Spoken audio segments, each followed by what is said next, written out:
Chapter 4151 Who is he?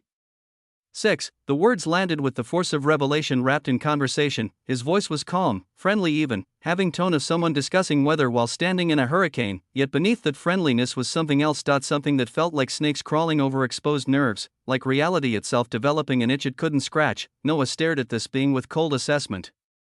The casual confirmation of having taken Sigrid's everything of disorder that she had given away to an inevitability in the doorway to the loom was unique enough. Noah's response came with tyrannical certainty, his words carrying directly to Schrodinger's ears despite the distance.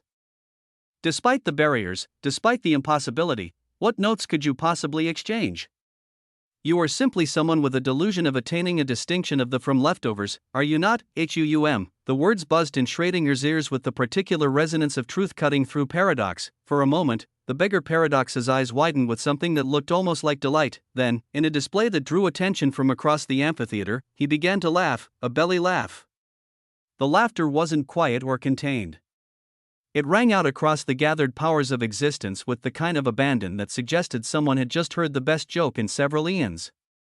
Duke Davidicus turned toward him with an expression of bewildered concern. Other dukes of paradox shifted uncomfortably, and used to seeing Schrödinger display such obvious emotion. Even Goliath, that massive serpent of paradox whose very presence redefined local space, turned to look at Schrödinger with what might have been calm interest, with a smile that suggested he'd just discovered something delightful. Schrödinger looked toward Noah and spoke with genuine enthusiasm. Wow, how did you know that, friend? I thought I had put adequate thought on you, and it seems I was wrong and need to do more. His smile widened, becoming something that existed on multiple levels of reality simultaneously. I look forward to the future even more. Hopefully soon, you and I can sit down over tea and discuss existence. Let me know. The words carried layers of meaning that would take eons to fully unpack. The admission of having put thought on Noah suggested observation, analysis, perhaps even manipulation. The acknowledgement of being wrong was either genuine surprise or a paradox playing at surprise, and the invitation to discuss existence over tea was something. Then, in a move that drew even more attention than his laughter, Schrödinger walked toward a throne, one of the elaborate seats reserved for dukes of paradox, and didn't sit on it. Instead, with deliberate precision, he sat on the ground in front of the throne, like a haggard beggar. The image was striking in its contradictions. He was a being that Duke-level existences watched with wary respect, sitting on the floor like someone who couldn't afford furniture, yet somehow, in that simple act of sitting on the ground, he looked grander and more regal than any of the dukes that had occupied thrones. His positioning said more about his nature than any title could. He sat there calmly, his eyes scanning across the Concordat amphitheater. Noah observed this display with eyes that processed information on multiple levels simultaneously. Then, with the certainty of someone who had been waiting for the perfect moment to flip the table, he raised his hand. Green gold light pulsed from behind him, reality bending to accommodate will that transcended normal limitations. A portal opened with the simple certainty of space distance admitting defeat. It negated space across folds, treating the impossible gap between the early veiled shore and this amphitheater as a suggestion rather than a law. From that portal, figures began to emerge. They weren't pompous in their entrance. There was no fanfare, no elaborate display of power, no announcement of their arrival. They simply walked through as if traveling between folds was as natural as walking through a doorway. Which, for them, it now was. Sigrid came first, her form radiating order that had been elevated beyond its previous limitations. Ruination followed, her crimson presence suggesting endings that had learned to begin.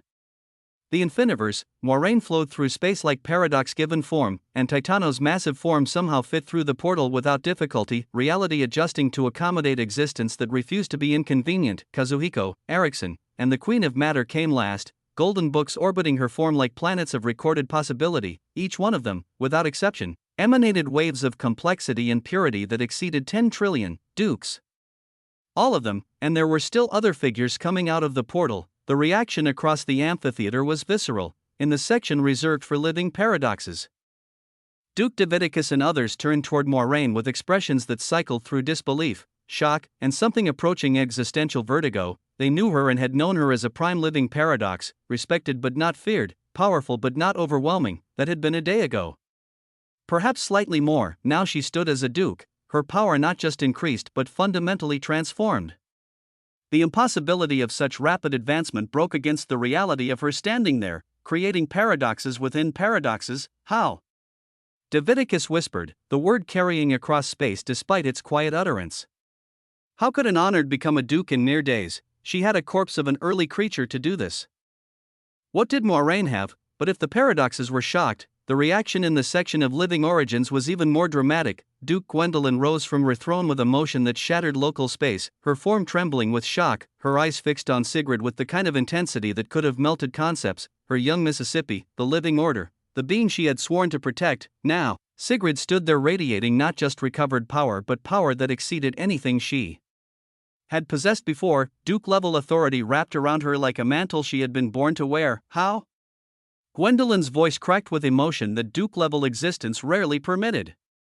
Chapter 4152. Who is he? 7. The shock that rippled through Duke Gwendolen's existence was the fundamental dismantling of everything she thought she understood about power, progression, and possibility. She rose from her throne, her form trembling with emotions that Duke-level existence rarely permitted to surface. How has she regained all her power and even exceeded it to become a duke?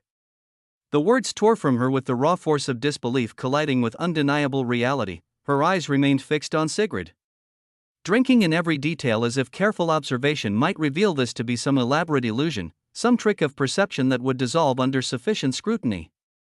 But Sigrid stood there in terrible, beautiful reality. She was adorned in a dress that seemed to have been woven from possibility itself. White fabric that was inscribed with runes of green gold leaves that spoke of ordered harvest. The symbolism wasn't subtle order that had learned to reap rewards, structure that had discovered how to cultivate power rather than merely organize it.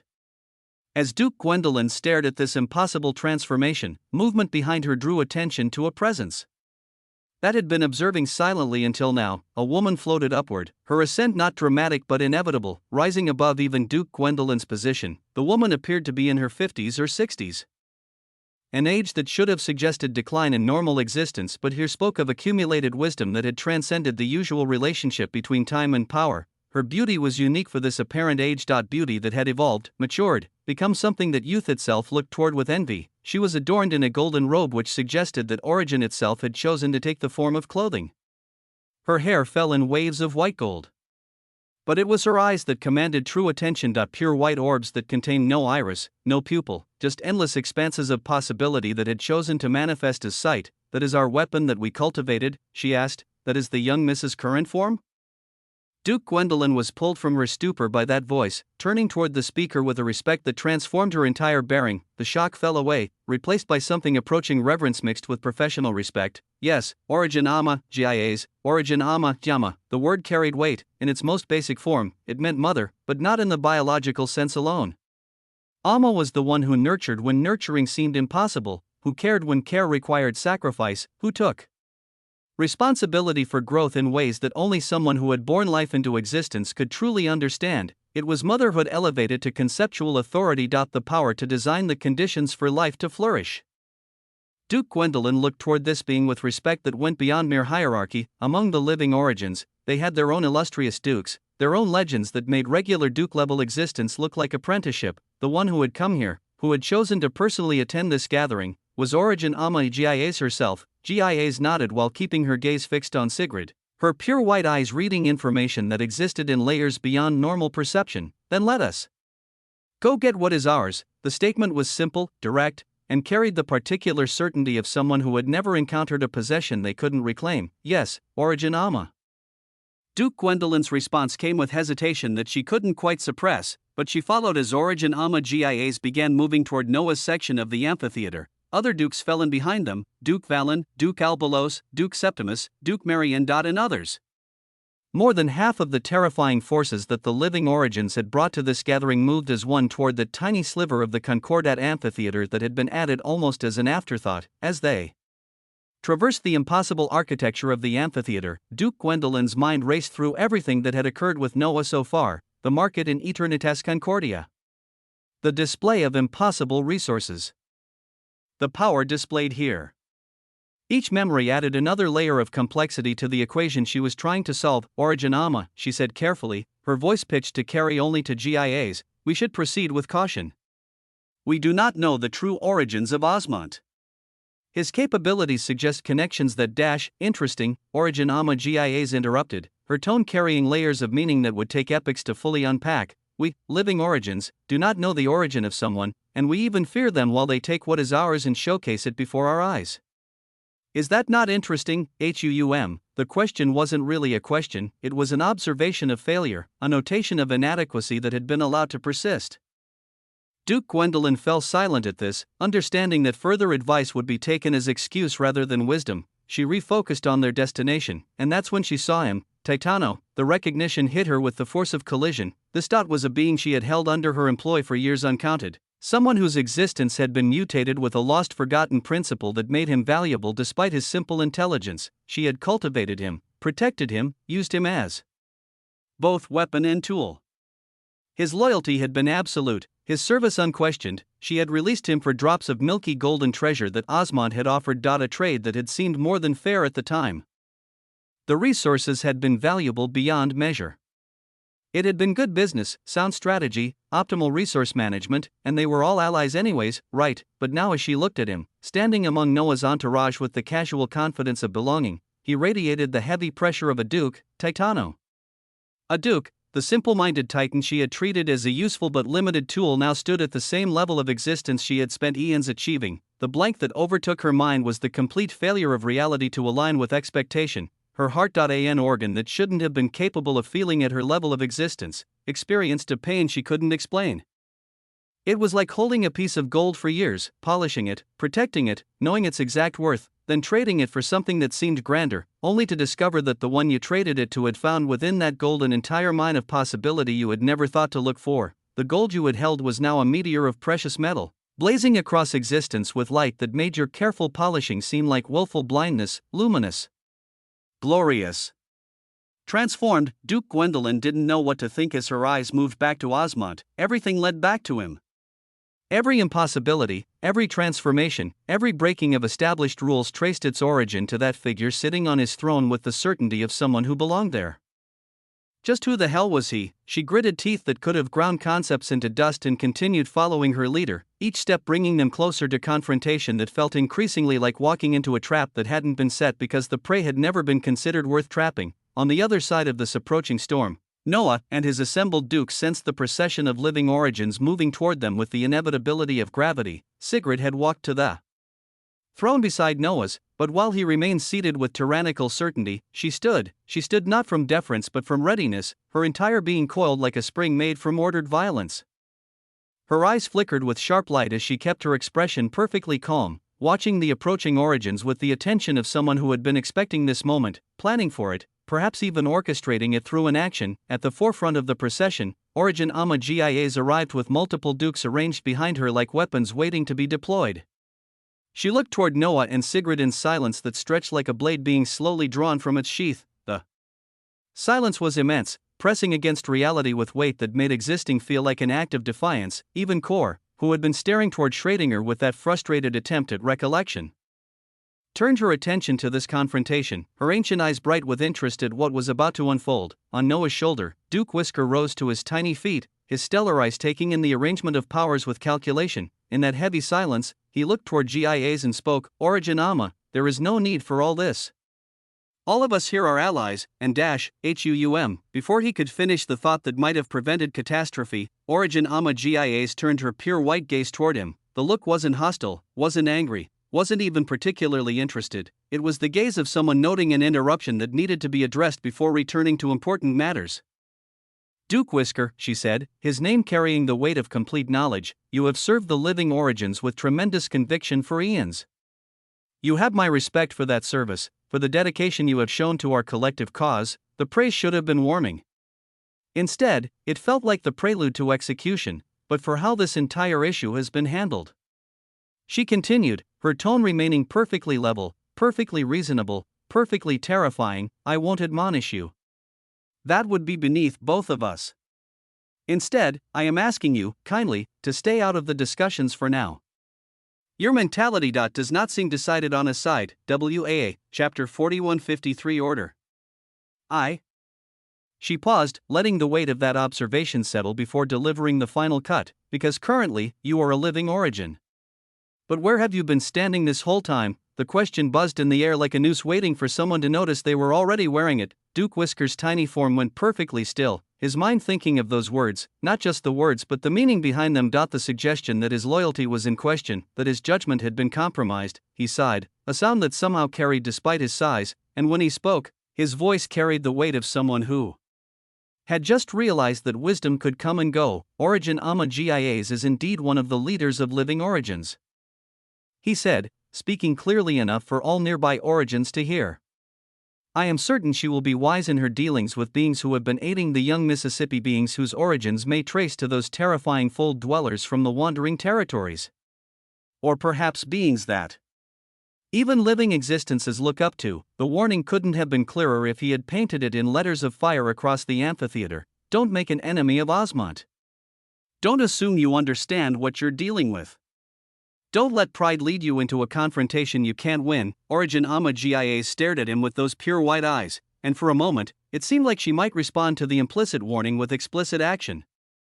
Then, with a motion that suggested she understood exactly what Duke Whisker was trying to say and had decided to proceed anyway, she waved her hand. A dome of white light erupted around them instantly, as if it had always existed and they had just now noticed. The barrier was perfect in its isolation. Their voices and words would begin and end within this space, unheard and unremembered by anyone outside. She turned back to Noah and Sigrid, and when she spoke, her voice carried the tone of someone playing their strongest card first. I greet the young Mississippi. It has been too long, and it seems you have had many fortuitous encounters. The words were cordial, almost warm, but they were just the setup. Is it perhaps time for you to come home? To the living origins that your father gave his life for? That your mother, your Alma, gave her life for?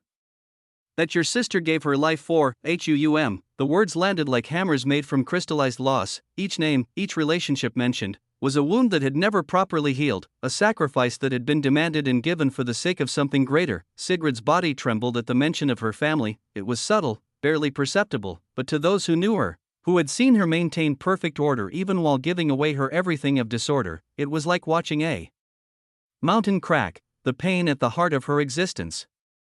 The loss of everyone she had loved to the demands of order, the sacrifice of her entire lineage for the sake of maintaining what the living origins deemed necessary. Had been touched with deliberate precision. Beside her, Noah's expression shifted from calm observation to something altogether more dangerous. His eyes pulsed with light that suggested violence being carefully considered, weighed, and prepared. Then, for the first time since arriving at this gathering, his aura leaked out. It wasn't an explosion of power, wasn't a dramatic display meant to intimidate, it was simply the natural radiation of what he had become. Duke-level authority that pressed against reality with weight that made existence reconsider its arrangements. The revelation landed among the living origins. Even Duke Whisker's eyes widened, his previous suspicions confirmed, but the reality still shocking. Duke Gwendolyn actually took a step back, her mind recalculating every interaction with this new information. He had been a duke all along, had sat there letting them wonder, letting them guess, letting them underestimate. He had shown up before them as a mere originus venerant fold dweller in Eternitas Concordia. The aura suggested he was about to act. Not speak, not negotiate, but act with the kind of decisive violence that had carried him through impossible situations before. But Sigrid shook her head lightly. It was a small gesture, barely noticeable, but it carried volumes of meaning. She knew he would decimate folds for her. But this was her battle, her past, her pain to confront. She would take care of it. Her figure became surrounded by waves of white gold radiance that didn't emerge from her but seemed to be pulled from the very concept of order itself. She looked unfettered, glorious, and almost holy. When I was young, she began, each word precisely chosen, perfectly ordered, my Alma used to take me to the minor folds of origin, into wheels of existence that held extremely weak beings. Creatures that had barely discovered consciousness, civilizations that thought fire and mana was the height of technology. The memory painted itself in the air between them, not visible but somehow present. She would play a game with me there. How would you exert order and stability for those you do not know? She would ask. How would you guide without controlling? How would you structure without strangling? Sigrid's eyes grew distant, looking at something beyond the amphitheater, beyond the current moment. We would spend years in those wheels, invisible observers, as I learned to nudge rather than force, to suggest rather than demand. She taught me to see how small changes could cascade into massive transformations. How a single moment of order at the right time could save a civilization, while too much would destroy their capacity to grow. Her voice softened with something that might have been fondness if it weren't so thoroughly mixed with loss. she would take me to see newborn stars and show me how they naturally sought stable orbits. To dying worlds to demonstrate how even entropy followed patterns. To civilizations at war to illustrate how conflict itself was a form of terrible order. Those were some of the happiest days and years of my existence. The admission hung in the air, vulnerable and powerful simultaneously. Origin GIAs remained perfectly still, her white eyes unreadable, but something in her posture suggested she remembered those days too. Then Sigrid's expression shifted, softness replaced by steel. Recently, I have had eye-opening experiences. Time to think. Time to know a bit more about existence than what I was taught, than what I was allowed to know. Her gaze moved across the assembled origins, touching each of them with weight that made them want to look away. I sent a shred of myself to observe a place called the Infiniverse. A place that others may never have a chance to see, a structure that defies conventional understanding. She locked her gaze on Origin GIAs, and the intensity of that connection made the air between them crystallize. There, I saw. Order, the word landed with the force of revelation. I saw order, she repeated, her voice gaining strength with each word. True order.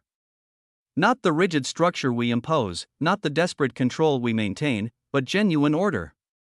Entities living without fear, without chaos trying to eat them from within, without the constant threat of dissolution.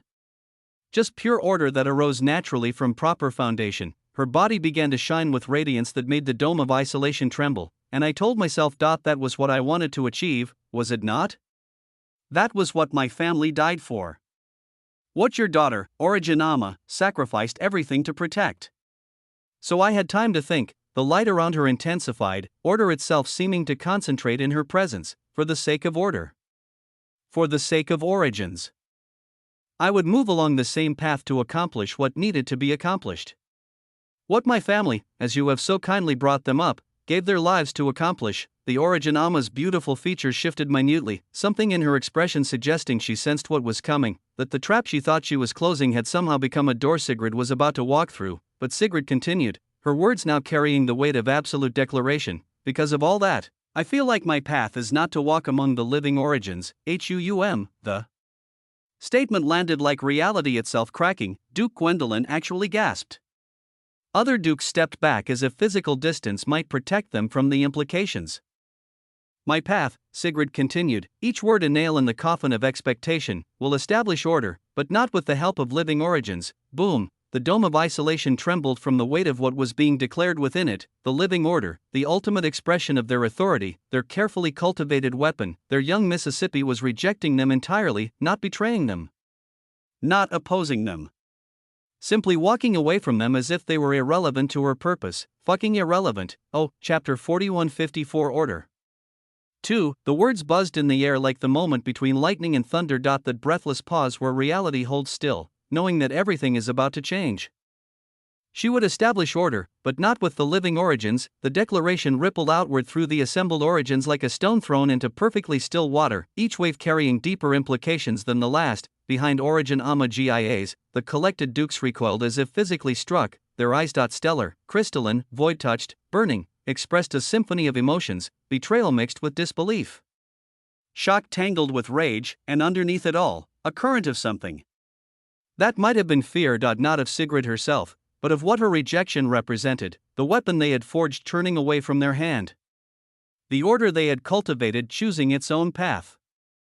The Origin was silent, the entire area was silent. The only sound that dared to break the terrible quiet was, shockingly, the soft scratching of pen against paper. The Queen of Matter sat with perfect composure, a golden page floating before her as she wrote with careful precision in a white gold book whose cover bore the title The Chronicles of Order in script that seemed to rearrange itself depending on the angle of observation. She wrote with the focus of someone documenting history as it happened, understanding that this moment would echo through epochs yet unborn. Her pen moved with steady certainty, recording not just words but the weight of them, the shape of the silence that followed them, the precise quality of shock that painted itself across faces. Apart from this literary intrusion, there was immense silence. Duke Gwendolyn seemed to have been frozen mid-thought, her entire being locked in a moment of cognitive dissolution. If these words had come from Osmond. That mysterious anomaly who defied categorization, she would have argued, fought, perhaps even laughed at the audacity, but they had emerged from the young Miss herself, from the living order, from the being they had sacrificed generations to create. The thought couldn't complete itself.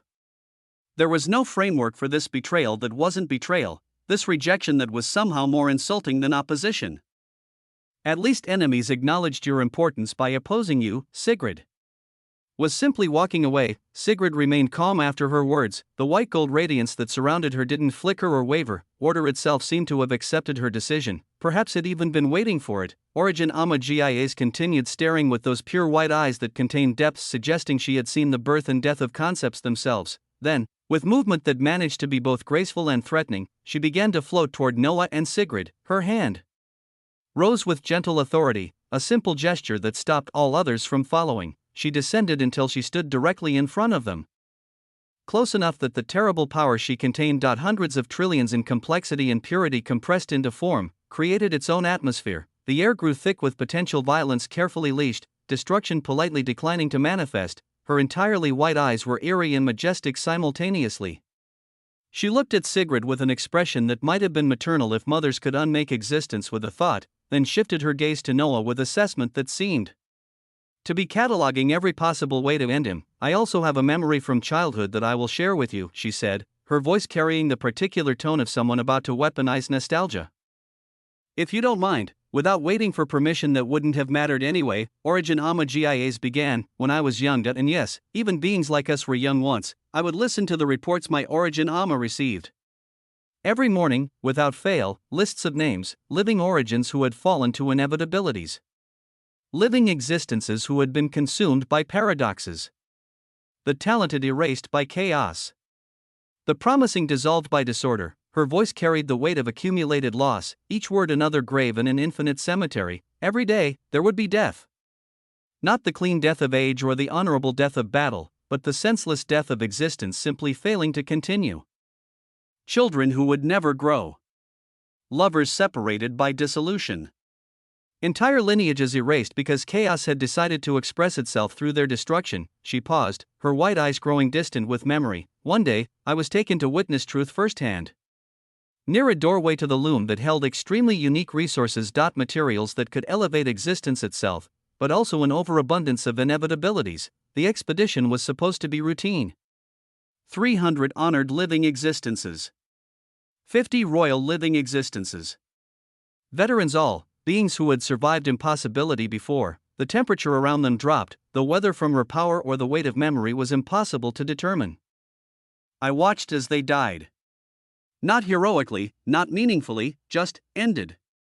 Inevitabilities don't care about your story, your purpose, your potential. They simply consume your everything, and existence stops. When the battle was over. If such slaughter could be called battle, I was given a task. I was responsible for collecting the bodies. Her gaze returned to the present, focusing on Sigrid with intensity that could have pierced concepts. For every body I collected, every face I had to look into, knowing the existence behind it was gone forever, I told myself the same thing. If only something existed to prevent these deaths.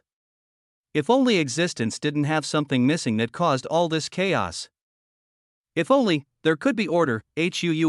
The word order emerged from her lips like a prayer that had been repeated so often it had worn grooves in reality itself. I prayed day and night for order. I sacrificed for it, killed for it, gave everything I had and things I didn't know I could give for the mere possibility of it. And now that the potential for order is here, now that the seed of the living order has finally bloomed after all our sacrifice, she paused, her composure cracking just enough to show the anger beneath. It's telling me to fuck off. The profanity landed like a slap against the formality of the moment. Their surroundings began to buzz with power that wanted to express itself. Reality itself trembling on the edge of violence that would reshape local space into something unrecognizable. But then, as quickly as it had risen, all that fury faded. Origin Ama's expression shifted to something almost worse than anger. Forgiveness, the kind of forgiveness that parents showed children who didn't know better, that teachers showed students who hadn't learned yet. That experience showed innocence before innocence inevitably died. Child, she said, her voice now sweet with understanding that felt like condescension wrapped in silk. You are young. There are many things out there you do not know. Many horrors that need order, the veil sundering that nearly unmade seven folds. The paradox confluence that created zones where existence itself became uncertain. The upcoming weavings that even we barely understand. She extended her hand with the particular grace of someone offering salvation. Come back into the folds of origin. You began with us. Continue with us. An origin ama is an ama for all origins. You may have lost your biological ama, but I am still your ama. Come and embrace your ama, your mother. Chapter 4155 Order 3. The words were sweet honey poured over bitter medicine, heavy with the weight of obligation dressed as opportunity. Sigrid's expression shifted through several complex emotions, her frown deepening as she processed the manipulation wrapped in maternal concern. At this point, Noah's figure, which had remained seated with tyrannical calm throughout the entire exchange, finally made a move. And it was a terrifying one in its casualness. His hand moved with speed that transcended speed. Reaching out to grasp Sigrid's waist with the certainty of someone claiming what was already theirs, before anyone could process the motion, before thought could become reaction. He pulled her back and shockingly, impossibly, with audacity that redefined audacity, and seated her on his lap. The action was so quick and so unexpected that reality itself seemed to need a moment to catch up. Duke Gwendolyn's mouth actually fell open, Origin Ama's white eyes widened fractionally, even Duke Whisker on Noah's side squeaked in surprise. Sigrid, the living order, was sitting on Noah's lap like a queen on her throne, except the throne was a person who was treating the gathering of existence's most powerful beings as a minor inconvenience to be managed. Noah gazed up at Origin Ama with calm that transcended calm, his eyes carrying the kind of sharpness that could cut concepts. When he spoke, his voice carried the tone of someone explaining something that should have been obvious to a slow child. Some people don't hear the word no in all their lives. When they are told exactly that, they act like it doesn't exist. No comes in many forms. No. Nope. Nah. Never. Fuck off, it can have its varieties. But no is no. His gaze grew even sharper, if such a thing was possible. I do believe this young lady here said no. The words landed like the final ingredients being added to an already volatile mixture, the last element needed to transform potential into catastrophic kinetic reality. The auras of all the dukes present blazed upward simultaneously. Their authorities erupting like volcanoes that had been dormant too long, power that could reshape folds pressed against the barrier Origin Ama had created, testing its limits, searching for weakness. You. Duke Gwendolyn's voice cracked with emotion she couldn't properly express, her carefully maintained composure shattering like ice under summer sun. The words wouldn't come. There were no words for this level of disrespect, this casual dismissal of everything the living origins represented. But more than all of this, Origin Ama's white eyes began to pulse with light that suggested violence being very carefully considered. Her body didn't emanate raging power. That would have been too simple.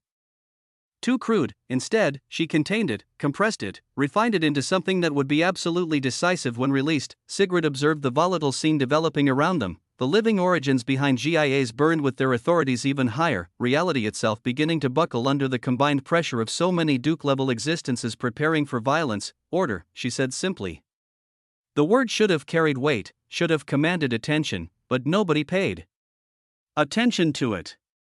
What Noah had just done, the casual claiming, the dismissive words. Was too heavy, too insulting to process alongside anything else. Behind Noah, his assembled dukes began their own preparations. Titano moved forward with a sheepish expression that didn't match the Duke-level power radiating from his massive form. Erickson, still in his beach attire that had somehow become even more inappropriate for the occasion, smiled wide as he pulled out the slipper of existential humiliation. A weapon whose name alone should have been warning enough. The sight of Titano, her former guard, her weapon that she had cultivated and traded away, actually stepping up to stand against her pushed Duke. Gwendolyn passed her breaking point, her eyes showed profound lividity, the kind of rage that came from being betrayed by something you had never valued enough to think could betray you. Chaos was about to unfold. Violence that would reshape this entire section of the folds was heartbeats away from manifesting. Sigrid looked at all this, at order itself preparing to dissolve into its opposite, and called out again with more force, "Order, WAA." Her voice echoed with authority that should have been impossible to ignore, yet still, nobody listened. The momentum toward violence had its own gravity now, its own inevitability that even order struggled to redirect, after having called for order twice and being ignored both times. Something shifted in Sigrid's expression, the patience evaporated. The diplomatic approach ended. The living order decided to live up to her title. I said, "Order." Boom, the third time was the last. Her entire figure instantly blazed with a terrifying pillar of authority that redefined what authority meant. A white beam of order shot upward with such force that it shattered the barrier Origin Amma had created. Not through superior power but through something more fundamental. How was such a thing possible when Origin Amma was so much more powerful in raw numbers? The answer was elegantly simple and terrifyingly complex. The light of order had flowed into the barrier, seen its structure and stability, understood the order that held it together, and then rearranged that order to include a directive to break when touched by her light. The barrier shattered because order had decreed it should shatter. Not through force but through reorganization of what the barrier believed about itself. That was a glimpse of the true power of the living order. Not to impose order through strength but to reveal that everything already had an order that she could see, understand, and adjust. The light spread even further, its brilliance spilling out across the nearby Concordat amphitheater like dawn breaking over a world that had forgotten sunlight existed. Every being present, from the mightiest duke to the most recent arrival, felt order's touch. Not forcing, not commanding, but simply revealing that chaos was a choice, and she was offering an alternative. The image was glorious beyond description. Oh, Sigrid, while seated on Noah's lap, using him as her own makeshift throne, had transformed into something that transcended her previous manifestations. Her eyes were aflame with resplendent white flames that burned without heat, illuminating without blinding. On her forehead, a stellar white eye of order had opened. Not metaphorically but literally, a third eye that saw not just what was but what should be. Her entire figure was bathed in inviolable authority that made the concept of opposition seem quaint. She was grand in this moment, terrible and beautiful, the promise and threat of order given form. Her voice echoed out deeply, addressing not just those immediately present but everyone within range of her expanded authority.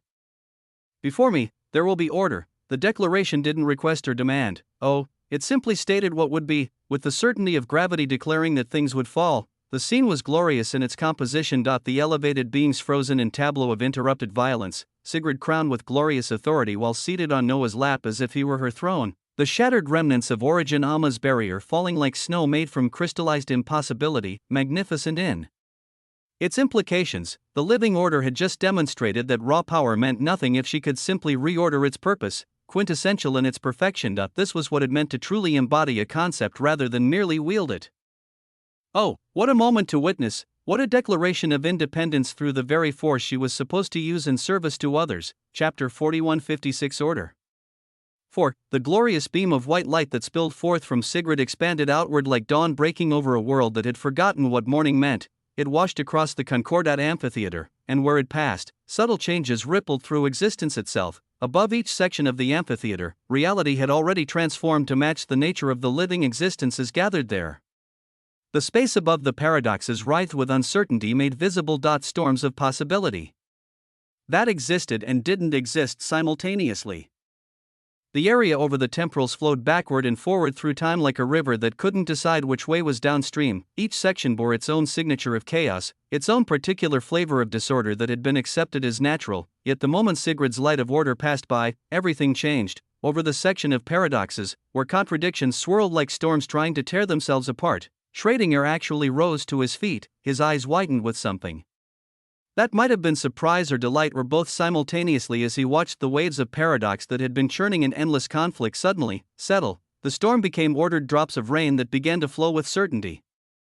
Each droplet knowing exactly where it would fall, when it would fall, why it would fall. Paradox hadn't been eliminated. It had been given structure. Among the living temporals, time itself straightened like a river suddenly remembering it had banks. The constant fluctuation between past and future, the endless uncertainty of when, resolved into a single direction. Forward, always forward, the direction order deemed appropriate. Temporal beings who had grown comfortable existing in multiple moments simultaneously found themselves suddenly, disconcertingly, present. But it was in the section of living spirits that the most dramatic transformation occurred. A figure had just been arriving when the light washed over. A terrifying presence despite her small appearance. She looked petite, almost childlike, dressed in a frilly black dress that would have been adorable if not for the inscribed pictures covering it. Each image showed the same thing from different angles. A smiling dog whose grin contained too many teeth, whose eyes held intelligence that transcended animal, whose very presence in embroidered form made reality nervous. In her small hands, she held a chain that seemed insignificant at first. Just a simple leash that might restrain a normal pet, but as it extended behind her, it grew. And grew. And grew. The chain enlarged until it spanned over 1,000 miles. each link forged from crystallized authority that could have anchored concepts to reality. And at the end of that impossible chain, wrapped around a neck thick as a world's foundation, was something that made even Duke-level existences step back, a spirit pit bull terrier whose very presence redefined what terror meant. Its obsidian fur devoured light, consumed it, digested it into something darker than dark. Crimson eyes burned in its massive head with rage that transcended emotion and became force itself. An ancient insignia was inscribed on its forehead, the mark pulsing.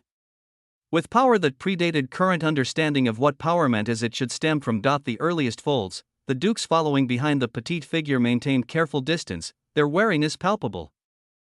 Over the years, no less than 3 dukes and 109 honored and royal living existences had accidentally been devoured by this creature, accidentally. As if it had simply forgotten that duke-level beings weren't supposed to be snacks, its body swirled with a heavy storm of power.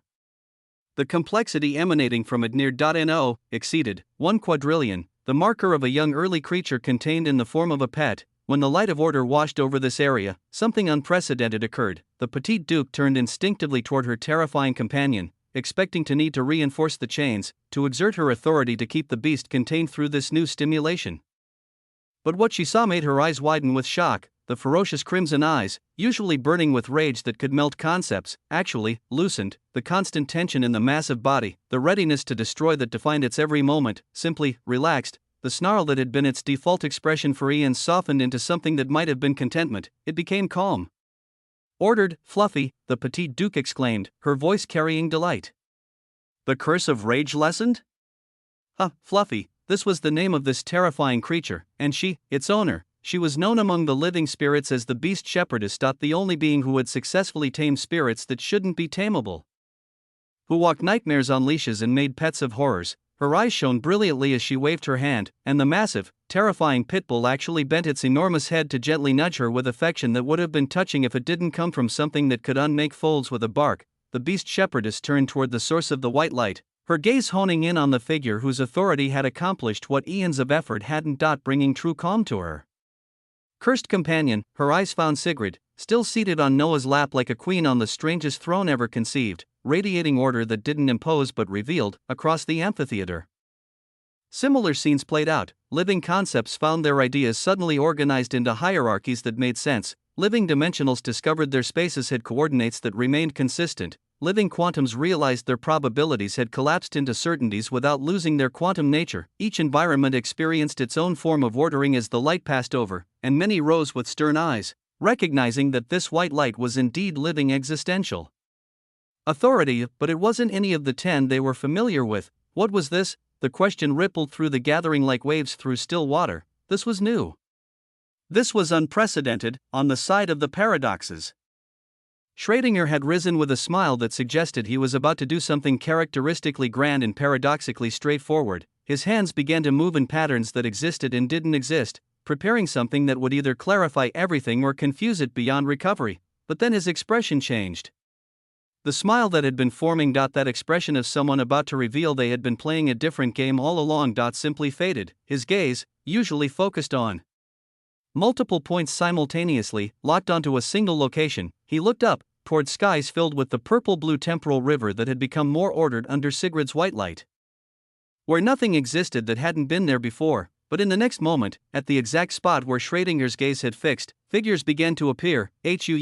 First came 2 entities that looked identical despite their different genders. A man and a woman whose similarity was ridiculous. They wore simple white garments, clean but clearly worn, showing the particular wear that came from being washed by hand countless times. The fabric was thin in places, carefully mended in others.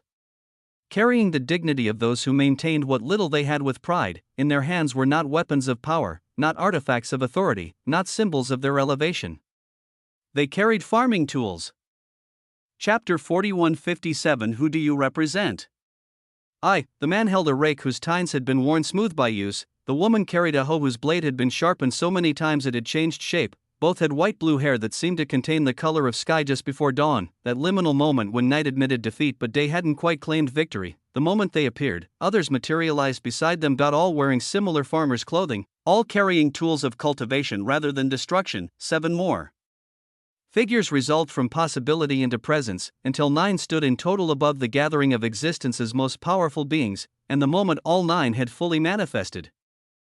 A calm and clear aura billowed out from each of them. The power that radiated from these simply dressed figures didn't assault reality or challenge other authorities, it simply was, with the patient certainty of seasons changing, of seeds growing, of harvest inevitably following planting, yet that patient certainty carried weight. A fucking heavy weight. It felt grand in its simplicity.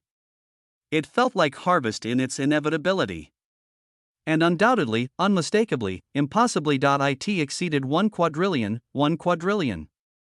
Each of them, the marker of a young early creature, multiplied 9 times, standing in farmer's clothes above a gathering that had thought itself the pinnacle of power.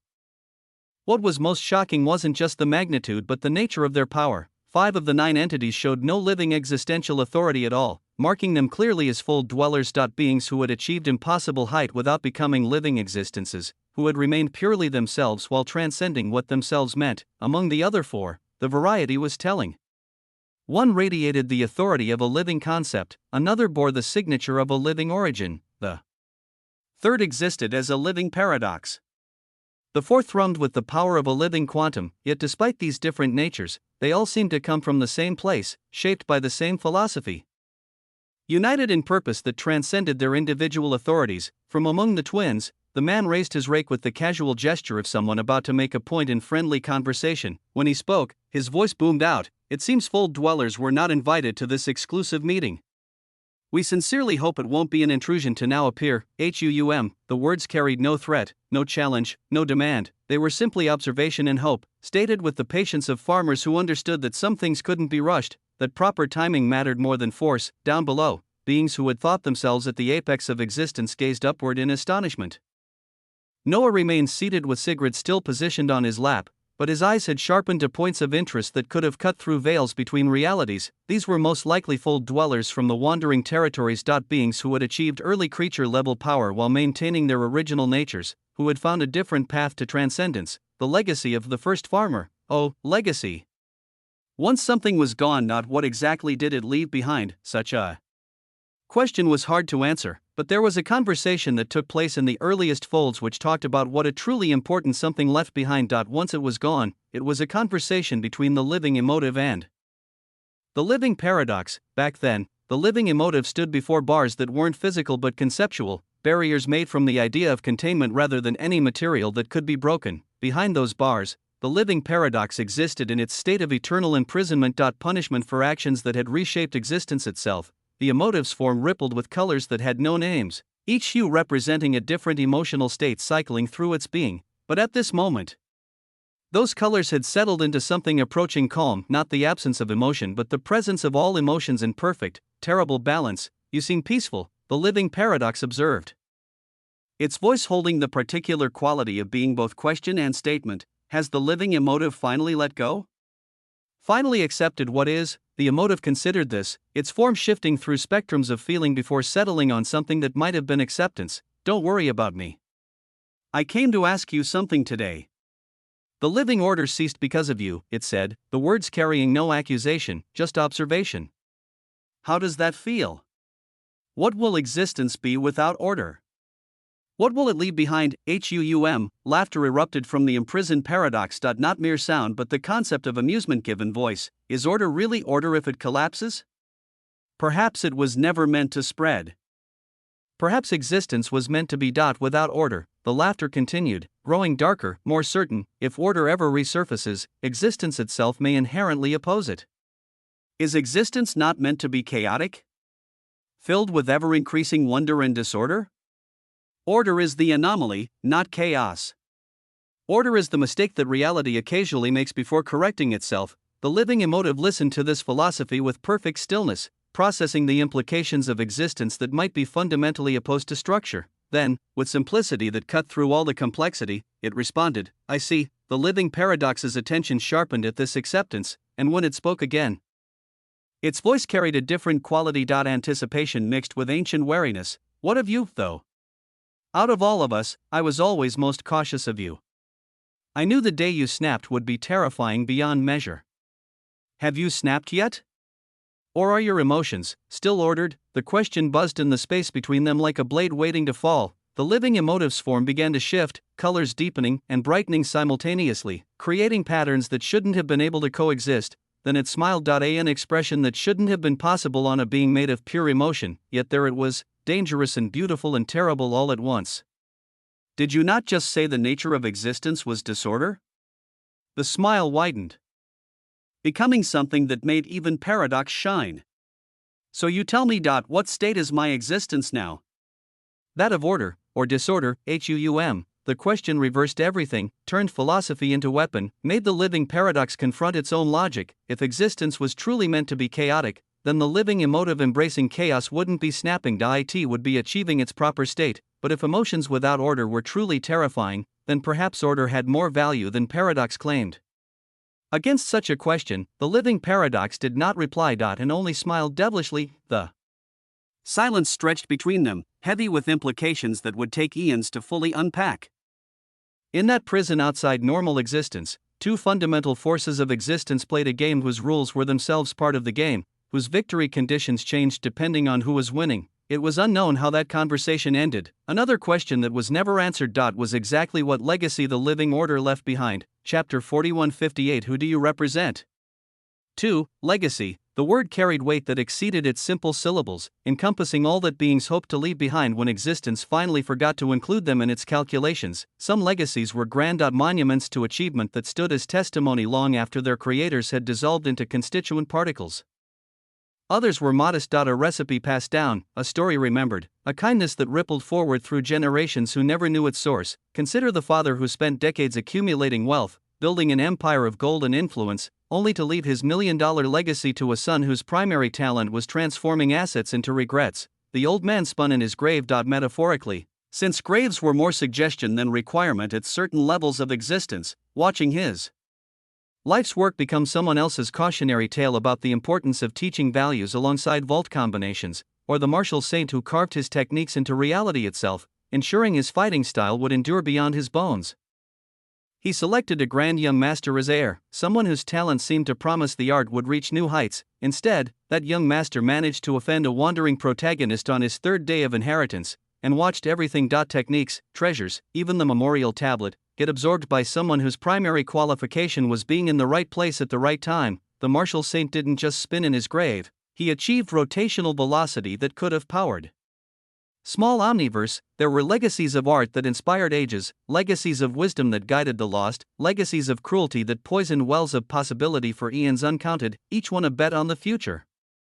A hope that something of the creator would persist beyond their capacity to protect it. The legacy of fold dwellers was unique among all these variations of immortality through influence, across history that predated history. One particular fold dweller had risen to heights that made even early creatures speak his name with careful respect. When they dared speak it at all. The first farmer. The creature who hadn't just cultivated power but had cultivated the very concepts that power was built from. He planted principles like others planted seeds, tended them through ages that watched wheels bloom and wither, harvested them when reality itself had forgotten they were crops rather than fundamental constructs. He was known by some. Though this remained unconfirmed, whispered in spaces where whispers themselves were theoretical, as the farmer of everythings. The title was too grand for most to accept, too impossible for even impossibility to fully embrace. The stories couldn't agree whether he had earned it or whether it had been imposed by those who needed a name for something that transcended naming. His true legacy wasn't just power but sanctuary, the truly powerful living existences knew of. The first farmer and the unfathomable refuge he had carved from the wandering territories. A place where fold dwellers could exist free from persecution by early creatures and living existences. Where being merely yourself was enough, where power was cultivated rather than stolen. Yet simultaneously, paradoxically, there were countless fold dwellers scattered across every fold who knew nothing of this legacy. They lived and died believing themselves the bottom of existence's hierarchy, never knowing that one of their own had once made hierarchies themselves reconsider their structure. It was unique in its absence, powerful in its hidden nature, a legacy that protected by not being known. At this moment, as 9 figures in farmers' clothing stood above an amphitheater filled with existence's self-proclaimed elite, that legacy was about to become significantly less hidden. Now those are half-decent existences, coarse voice echoed beside Noah and Sigrid, her tone carrying the satisfaction of someone whose standards had finally been met, if only partially. She looked toward the fold dwellers with interest that transcended her usual dismissive observation. All eyes remained fixed on these impossible arrivals, the silence stretching until it threatened to snap under its own tension. Then, shockingly, From among the living quantums, a voice cracked through. The quiet like lightning through clear sky. Old Emperor Yuan, you were alive. The shout came from one of the dukes of living quantums, his form actually trembling with shock. He stared at one of the living existences standing beside the fold dwellers. Someone from their own folds who had disappeared eons ago, presumed dead in his search for the loom, but he was here? With fold dwellers from that place, old Emperor Yuan simply looked toward the living quantums and offered them a warm smile that somehow managed to answer nothing while acknowledging everything. Then, without a word of explanation, he turned his attention back to the fold dwellers in front of him, his positioning making it clear that he and the other living existences among them were following, not leading. Noah's attention focused on the twins who seemed to be the nexus of this group's tremendous power. The woman stepped forward slightly, and when she spoke, her voice carried the kind of cold authority that made winter seem warm by comparison. I am Alicia Firmhand of the Bluefields, she said, each word precise as a blade between ribs. We, the fold dwellers from the wandering territories, have arrived here because the actions of living existences have once more endangered all others. Her eyes, that impossible white blue of pre-dawn sky, swept across the amphitheater with judgment that had already been rendered. You have loosened the veil between the living and the dead much earlier than anticipated. The destruction and loss of life to come will be tremendously higher than it should have been. Again, the last word carried weight that suggested this wasn't the first time, wouldn't be the last, was perhaps simply the nature of things when power forgot responsibility. Her gaze grew even colder, if such a thing were possible, as she continued with words that cut through pretense like a scythe through wheat. In existence, there are always troublemakers. Reality is tough and unfair enough for the weak without you making it worse through your conflicts, your wars over distinctions that matter only to you, your endless need to prove superiority that doesn't exist. She paused, letting each accusation land with its full weight. Can you not live up to the grand statures of your ancestors? At least once? At least in this matter where failure means the unmaking of countless innocents who never asked to be collateral damage in your elaborate games? Wah! Chapter 4159. Who do you represent? 3. The entire Concordat buzzed with offended power, authorities flaring like stars going nova, the amphitheater trembling on the edge of violence. Then a heavy voice, filled with power that transcended volume, arose from the side of living paradoxes. Schrödinger remained seated on the ground, his beggar's position somehow making his words carry more weight rather than less. What gives you the right to admonish living existences like this? His voice was simultaneously question and statement, existing in the superposition between inquiry and accusation. Do you not even know your own legacy? The legacy of the first farmer would never treat other existences with such dismissive contempt. He understood that all existence had value, that judgment without understanding was the greatest crop failure of all. His words boomed across the space, making even silence echo. The fold dwellers turned their eyes toward him with the synchronization of those who shared more than just purpose. The male twin, Alicia's perfect mirror in all but gender, spoke with a voice that managed to be both warm and implacable. Good. It seems we have found who will speak for the living paradoxes in this meeting. His rake shifted slightly, the gesture somehow making reality pay attention. How about the rest of you? Will representatives for all other living existences step up so proper dialogue can be had? I don't wish to hear the incessant shouts of every single entity here. Chaos may be natural, but conversation requires at least minimal order. The words landed with confidence that transcended arrogance and became simple statement of preference. The living existences, fearless despite the display of quadrillion-level power, began their response. In front of Noah and Sigrid, Origin Amma Gias looked at them briefly. A glance that carried volumes of unfinished business. Before floating upward, her gaze turned toward the section of living origins where a figure had remained silent throughout everything. An old man in a white robe sat calmly amidst dukes, his body giving off no waves of power whatsoever. He might have been furniture for all the presence he projected. Yet when Origin Amma Gias looked toward him, this apparently powerless elder nodded slightly, the gesture carrying permission that shouldn't have been his to give, and right after, I will speak for living origins, Gias declared, her assent making her position both literal and metaphorical. She was powerful, but there were other Origin Amma within the living origins. And entities they answered to who were not even here at this Concordat, with their power exceeding 1 quadrillion. After her declaration, others began to rise from their sections like planets aligning for an event that happened once per epoch. From the living laws, a man stood whose very presence made justice nervous about its impartiality. A white blindfold covered his eyes, not to hide them but to prevent them from seeing too much truth at once. In his hands, golden scales perpetually balanced, weighing concepts against consequences. I am arbiter thane, blind justice of the scales, he said, his voice carrying the weight of every verdict ever rendered. I shall represent the living laws in this discourse. Noah's enhanced perception analyzed this being instantly, reading power in the hundreds of trillions. Massive by any standard, yet somehow feeling insufficient in current company. Then, from the living spirits, enthusiasm erupted in the form of the petite woman still holding the leash of her terrifying pet. Oh, I'll do it. I'll represent the living spirits. She bounced slightly with excitement that seemed wildly inappropriate for the gravity of the situation. I'm Beast Shepherdess Mickey, and this is Fluffy. We're very pleased to meet everyone, especially those who made Fluffy calm. That was amazing. Wasn't it amazing? Fluffy, the enormous spirit pitbull, whose complexity spilled past 1 quadrillion, managed to look embarrassed by its owner's enthusiasm. Noah analyzed this unique being even as she glanced toward him and Sigrid, giving them a cheerful wink and friendly wave that suggested she either didn't understand the situation's severity or understood it too well to take it seriously. From another direction, from the living emotives, a figure rose that made the atmosphere itself grow heavy. Dark waves of immense depression radiated from him like gravity from a collapsing wheel. His appearance was unremarkable. Medium height, forgettable features, clothes that suggested he'd stopped caring about appearance eons ago, but his presence was unforgettable in the worst way. I am melancholic sovereign Dre, he said, and his voice carried such profound sadness that several beings physically staggered. I suppose I'll represent the living emotives, though what's the point? We're all going to dissolve eventually anyway. Existence.is just postponed ending. WAA, the waves of depression that accompanied his words were tangible. Pressing against everyone present, many dukes across the amphitheater visibly wilted, their expressions shifting toward despair they couldn't quite explain. Even Noah showed surprise and solemnity as his heart buzzed in response, his blood seething with resistance.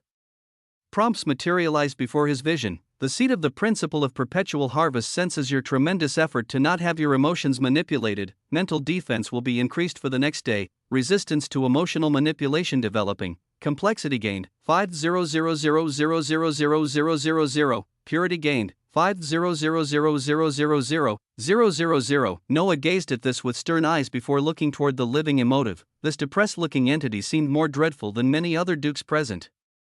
Perhaps even more dangerous than Origin Gias in his own way. Physical power could be opposed with physical power, but this kind of influence attacked something more fundamental. One after another, the remaining living existences selected their representatives. Living concepts chose a woman whose very presence suggested ideas thinking about themselves.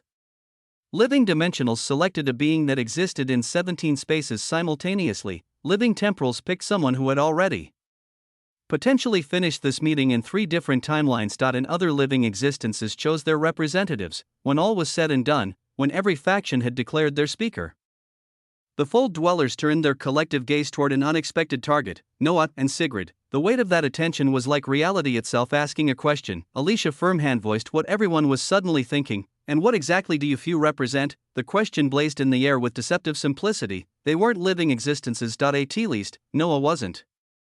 They weren't officially part of any faction present. They occupied that strange section between origins and thrones that had been added like an afterthought, yet they were here. They commanded Duke-level beings who had appeared from nowhere.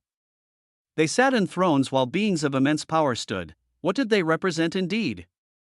Chapter 4160. The dead do not stay dead. What did they represent? Noah gazed upon the masses of beings arrayed before him with the calm of someone who had already won a game that others didn't know they were playing. He remained lounged on his throne with deliberate casualness, one knee raised in a position that suggested both relaxation and readiness. Sigrid sat on his other knee, her presence there making the throne less furniture and more statement. Around them, their assembled companions formed a tableau that defied conventional categorization. Erickson stood like a guard. If guards wore beach attire and carried slippers that could humiliate existence itself, the Emperor Penguin's prideful form shone with gold and black lights. While Titano's massive presence loomed with simple certainty, Moraine pulsed with paradox, ruination. The Infiniverse. Each member of their group radiated different authorities, some blazing with living origin light, others carrying signatures that defied classification. They were unique in their disorder, unruly in their unity. Noah himself gave off no particular aura, which was perhaps the most unsettling thing of all. In a gathering where power announced itself through presence, his absence of emanation suggested either weakness or strength so profound it didn't need advertisement. Toward the question of representation, Noah's gaze found Alicia Firmhand of the Bluefields. He could be considered sympathetic toward those under the umbrella of the first farmer. After all, he had walked the path of harvest, had made effort matter in ways that transcended normal causality. The first farmer was someone he met in the earliest folds as he obtained much from him, but these beings following his legacy were also overbearing in their righteousness, certain in their superiority, dismissive in their assessment. Overbearing, could also be overbearing. Representation is a unique thing, isn't it? Noah began, I stand here as me, and yet that's not allowed. I have to be grouped under an umbrella, categorized, filed away in your understanding. I have to represent something beyond myself. I cannot simply be me. He paused, letting the absurdity of the requirement settle. So if I must have a categorization, if existence demands I represent something larger than individual will. His eyes blazed with tyrannical amusement. Then I, the Osmantian, represent order, order. The word rang through the amphitheater with the clarity of a bell that had been waiting eons to be struck. Eyes throughout the gathering shone with sudden interest. Reassessment, recalculation. The living order had been declared dead, dissolved, ended a long time ago, yet here was someone claiming to represent order. Alicia's eyes narrowed to slits that could have cut concepts. When she spoke, her voice carried the tone of someone testing the ice before committing their full weight. For years, the stories of the earliest folds have been passed around. Truth tangled with fiction until even those who live them can't always separate them. But throughout all versions, all tellings, history agrees on one point: the living order perished. Collapsed. Ceased. She paused, her gaze moving between Noah and Sigrid with weight that could have crushed normal matter. Are you telling us we have the grand honor to witness the inheritors of the living order itself? Noah's smile deepened with satisfaction. He nodded lightly, the gesture carrying the casualness of someone acknowledging the weather was nice. Precisely, no elaboration. No justification.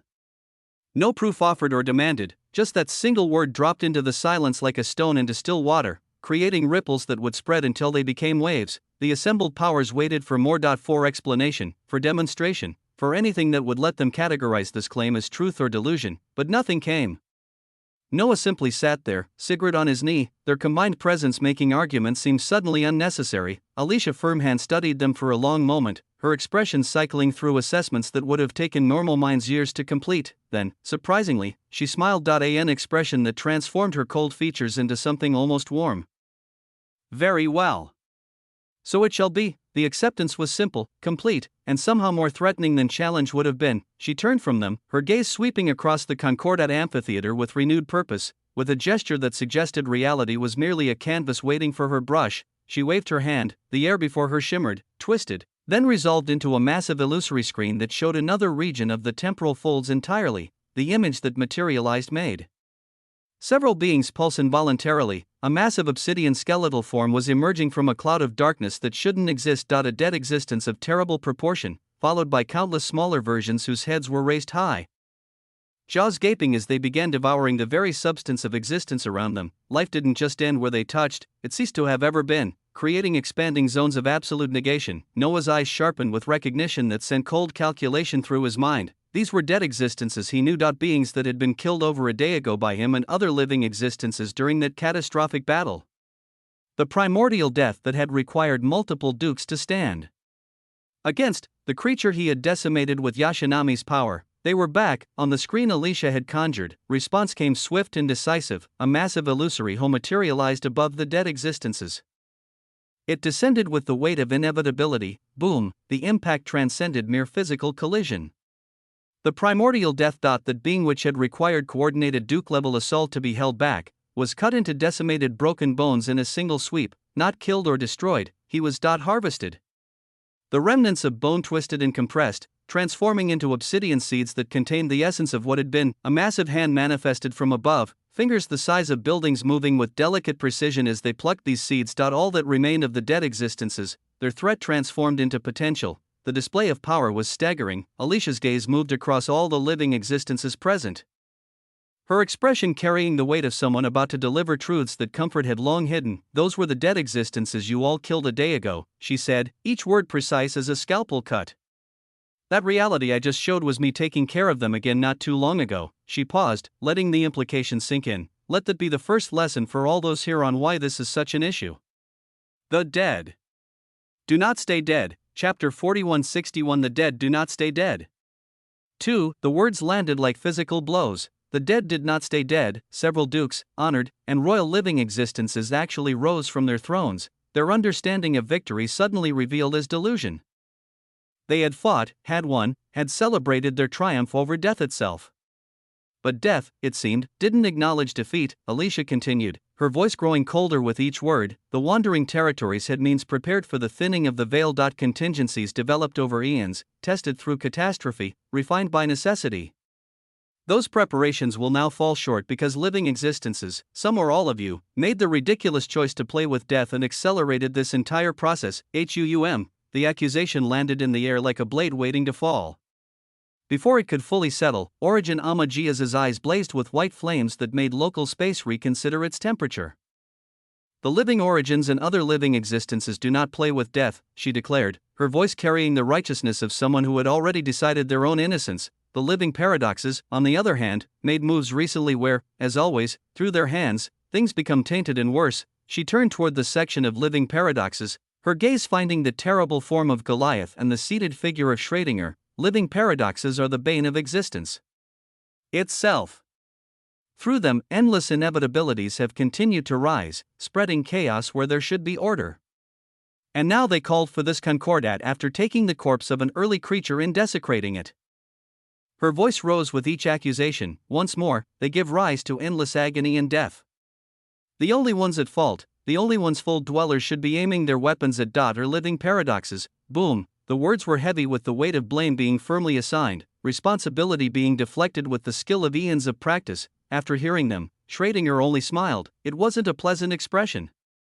It was the smile of someone who had just heard exactly what they expected and found their pessimism about existence justified. Beside him, Goliath's massive serpentine form shifted slightly, eyes flashing with calm light that carried more threat than any display of power. Origin Amagia's was forced to look away, her gaze unable to stand against that paradoxical stare for more than moments. The admission of weakness was subtle but unmistakable. She who accused could not even meet the eyes of the accused. Noah watched this play out with fascination that made him consider manifesting popcorn for the show. The dirty laundry of existence was being aired with abandon, accusations flying like weapons. He waited for Schrödinger to reply, to defend, to counter.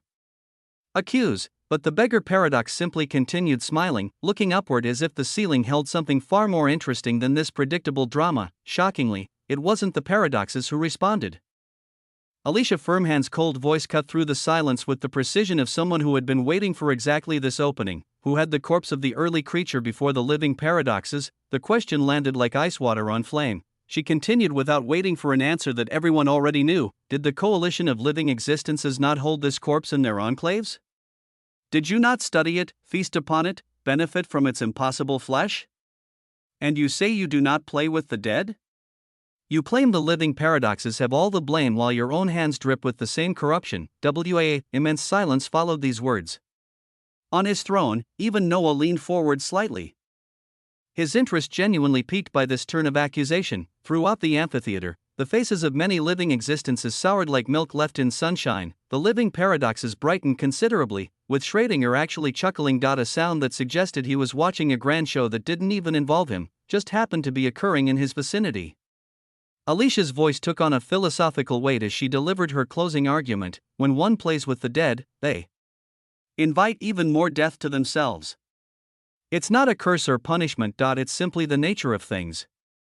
Death recognizes those who handle it, marks them, follows them home. Those who have played with that corpse. The dead will come for you the most. Her gaze swept across every section, touching each faction with equal weight. What the living existences have done over the years, living paradoxes and all others included, has only thinned the veil more and more. Each experiment, each attempt to harness death's power, each corpse preserved and studied, all of it has been an invitation written in the language death understands. She paused, letting the weight of collective guilt settle. Now, coordinated action must be taken before things reach truly catastrophic levels. Not finger pointing. Not blame assignment. Action. Or would you prefer to continue this theater while the dead arrive and devour everything you claim to protect? The question hung in the air, and for once, nobody seemed eager to answer. Death and endings, they were concepts so fundamental that existence itself was partially defined by trying to avoid them. They came through countless doors, wearing infinite masks, arriving when expected and when not, sometimes as mercy and sometimes as cruelty. A heart could simply stop between one beat and the next. A star could burn through its fuel and collapse into darkness. A civilization could forget why it existed and dissolve into constituent confusion.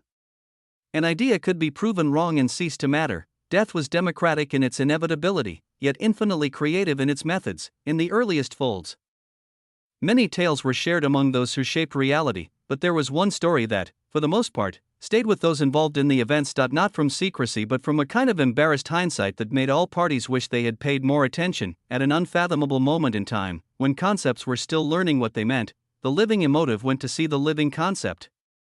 The latter was deep in its work. And barely looked up when emotive arrived. Not now, concept said.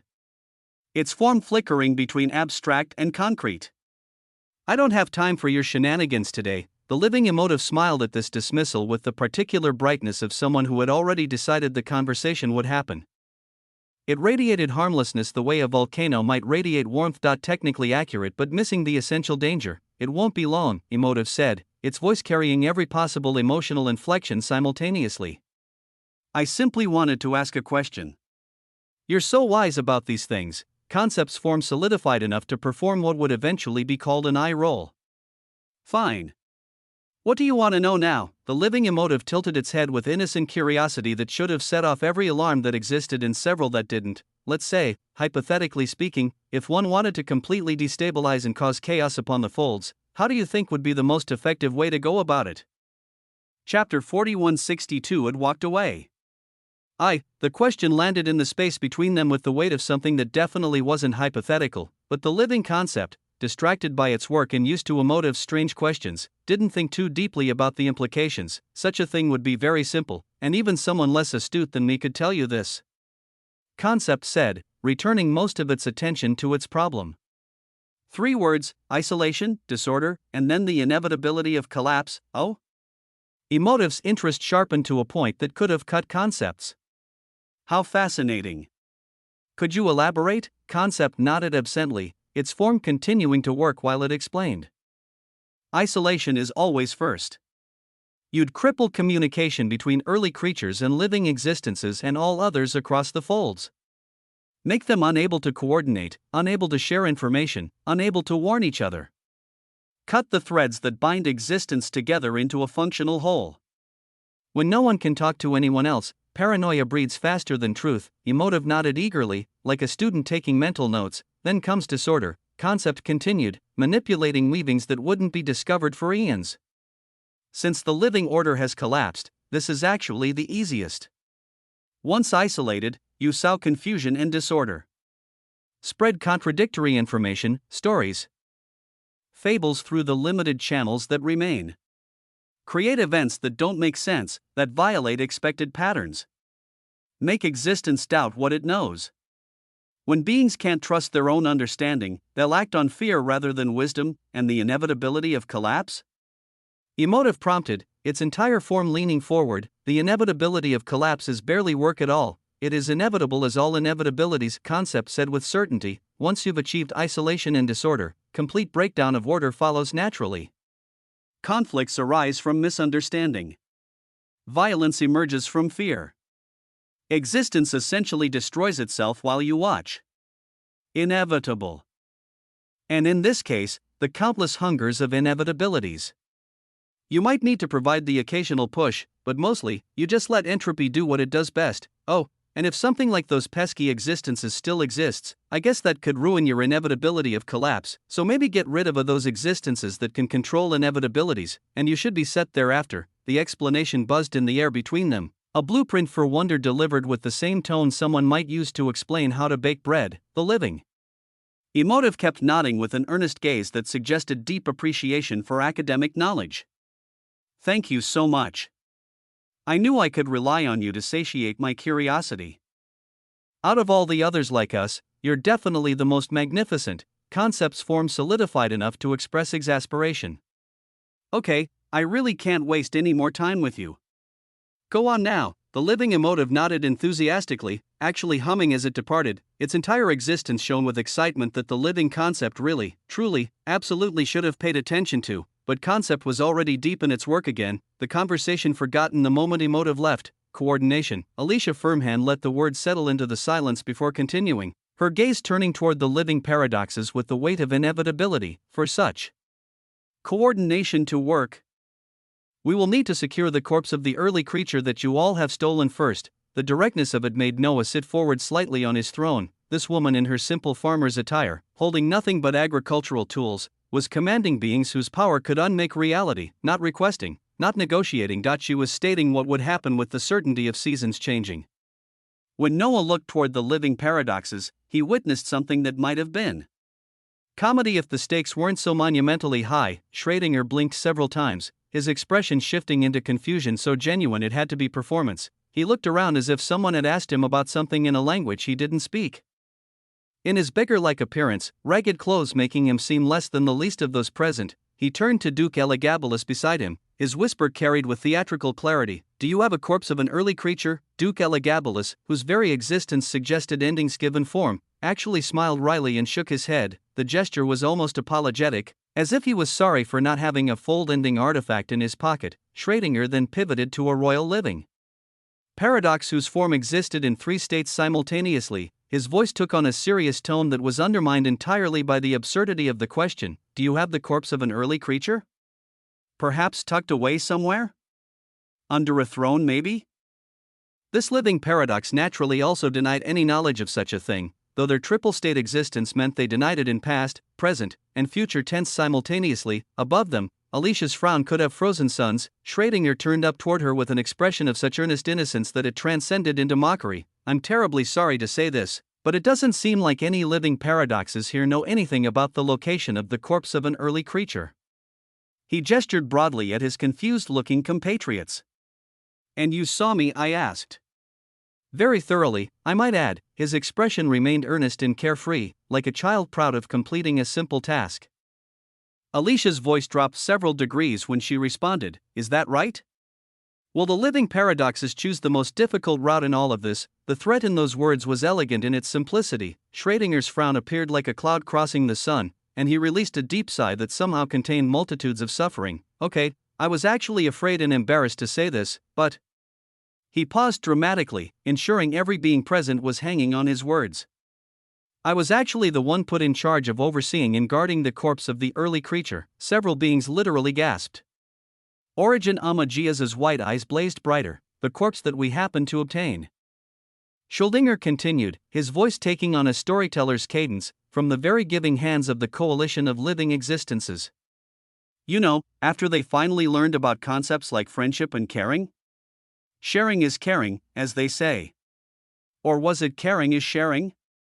I can never remember. The casual insult wrapped in false gratitude made several coalition members visibly bristle. But Schrödinger wasn't done. Something did happen that I was hesitant to speak about.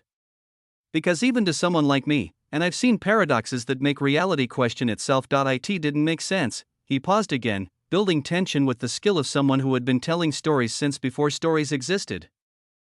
The corpse that had never moved in all these eons, that had been more still than stillness itself, stood up and walked away. Chapter 4163. It walked away. 2. The words landed like bombs made from crystallized impossibility. Faces throughout the amphitheater went through rapid cycles of disbelief, anger, and calculation. Alicia's gaze could have frozen concepts. Really? The corpse of the early creature just stood up and walked away. Schrödinger nodded with the particular enthusiasm of someone sharing fascinating gossip. Yes. Just like that. You know, I think you mentioned the dead earlier? This corpse may have simply realized that it was one of the dead and began to act like it. Identity crisis resolution. Really, his expression grew theatrical in its seriousness. Frankly, it terrified me. Here I was, going about my day, contemplating whether I existed or not, typical for me, when suddenly this thing that shouldn't move starts moving. Walking even. With purpose. Do you know how disturbing it is to see something that dead showing more life than most living things? Beside Alicia, her brother's rake began buzzing with power that made space nervous. She stopped him with a simple gesture, though her voice carried ice when she spoke. did you not even try to stop this corpse that simply walked away? Schrödinger blinked as if the question was genuinely surprising, then laughed, not mockingly but with what seemed like genuine amusement at the absurdity. Are you serious? You expect me, a mere paradox, barely worth noticing according to most. To raise my hands to stop a breathing, walking early creature? His eyes widened with exaggerated shock. My, how powerful are fold dwellers nowadays. I didn't know you all considered early creatures as nothing. Do you perhaps juggle them for entertainment? Use them as training dummies for your children? He shook his head with dramatic sadness. No, my dear fold dweller. I did not attempt to stop the corpse of an early creature that began to move around freely. I value my existence, paradoxical as it may be. So no, I actually do not have a corpse to return to you. As sad and unfortunate as that may be, an immense silence settled over the amphitheater like a blanket woven from disbelief and barely contained violence. The tension was so thick it had almost achieved consciousness when, bahaha, beast shepherdess Mickey's laughter shattered the moment like a brick through a window. She stroked Fluffy's massive head. The terrifying beast that undoubtedly exceeded 1 quadrillion in complexity, growling in what might have been amusement. That fucker is clearly lying and playing around, she declared with cheerful certainty. My Fluffy here has a very good nose. Best in nearby existence. Actually, he could smell an early creature's corpse from 2 folds away. Want me to send him sniffing around the lands of the living paradoxes? I'm sure he'd find something interesting. Her eyes sharpened despite her bright smile, transforming her from cheerful pet owner to predator in an instant. The moment she finished speaking, Schrödinger's easygoing smile simply stopped, not faded or disappeared. It just ceased to exist as if it had never been. When he spoke, his voice carried a different quality entirely. Any living existences that step into the lands of the living paradoxes without authorization, from now on, cannot have their lives guaranteed. Each word was precise, calculated, stripped of all his previous theatrical flair. The corpse is missing, and there is nothing for us to give. That is my truth. The weight that settled after these words was different from before. This wasn't tension. This was the moment before inevitable violence, the breath before the storm. Mickey's smile widened rather than diminished. Other living existences began to shift, authorities flaring as they prepared for whatever would come next. The amphitheater balanced on the edge of catastrophe. Then, from above, Alicia's voice descended with unexpected calm. Okay. The corpse of the early creature is missing, and that is that. The anticlimax. Was so jarring that several beings actually stumbled. Alicia continued with the same peaceful certainty. It seems that you all were lucky, as that corpse is a terrifying calamity. If it were actually still in your hands, I would be fearful for you. Her gaze found Schrödinger, and her smile was winter given form. It's a good thing that it has gone away. The subtext was clear to everyone present. She knew exactly what game was being played and had chosen not to call it out directly. Yet, Schrödinger simply looked back at her and smiled, the expression neither confirming nor denying anything. She nodded as if moving on from a settled matter and addressed the assembly. The veil will continue to thin. More dead existences will emerge with increasing frequency. Existence being what it is, it just so happens that living paradoxes are extremely effective against the dead. She paused, letting that sink in. The beings who many considered the problem were also, apparently, part of the solution. The help of living paradoxes will be required. They need to be spread across different folds as anchor points. And alongside this, to bolster their numbers and fill defensive gaps, all other living existences will need to enter the lands of living paradoxes. The implications were heavy. She was suggesting not just cooperation but integration on a scale that hadn't been attempted since before the coalition formed. Her gaze found Noah then. And her smile shifted into something almost warm. We will also need forces to come into the wandering territories. Every single existence will have to work together if this catastrophe is to be prevented. She let that settle before delivering the final weight, because if the dead appear en masse and cover existence across the folds, all that the folds will become are regions filled with the dead. Even after they are killed, within a day or less, they will reappear right where they died. The same ones. Again and again. Until killing them becomes meaningless and existing becomes impossible. Her eyes swept across every section, touching each faction with equal weight. Unity will be needed for what is to come. I wonder, is that even possible for all of you? The question hung in the air like a challenge wrapped in doubt. Could beings who had spent eons defining themselves by their differences suddenly work together? Could living paradoxes be trusted in the territories of others? Could anyone trust anyone when the stakes were existence itself? Noah felt Sigrid shift slightly on his knee, her order authority humming with possibility. Around them, his assembled forces remained ready but calm, waiting for his lead. The amphitheater held its breath, waiting to see who would speak first, who would accept or reject this unprecedented call for cooperation.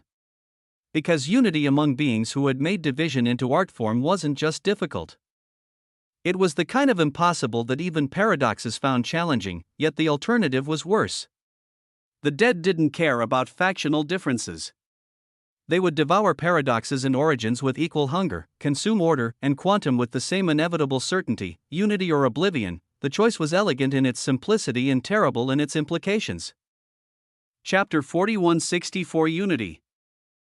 Countless living existences across the Concordat amphitheater exchanged glances that spoke volumes. Some were actually laughing. Quiet, bitter sounds that suggested existence had finally revealed its ultimate joke, the idea that they, who had spent eons defining themselves through opposition to living paradoxes, would now enter those lands freely, would allow those same paradoxes into their most sacred spaces. Such a thing could only be impossibility dressed in farmer's clothing, yet. Above them, the fold dwellers continued with the patient certainty of those who had seen this resistance before, had planned for it, had brought solutions wrapped in verdant possibility. Alicia waved her hand with grace, and from her palm emerged something that made reality itself lean in for a closer look. A seed materialized, not large, barely the size of a child's fist, but it pulsed with verdant light that suggested forests waiting to be born, harvests that hadn't yet been imagined. "I know how living existences are," she began, her voice carrying across the amphitheater with the clarity of truth being stated rather than argued, the unfathomable hatred that has been sown between paradoxes and everyone else didn't grow overnight. It was cultivated, tended, harvested, and replanted across eons until it became as fundamental as gravity. Her gaze swept across the assembly, touching each faction with equal weight. When her eyes found Noah, he met them with a smile of genuine fascination. "But we came prepared," Alicia continued, lifting the seed higher so all could see its verdant radiance. "In my hand, I hold the seed of unity, not a weapon, not a trap, but a gift from the sanctuary of the first farmer." The name alone carried weight that made several ancient beings shift with something approaching reverence. "This seed will bloom into the tree of unity. All who send their authority into it will receive a living mark of unity. A mark displayed above you for all to see, impossible to hide or counterfeit." She paused, ensuring everyone understood the significance before continuing. "If anyone bearing such a mark attacks another who carries it, their identity will instantly be displayed by the tree of unity itself. No anonymity, no denial, no claiming it was misunderstanding. But more than exposure," her smile grew sharp as winter wind, "they will be imposed with the curse of disunity. This curse delivers an attack equivalent to all the combined authorities of every entity bearing a living mark of unity within the tree of unity." Not sequentially, simultaneously, the implications crashed through the amphitheater like waves against cliffs. She was proposing mutually assured destruction on a scale that transcended individual power. "Effectively," she said, her tone becoming almost gentle, "if everyone here obtains a mark of unity, you will be absolutely safe in any fold. Attack someone, and you face the collective strength of all. Betray the unity, and unity itself becomes your executioner." She released the seed, letting it float to the center of the amphitheater where it hovered, pulsing with patient possibility. "This terrifying seed is but one gift from the sanctuary of the first farmer. One of many prepared for dealing with this catastrophe." Beside Noah, Cor smiled with the particular satisfaction of someone watching existence surprise her after eons of predictability. "It seems the fold dwellers are the most efficient and helpful lot now." She mused, her ancient voice carrying amusement. "How times have changed. Once they hid from power, now they organize it." Noah listened while his attention remained fixed on the wondrous seed. His mind was already dissecting its structure, wondering if something similar could be produced in his early veiled shore. The complexity of it, not just the binding but the automatic retaliation, the public revelation, the collective enforcement. Around him, living existences huddled in urgent discussion. Who would be first to trust? Who would risk their authority on the word of fold dwellers? No matter how powerful, the seed floated there, beautiful and terrible, waiting for someone to make the first move toward unprecedented cooperation. Noah patted Sigrid's thigh gently. A signal between them that he was about to act. He began to rise from his throne, genuinely interested in anything connected to the first farmer's legacy. The seed of unity called to him not as trap but as opportunity. but just as he started to stand, as Alicia and others turned their attention toward him, a voice rang out with theatrical timing. How fantastical that the Fold Dwellers thought of every possible solution to this. Schrodinger's words dripped with something that wasn't quite sarcasm but adjacent to it. He remained seated on the ground in his beggar's position, smiling up at the floating seed. Even though us living paradoxes have been unfairly persecuted and hunted and decimated over the years, even as our numbers keep dwindling from everyone else's righteous violence, we will be the first to take steps toward unity. He rose then, his ragged appearance somehow gaining dignity through motion. The living paradoxes will gladly send our authorities into this so-called seat of unity. The amphitheater went silent with shock. Schrödinger, who had just spent the entire meeting being deliberately obtuse, who clearly had hidden agendas within hidden agendas. Was volunteering to go first. He raised his hand, and golden obsidian light erupted from his form. The paradoxical energy spiraled upward, containing within it the authority of existence that both was and wasn't, that existed in the spaces between certainty. The Fold Dwellers watched with expressions carved from winter stone as Schrödinger's authority reached the seed first. The verdant sphere pulsed with brilliant acknowledgement, then shot a beam of green light down to bathe his figure. When the light faded, Schrödinger stood before them all with his devilish expression intact, his beggar's appearance unchanged except for one addition. Above his head, glowing with undeniable reality, floated a mark of 3 leaves arranged in perfect symmetry.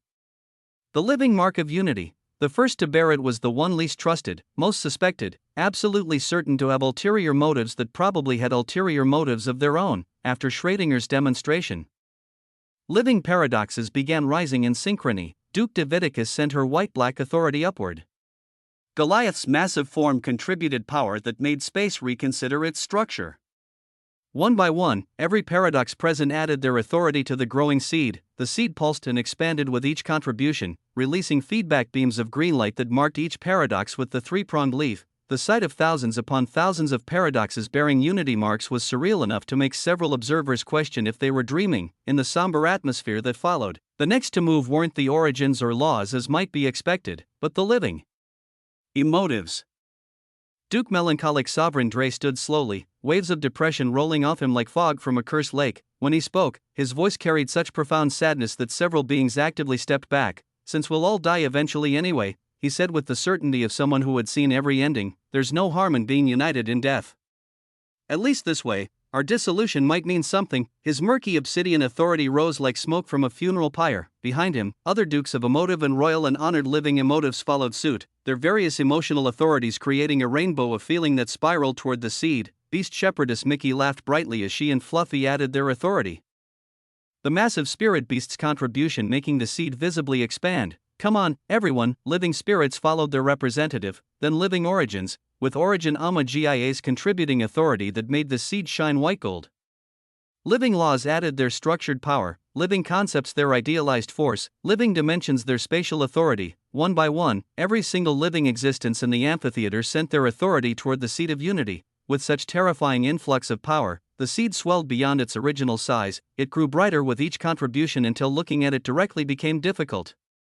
Then, with a sound like reality remembering how to breathe, it began to sprout. A tree emerged. Not gradually but with the patient inevitability of something that had always existed and was just now choosing to be visible. Verdant gold bark twisted upward, branches spreading outward, leaves unfurling with fractal complexity that hurt to follow. The tree of unity grew massive, piercing through the metaphorical ceiling of the Kleos Concordat amphitheater, stretching across the transcendent temporal folds themselves. Its roots, Noah realized with fascination, probably extended into dimensions that didn't have names yet. Noah's eyes blazed with interest as he carefully isolated a strand of his authority. Specifically the living origin authority that swirled within his complex existence.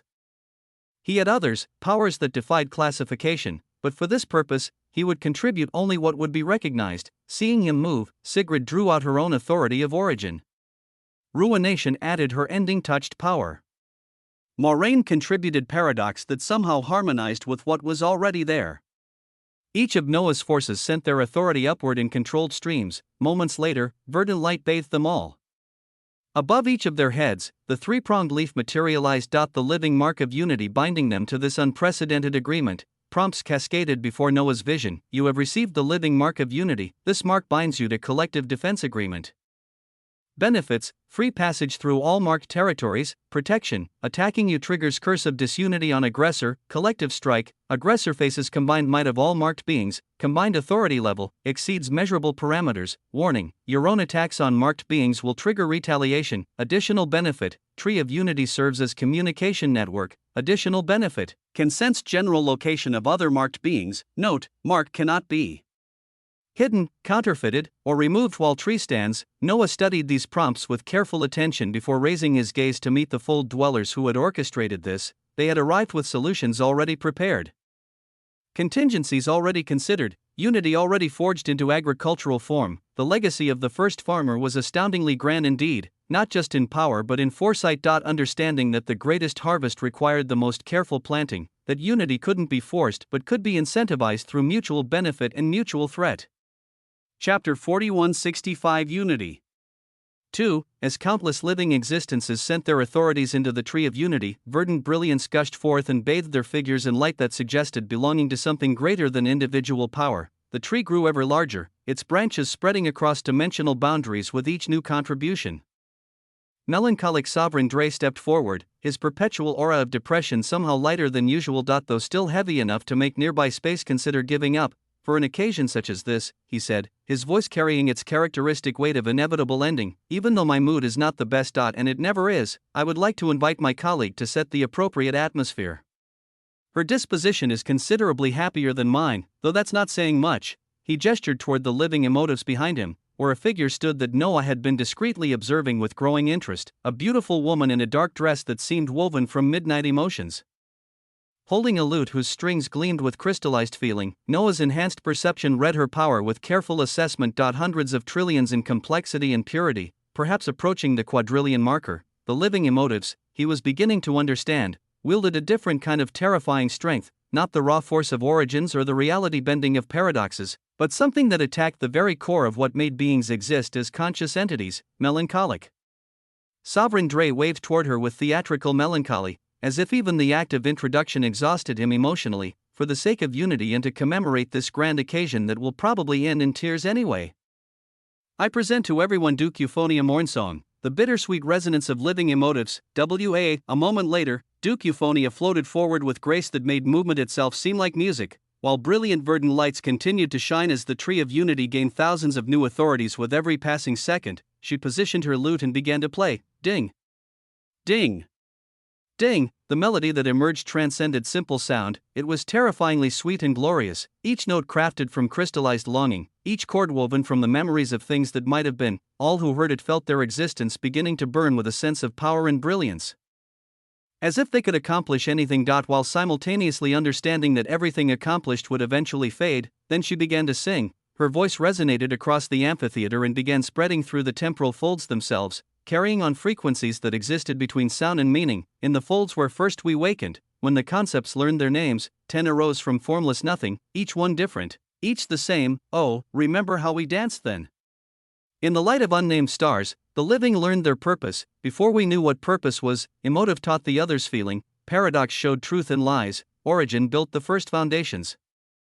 While dimensional painted sunset skies, but the dance, it could not last, friends, for dancers learned to step apart. What was one became the many, what was whole became the heart. Origin forgot its ending, law forgot that it could bend, spirit wandered seeking bodies, concept wondered, what's a friend? In the shadows of our glory, in the echo of our fall, do you remember, when we didn't fight at all?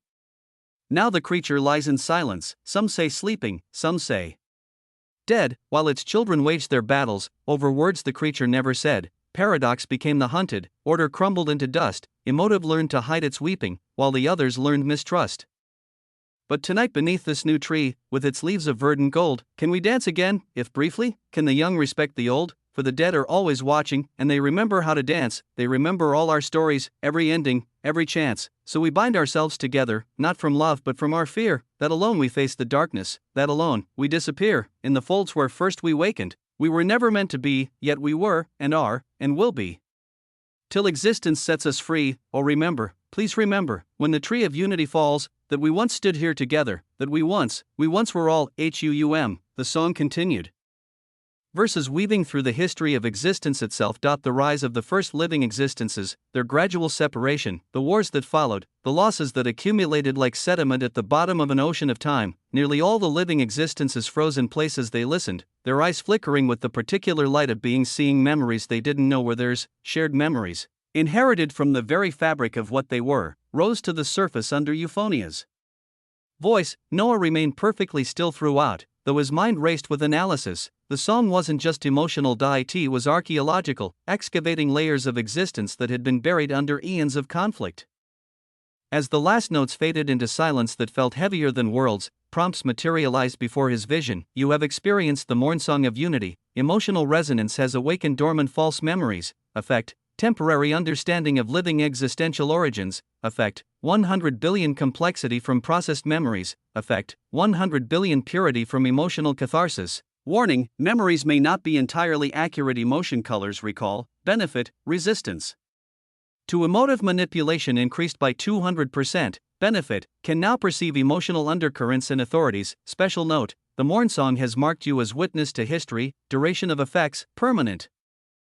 But understanding will fade unless preserved. Noah's expression grew unfathomably stern as he processed these prompts. The power of living emotives wasn't in their ability to destroy but in their capacity to make beings destroy themselves through feeling. This song had just demonstrated that on a scale that encompassed hundreds of Duke-level existences simultaneously. An unfathomable silence stretched after the song ended, broken only by the continued playing of Euphonia's lute. The melody now was simpler, sadder, an accompaniment to the weight of what had been shared. The tree of unity stood taller, its verdant gold leaves rustling with wind that came from nowhere, carrying the echo of voices that had sung together before they learned to hate.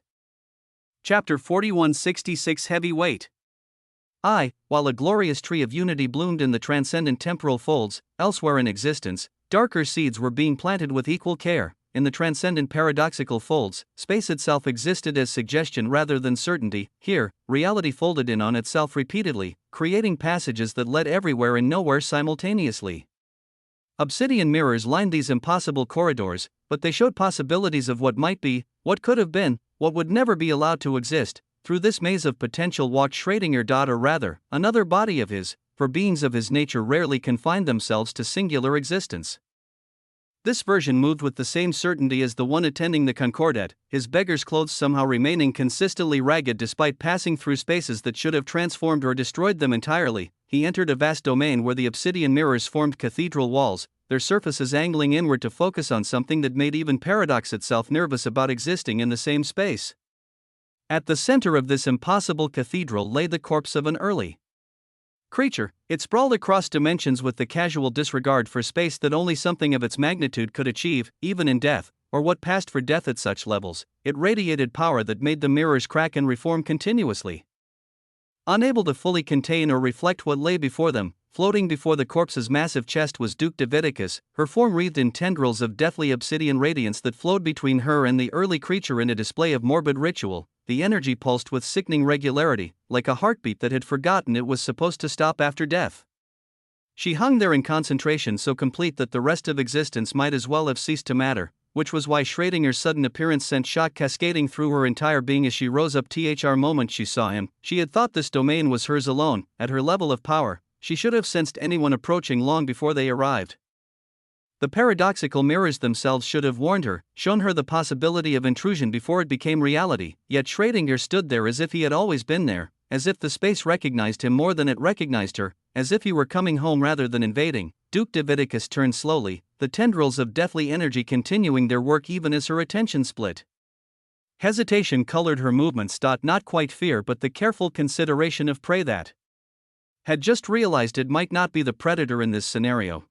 Did Sir have something to discuss with me? She asked, her voice carrying forced calm that fooled neither of them. The wariness she felt toward Schrödinger went beyond simple caution.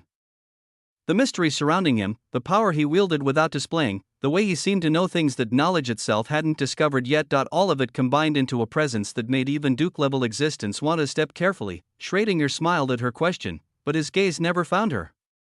Instead, he looked past her, through her, as if she were merely an inconvenient obstruction between him and what actually mattered. his eyes fixed on the massive corpse with recognition that suggested old acquaintance rather than first meeting. "I need for it to use its power to thin the veil even more," he said, still not looking at Davidicus despite ostensibly addressing the situation. "Specifically in certain locations that I'll designate, the casual nature of the request. As if he were asking someone to adjust the temperature in a room, made it even more terrifying." Davidicus blinked, confusion mixing with her wariness. "I don't believe I have the power to actively do that yet. I'm still learning the feedback between myself and the corpse. The connection is complex, and I wasn't talking to you." Schrodinger's interruption came with the patient certainty of someone correcting a child's misunderstanding. He shook his head, that disturbing smile never wavering. "No, you don't know how to do it yet. But this fellow here knows exactly how. After all, he closed a massive tear when you first woke him up, didn't he?" The words landed like physical blows. Davidicus felt shock cascade through her being, confusion tangling with sudden, terrible understanding. Why would Schrödinger be talking to the corpse? She was the one controlling it.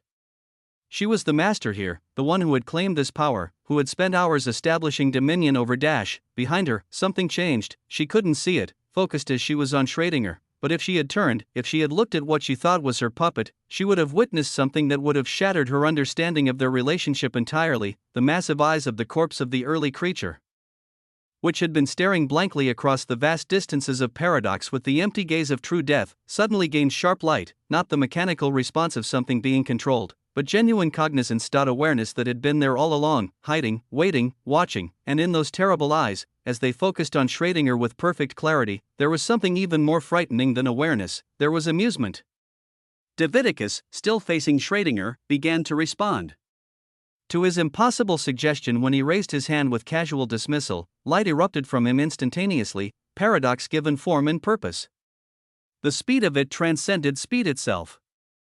Arriving before it departed, completing before it began, Davidicus didn't even sense it. The obsidian gold light wrapped around her figure like silk made from contradiction, putting her in a paradoxical state where she was simultaneously trying to respond and not trying to respond. Her mouth was open and closed. Her thoughts were forming and dissolved. She existed in the space between states, frozen not in time but in possibility itself. With a single gesture, Schrödinger had suspended a Duke-level existence whose complexity and purity should have made such casual control impossible, yet there she hung, wrapped in a cocoon of paradox, aware and unaware, present and absent. "Now," Schrödinger said, nodding toward the corpse with satisfaction, "we shall have no interruptions between the puppets in this whole ordeal." He floated forward, his ragged form somehow gaining dignity through motion, until he hovered before the massive head of the early creature. "So I ask of you, I need you to open significantly more tears in the transcendent origin folds. As an early creature, especially one so thoroughly wrapped in the weavings of death, you are one of the few who can contribute meaningfully to loosening the veil." The silence that followed should have been absolute. Corpses, after all, weren't known for their conversational skills, but then the corpse's eyes moved. Not the vacant drift of dead flesh but deliberate, focused movement. They fixed on the frozen form of Davidicus with contempt that transcended death. "Puny thing," the corpse said, its voice carrying the weight of mountains learning to speak. "You have actually gone ahead and frozen the little thing that thought it was my master." The words emerged not from the throat. What need did the dead have for vocal cords? They came from existence itself being forced to acknowledge that this thing wanted to communicate. The paradoxical mirrors cracked further, unable to reconcile a corpse that spoke with their understanding of what death meant. If Schrödinger was surprised by the corpse speaking, he showed no sign. Instead, he waited with the patience of someone who had expected exactly this response, who had perhaps orchestrated events specifically to reach this moment. The corpse's attention returned to him, and its expression, insofar as something that massive could have expressions, shifted into something that might have been respect mixed with curiosity. "Little thing, are you not scared at all, standing before me like this?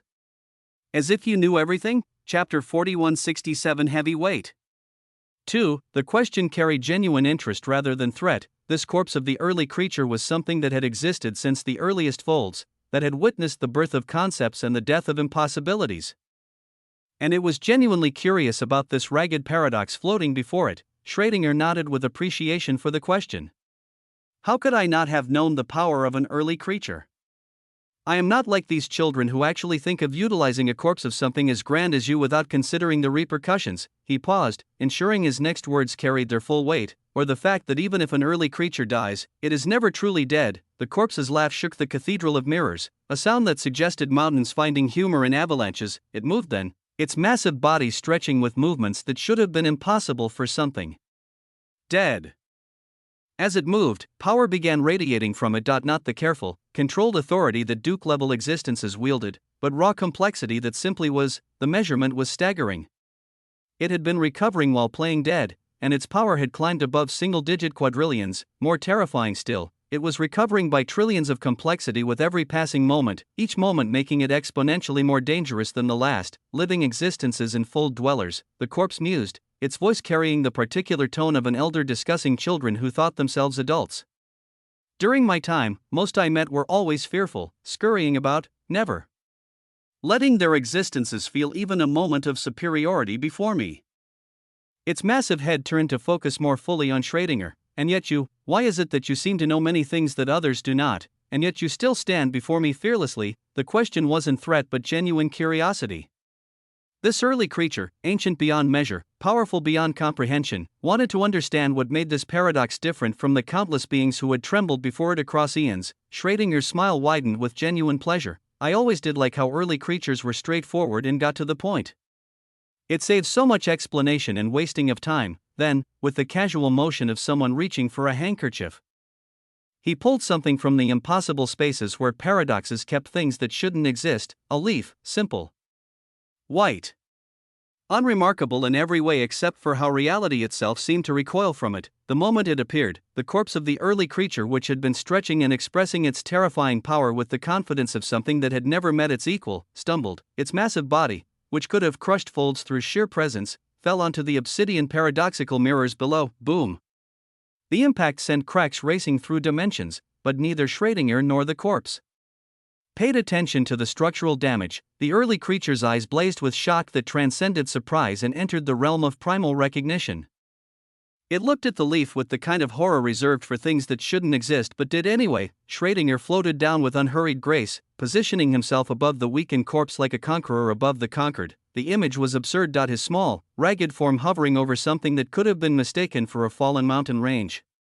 Yet somehow, he was clearly the one in control. His eyes, usually dancing with paradoxical amusement, had gone cold and hard as winter stars. What tribe were you from in the earliest folds? The question carried weight that made even asking it feel like violence. The corpse trembled, actually trembled. Before responding with unwillingness mixed with fear that early creatures weren't supposed to be capable of feeling.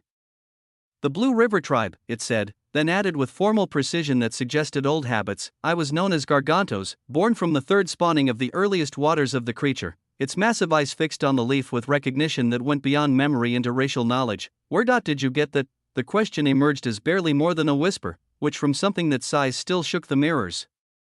Schrödinger maintained his cold gaze, the leaf rotating slowly in his grip as if he were examining it for the first time despite clearly knowing exactly what it was. It matters not where I get the things I have. What matters is my order being followed. He leaned forward slightly. And though the size difference was laughable, it was clearly Gargantos who felt small. There is much to be done, and not many of us are truly doing anything crucial. As I said, what I need from you is to open multiple tiers to allow the dead to be more concentrated in the transcendent origin folds. There is something I need in the heart of origin. To get it, some existences might have to die. He paused, letting that sink in. But the deaths of a few will be nothing on the grand scale, as they will in turn save countless others. The leaf pulsed once with light that suggested endings more final than death. Are things understood, O early creature? If you know what I have in my hands, then you know I can put you in a state of perpetual cessation. Where you're neither alive nor dead. Though given you can be considered part of the dead, I suppose I could take even that away from you. The casual cruelty of the suggestion. Removing death from something already dead, transcended normal threatens into something that made paradox itself uncomfortable. What will it be? Gargantos trembled, its massive form creating waves through the paradoxical space.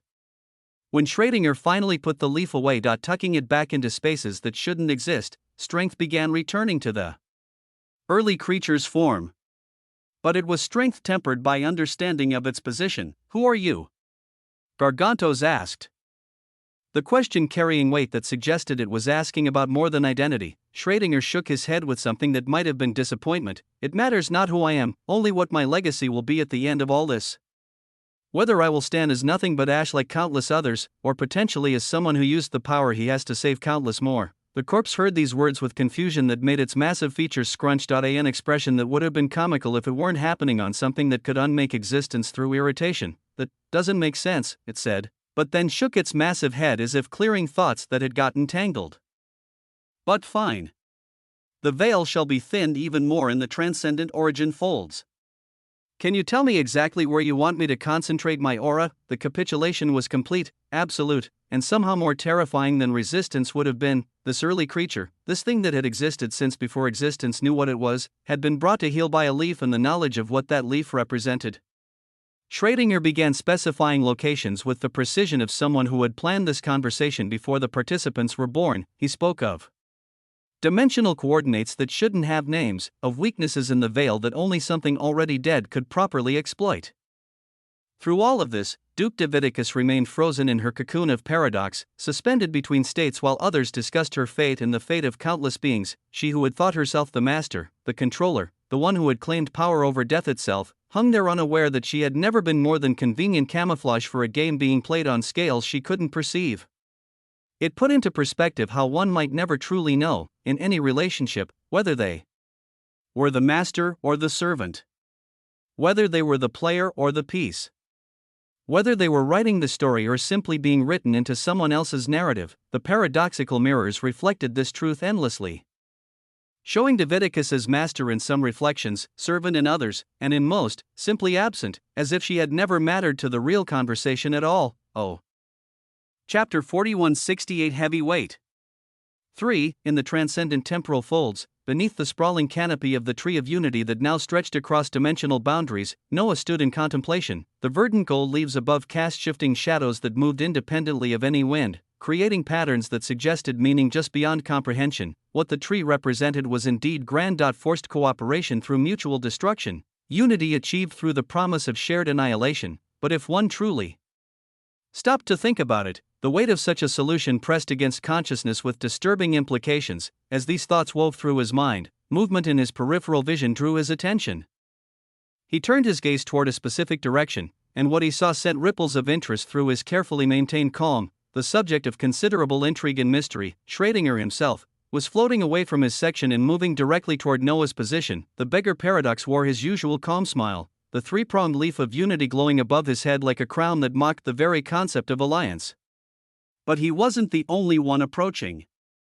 Sigrid tugged gently on Noah's hand, her touch carrying urgency as she directed his attention toward another approaching figure. There, the terrifyingly massive body of a spirit beast Fluffy, whose complexity exceeded 1 quadrillion, was being pulled along by beast shepherdess Mickey. She floated toward them with a vibrant smile that suggested she found the entire situation delightfully entertaining. Multiple beings converging on his position simultaneously should have created a question of who would arrive first, but paradox had its own rules about such things. In the next moment, with timing that transcended normal causality, Schrödinger simply was there, his voice echoing with amusement that didn't quite reach his eyes. Friend, he said, the word carrying layers of meaning that made it both greeting and test. Is it possible for us to have a little discussion over tea?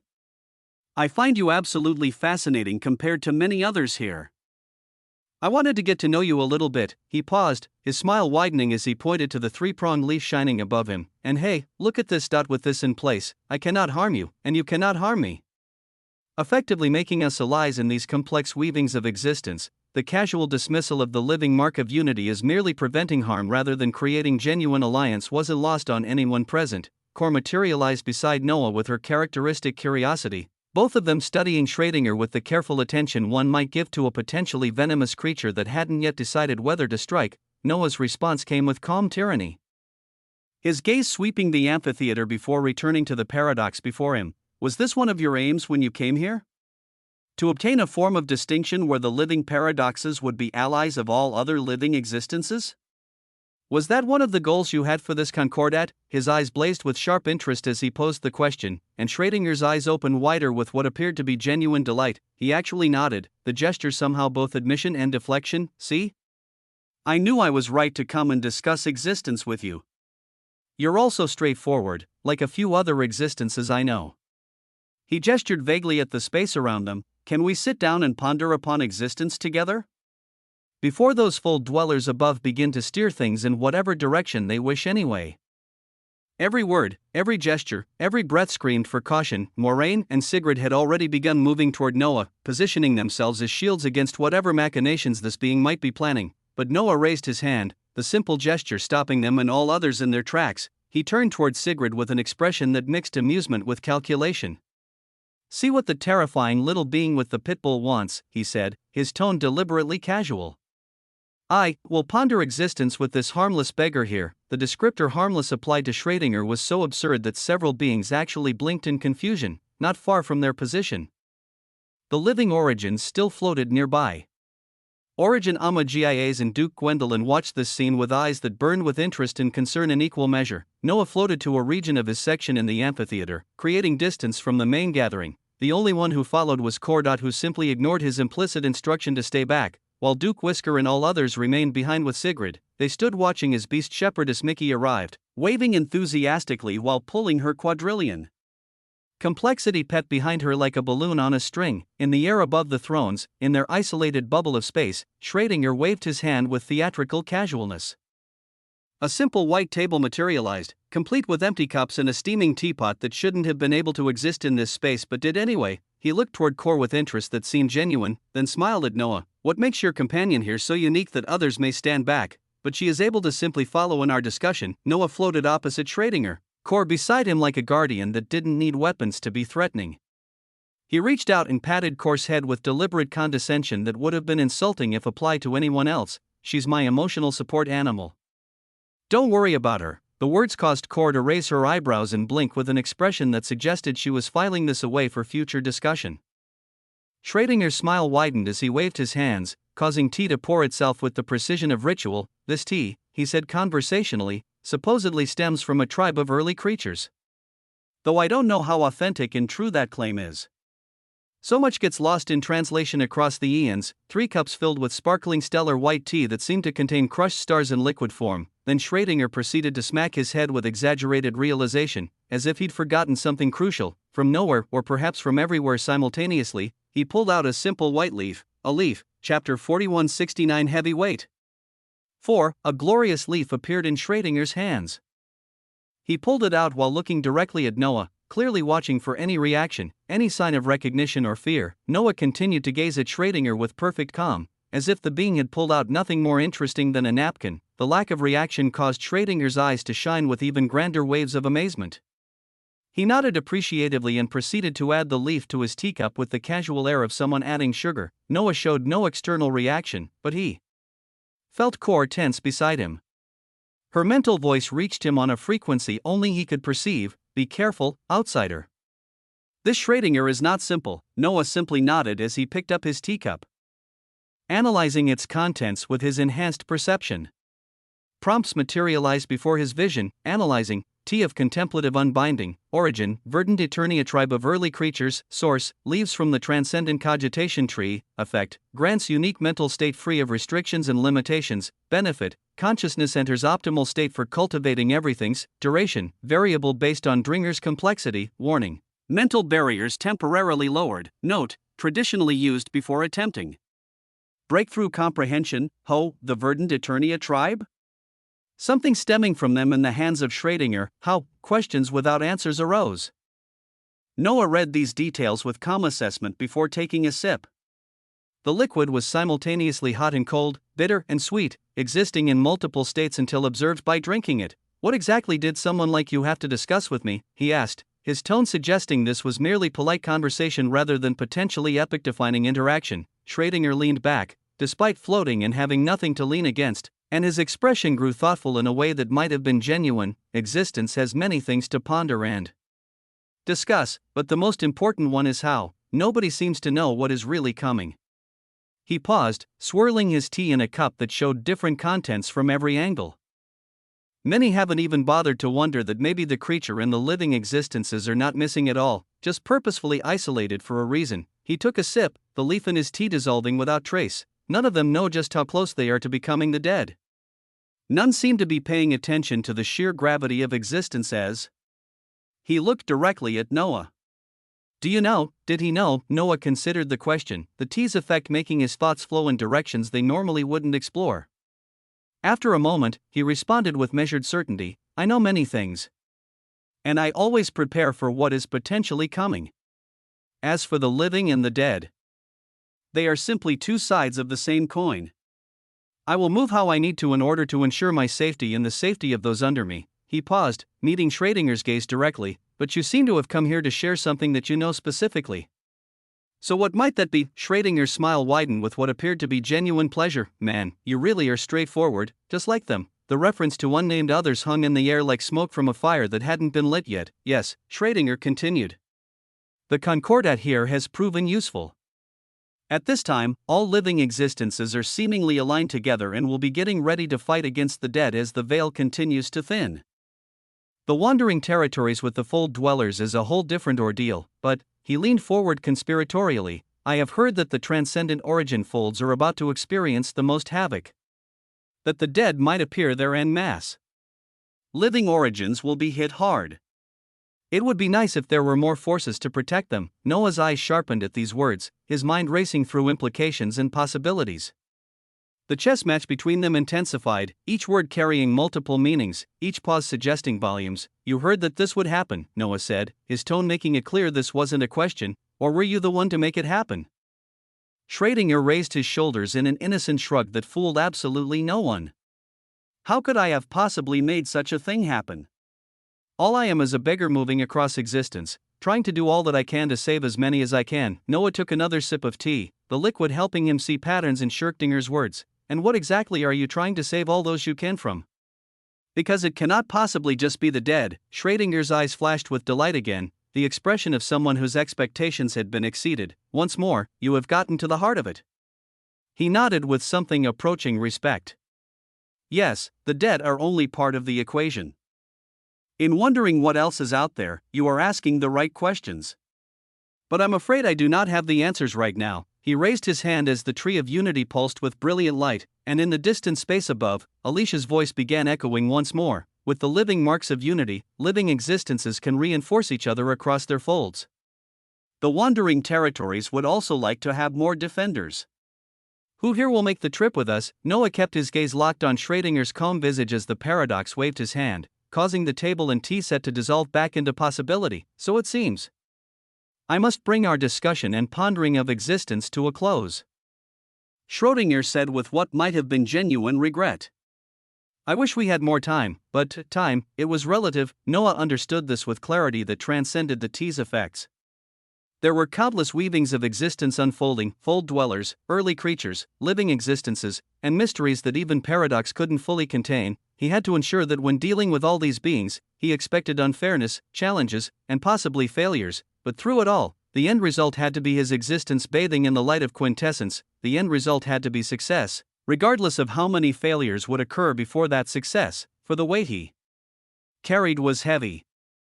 And he needed to gain the strength to carry it effortlessly while gazing even further ahead into futures that hadn't yet decided whether to exist. Chapter 4170 Existential Intermission. Existential intermission glossary, people and events, glossary of terms, everything's, the fundamental essence that comprises all existence.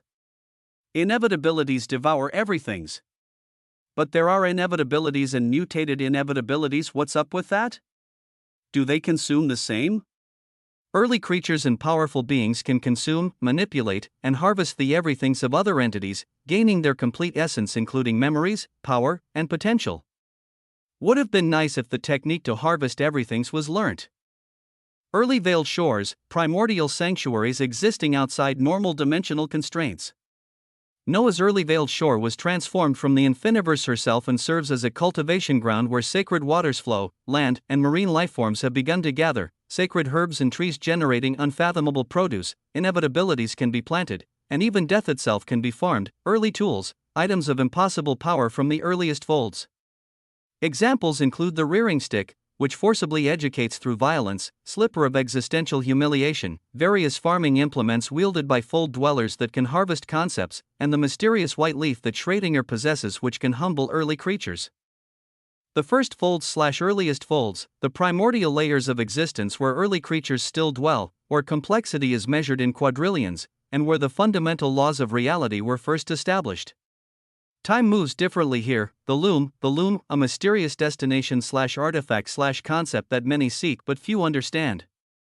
Living existences have disappeared searching for it. Somehow connected to the fundamental weaving of existence itself, fallout, the veil, the barrier between the living and the dead. Recently compromised, allowing dead existences to emerge into existence. When the dead are killed, they reform within a day at the site of their destruction.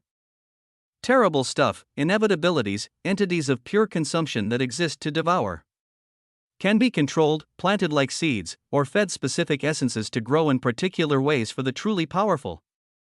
Some unknown musings between mutated inevitabilities and inevitabilities, complexity and purity, the two fundamental measurements of power. Reaching trillions denotes Duke-level power entities standing over prime, honored, and royal living existences, while quadrillions mark young early creature status.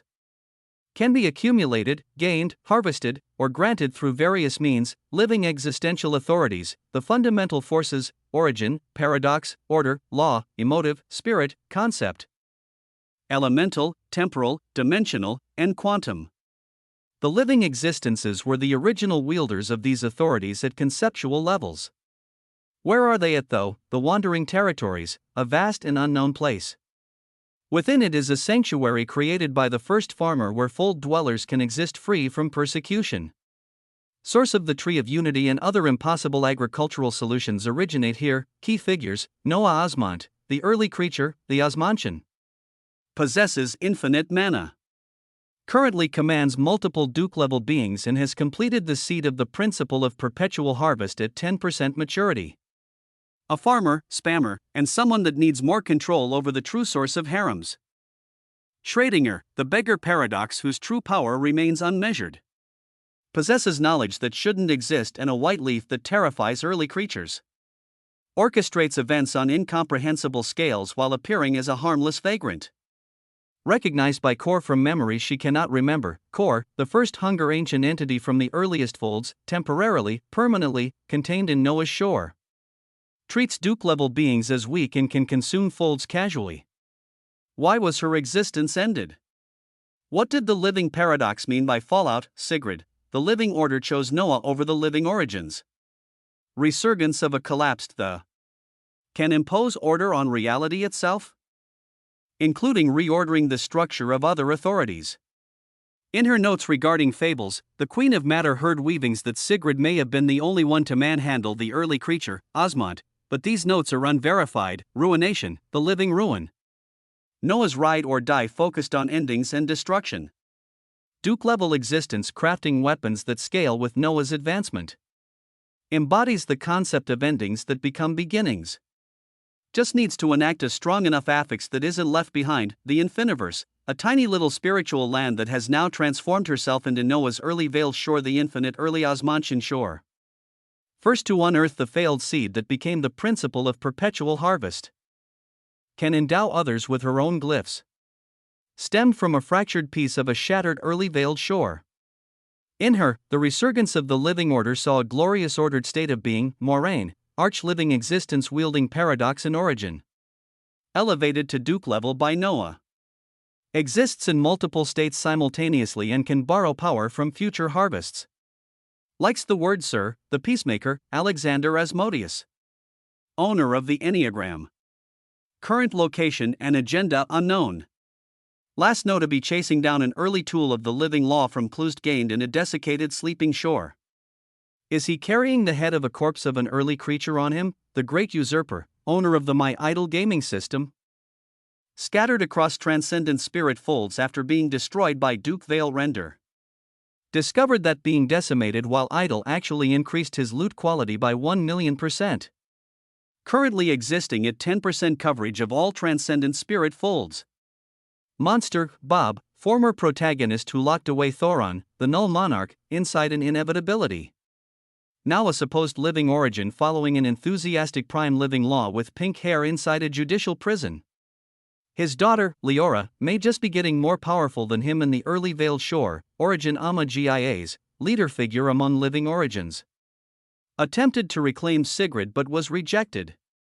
wields hundreds of trillions in complexity and represents some of the institutional power of established living existences.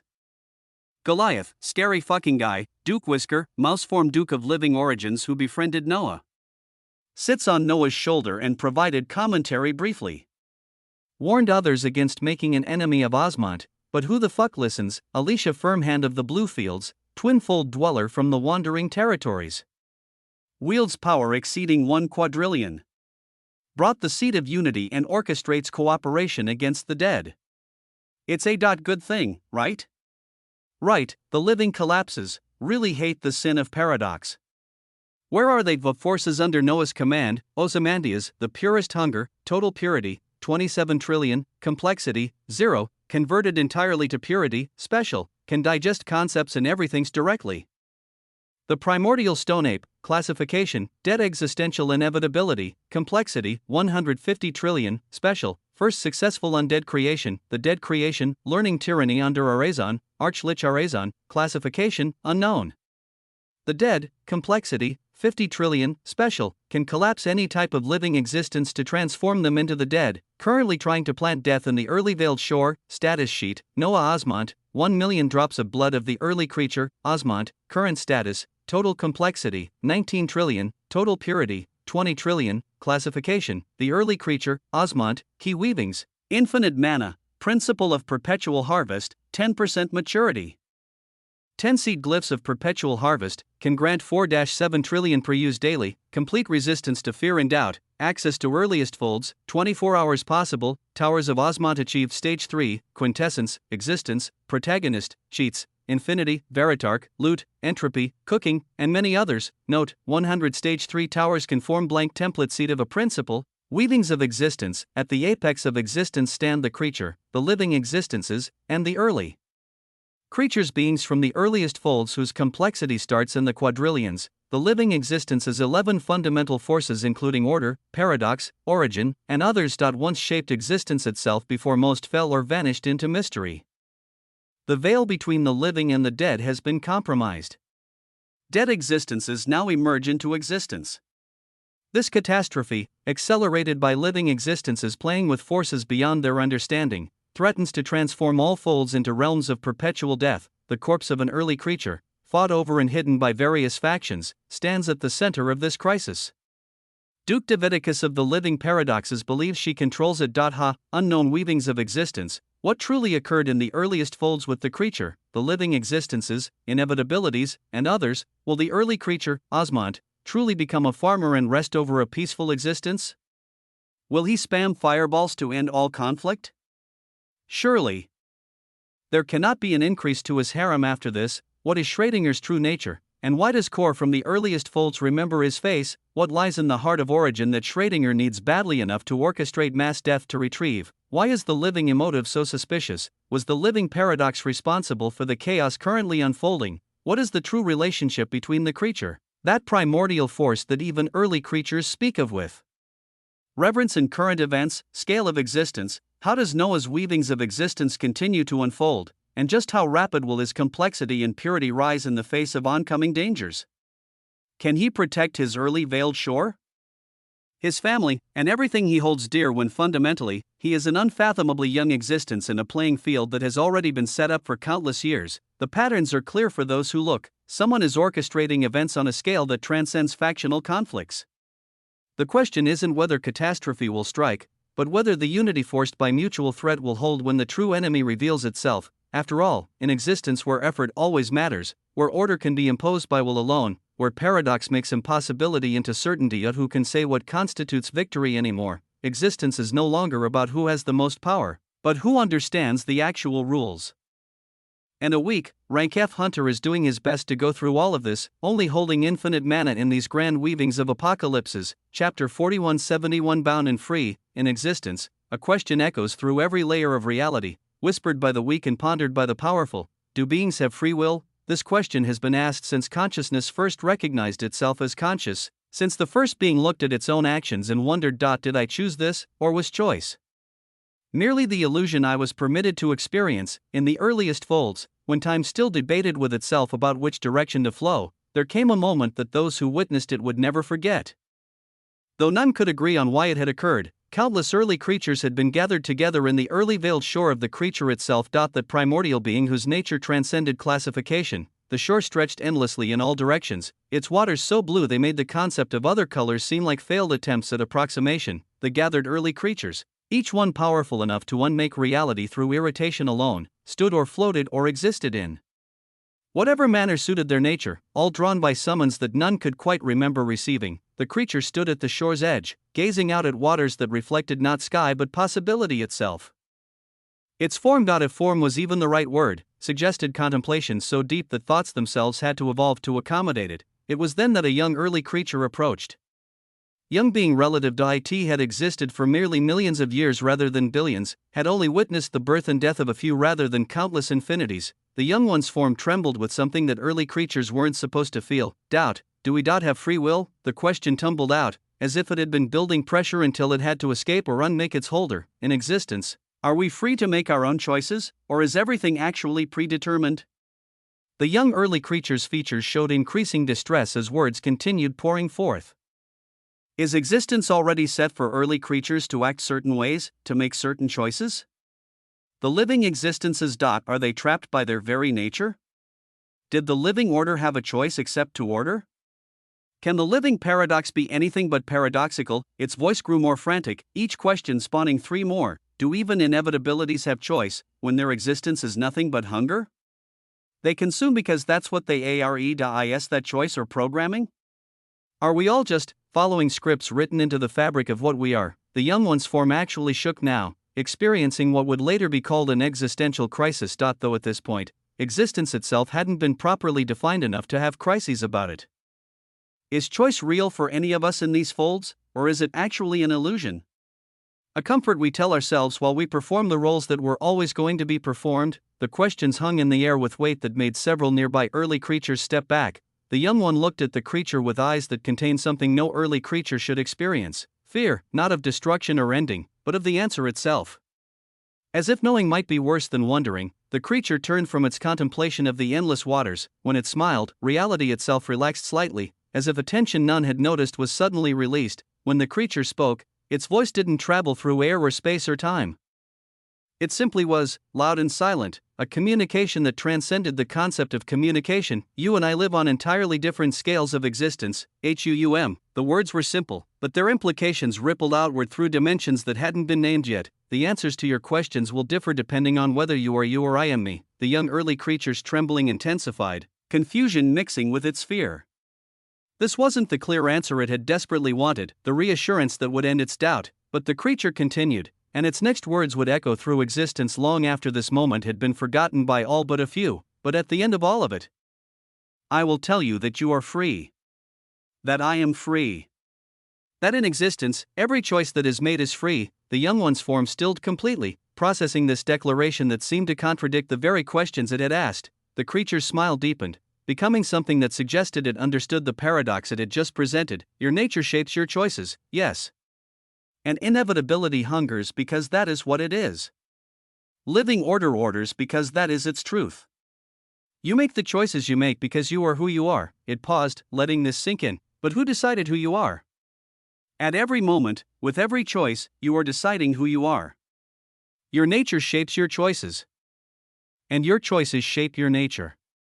The prison and the key are the same thing, viewed from different angles. The gathered early creatures listened with attention that could have created wheels from focus alone. You are free precisely because your choices arise from what you are. True slavery would be making choices that had nothing to do with your nature. Random, meaningless, disconnected from the continuity of your existence. That would be the real absence of will. The creature turned back to its contemplation of the endless waters. Every being in existence is both completely free and completely bound. Free because every choice genuinely arises from their own nature. Bound because their nature is what it is. The question you should ask is not whether you have free will, but whether you would want the alternative. Choices that come from nowhere, mean nothing, and connect to nothing. The young early creature stood in silence that stretched beyond time, processing this answer that was both terrifying and liberating. So we are free, it finally asked, voice small despite its massive nature. You are as free as I am, the creature replied. And I am as bound as you are. That is the only equality that exists across all scales of existence. We all choose according to what we are, and what we are is shaped by what we choose. The gathering would eventually disperse, each early creature carrying away their own interpretation of what had been said.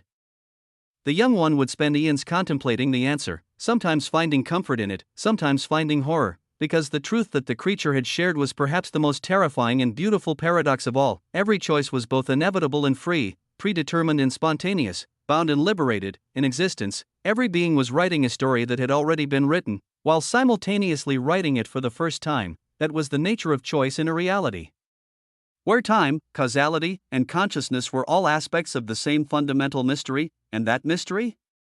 It chose to remain mysterious, freely and inevitably, because that was its nature.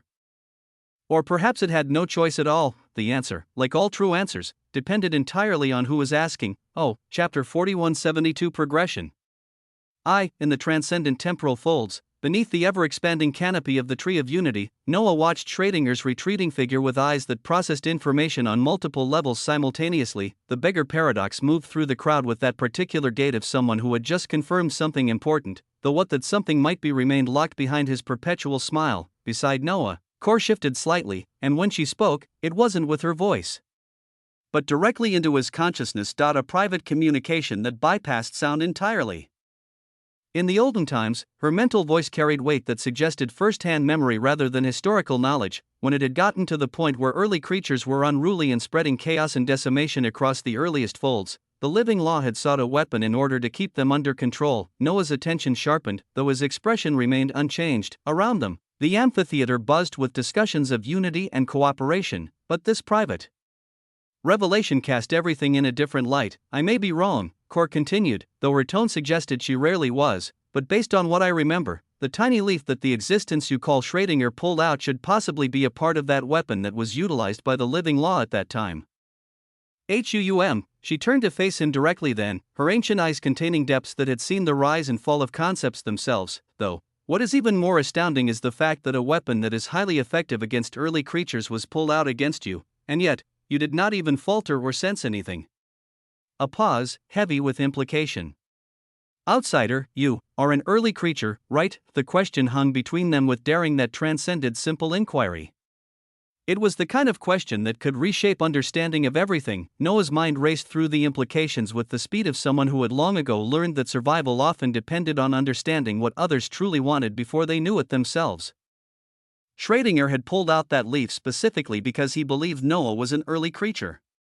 It had been a test. Elegant in its simplicity, terrifying in its implications. The leaf hadn't worked, which meant Schrödinger now faced two possible conclusions: either Noah wasn't an early creature at all, which would overturn numerous assumptions about his nature and power, or, and this was the more disturbing possibility, Noah was indeed an early creature, but one against whom traditional weapons simply didn't function. The question that naturally followed made Noah's thoughts spiral into deeper analysis.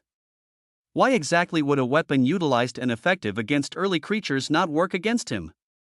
He possessed astounding concepts, certainly, the protagonist, cheats, tyranny, and others that defied conventional understanding. But at the end of the day, Noah knew who he was. Or at least, he thought he did. He didn't consider himself unfathomably special, despite evidence increasingly suggesting otherwise. The only theoretical difference he could identify was in the fundamental structure of his existence compared to other early creatures. He wasn't simply an early creature, he was the early creature, Osmont. Part of him was also an inevitability, a hybrid nature that shouldn't exist. His progression of power followed patterns drastically different from any early creature recorded in history.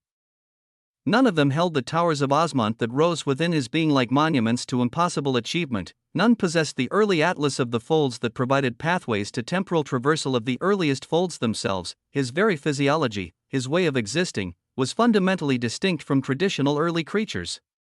But he couldn't say with certainty which aspect had rendered him immune to the leaf's effects. Was it his hybrid nature? The towers? The atlas? His infinite mana?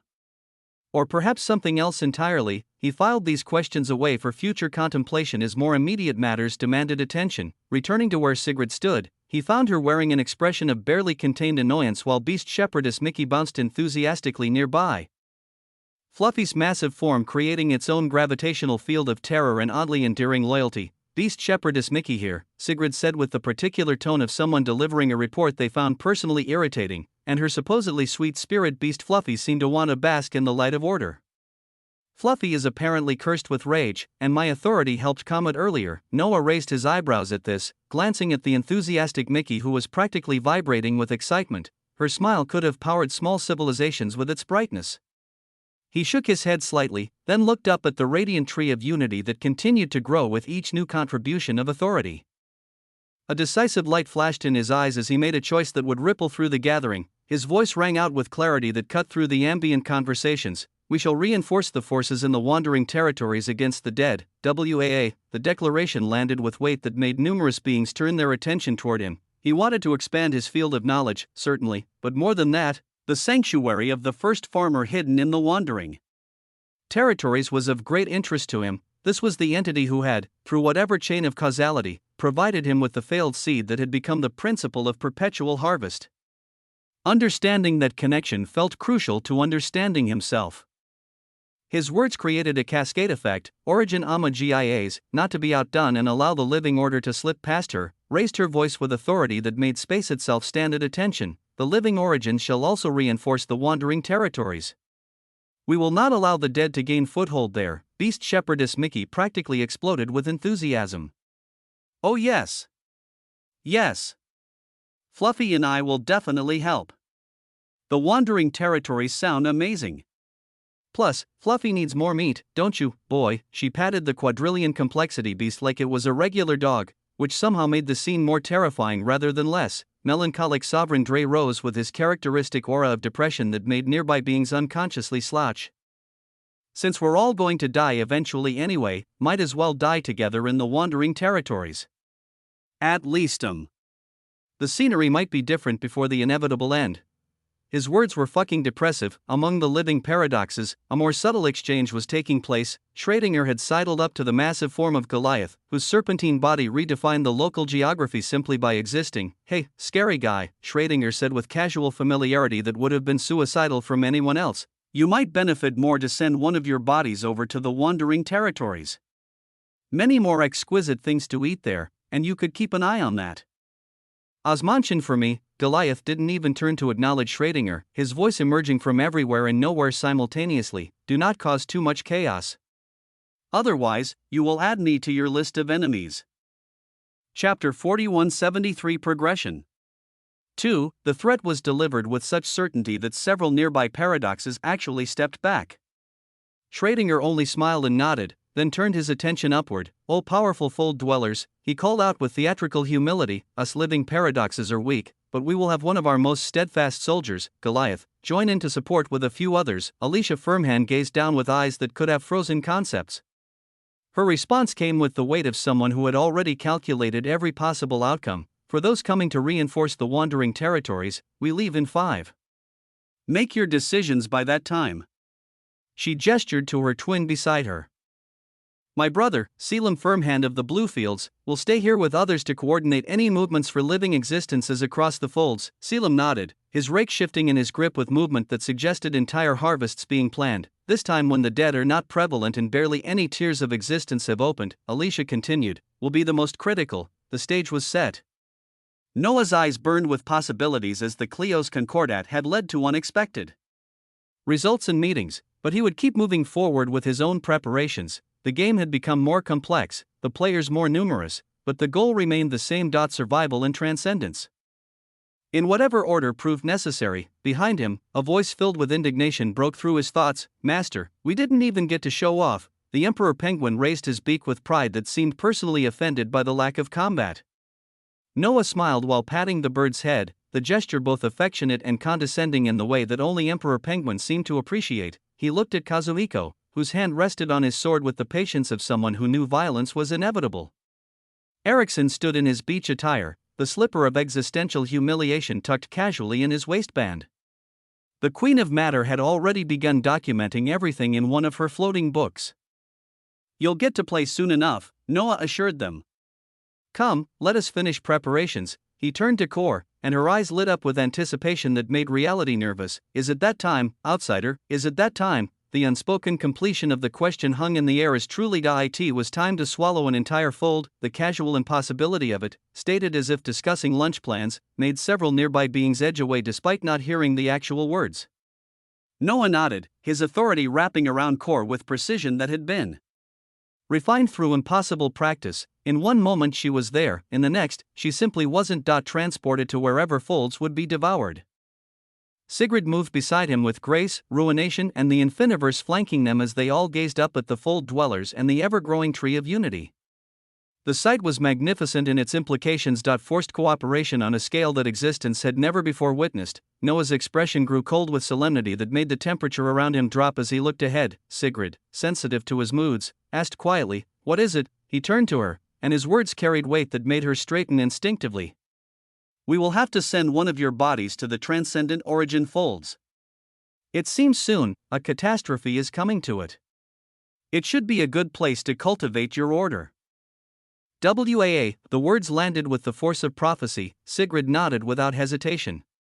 Even though she had told the living origin she would not establish order with them, even though she had rejected their authority and chosen her own path, that was still her home in ways that transcended politics or power. The living origins were where she had learned what origin meant, where her family had sacrificed everything for a concept that she now embodied in ways they never could have imagined.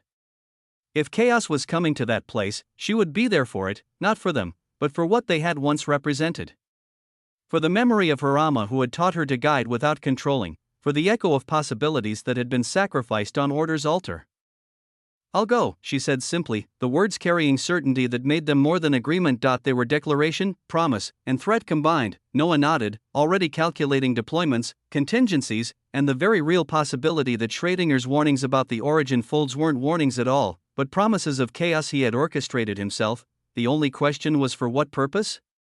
The gathering was dispersing with purpose now, each faction preparing for movements that would reshape the folds against the dead, but Noah couldn't shake the feeling that the real game was being played on a board none of them could fully see, with pieces that didn't know they were pieces.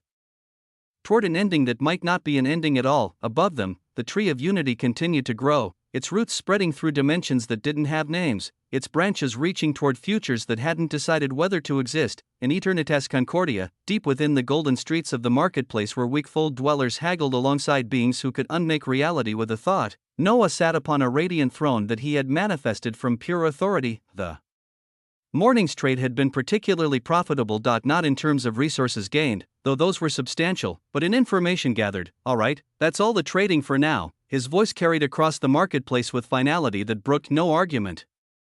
With practiced motions, he began storing away the glass waxen bowls that had contained the meat of marine lifeforms from his early veiled shore. Delicacies that beings here couldn't obtain through any other means. The crowd that had gathered, a mixture of hopeful fold dwellers and calculating living existences, began to disperse with varying degrees of reluctance. Beside him, Callista and the other fold dwellers from the veiled sunfolds remained, their expressions mixing gratitude with confusion at the sudden end to commerce. Noah turned to them, his gaze carrying weight that made even these beings who had grown accustomed to his strangeness pay attention. "You all need to go now." Callista's eyes flashed with kismet, that particular light that suggested she was seeing fragments of possibility, her mouth open to reply, perhaps to question.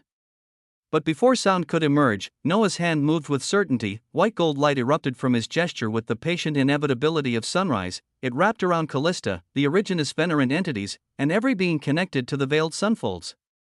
The light didn't transport them so much as exchange them, reality shuffling its deck to deal a different hand. Where they had stood, a single figure now materialized. Sigrid's clone appeared with the grace of order asserting itself in a space that had momentarily forgotten structure. The living order returned. To her home. Chapter 4174. You called them.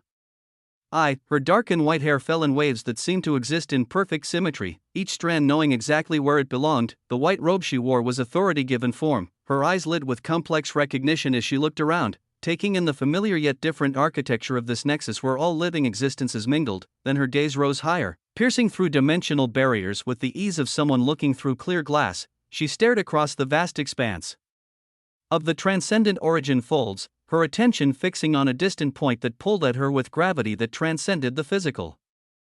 The heart of origin, her home, the word carried weight that nearly made her falter. Home, not where her family had burned themselves to ash for the sake of order. Home, where every corner held memories of laughter before it held memories of sacrifice, home, where she had learned what love meant by watching it destroy itself for principle. She moved to stand beside Noah, her voice emerging with melancholy that made the golden air around them grow heavy. I miss the memories of that place and what it used to represent, she said, each word carefully chosen yet with emotion.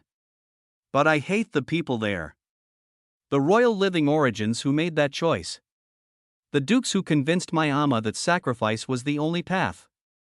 The ones who watched my family burn and called it necessity. Her eyes carried traces of longing mixed with pain. The particular anguish of loving a place while hating what it had become. The moment Noah saw that expression, his eyes sharpened to points that could have cut through the veils between realities. I could decimate all those living origins that caused you pain. The offer was delivered with the same tone someone might use to suggest getting dinner, casual. Certain. Absolutely sincere. Sigrid's lips curved into a smile that contained too much understanding to be happy. She shook her head, preparing to explain why vengeance wouldn't heal what had been broken, but HUUM, the sound rolled across existence like thunder from a storm that hadn't formed yet. It wasn't loud so much as deep, resonating in frequencies that bones recognized before ears could process. Noah and Sigrid looked up simultaneously, their enhanced perceptions cutting through dimensional layers to see what was coming. Across the vast stretches of the transcendent origin folds, there had only been auroras of beautiful white and gold. The natural luminescence of origin authority permeating through structured space. Yet at this moment, from all directions at once, Woo! Hues of obsidian began blooming in the far distance like inverse stars igniting. The light was wrong in ways that transcended color. It felt grand and terrible, as if it were leaking from a place that should have been sealed, as if death that had been carefully contained had suddenly found its dams exploding. Space began to tear. Not in one location but across different regions throughout the transcendent origin folds. The tears started as lines of absolute black against reality's fabric, then widened into oval doorways that spilled endless weavings of death and endings. Each tear was perfectly positioned, surgically precise in its placement. Too precise to be natural, too coordinated to be coincidence. The marketplace erupted into chaos as living existences recognized the threat. Above Concordia, multiple auras of Duke-level power blazed to life like defensive fires against approaching winter. These weren't just living origin dukes. The coalition of living existences had members here from every faction here, and they all responded with trained precision to existential threat. Tens of thousands of royal, honored, and prime living existences began gathering with speed that bent space around their movement. They looked at the widening tiers with expressions that cycled through shock, fear, and a desperate question that none wanted to voice. Why? They had received no reports of mass tiers opening in other transcendent folds, so why was it that so many tiers were opening specifically in the transcendent origin folds? Noah's eyes remained sharp as he observed the swaths of living existences scrambling to respond. He understood what they didn't. When one lacked the right knowledge, they could only ever move reactively, playing a game whose rules they didn't know existed. These beings saw the tiers of existence and thought simply, the dead will emerge and cause destruction if not stopped. They didn't know, couldn't know, that these tiers were likely purposeful, deliberate, orchestrated. They didn't understand that existence itself didn't have particular animosity toward the transcendent origin folds. This wasn't existential judgment but collateral damage in someone else's plan, the machinations of Schrödinger, most likely. A paradox needing something from here, and willing to sacrifice an entire fold's stability to ops and his means. None of them knew this. But Noah held more information than most, could do more than simply react to unfolding catastrophe. He could prepare. He could plan. He could profit. At this moment, Noah had a very specific goal: 1 quadrillion. He had become a duke. Exceeded 10 trillion in complexity and purity.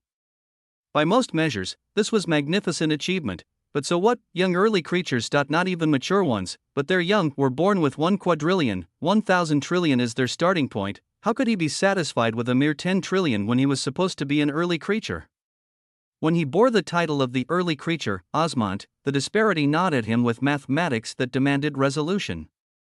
He needed to bridge that gap not gradually but exponentially. He needed resources, opportunities, and challenges that would force his evolution beyond current limitations. His eyes pulsed with bursts of blue-gold arcs that formed infinity symbols in the air before dissolving. His gaze rose to focus on the tiers of existence with the particular attention of a farmer examining fields ready for harvest. Whatever came through those tiers, he would break down and devour to aid his elevation toward 1 quadrillion. Let them come. Let them all come. His body began to vibrate with anticipation that transcended the physical. His existence itself buzzed with fervor, resonating at frequencies that made nearby space reconsider its stability.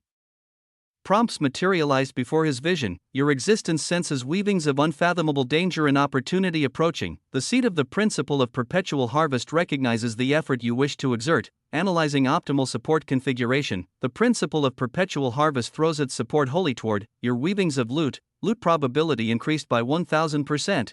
Loot quality increased by 1000%. All enemies defeated will drop maximum possible resources. Oh.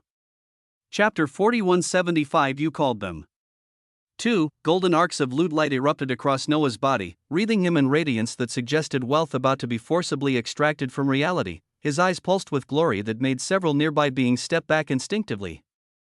He rose from his throne with movement that was both gradual and instantaneous, existing in the space between rest and violence. His heart, the heart of an early creature that beat within his chest, began pounding like a war drum announcing the beginning of harvest. The sound resonated through dimensions, each beat a promise of violence transformed into opportunity.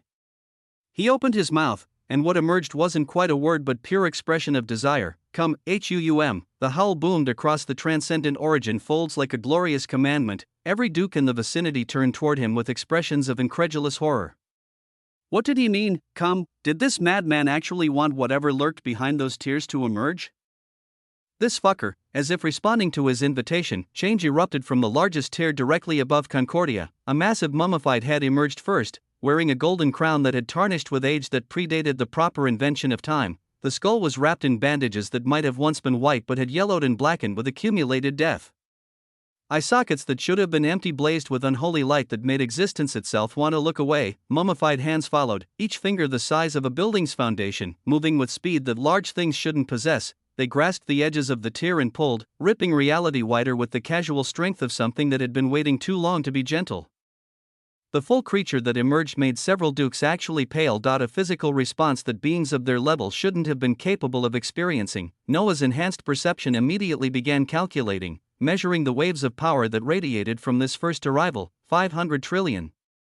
At minimum, the first dead existence to fully emerge already eclipsed many of the assembled dukes in raw power. Its presence pressed against reality with weight that made lesser beings simply cease, not from attack but from proximity to something that shouldn't exist. Across the transcendent origin folds, the tears continued disgorging their contents. Eidolons emerged.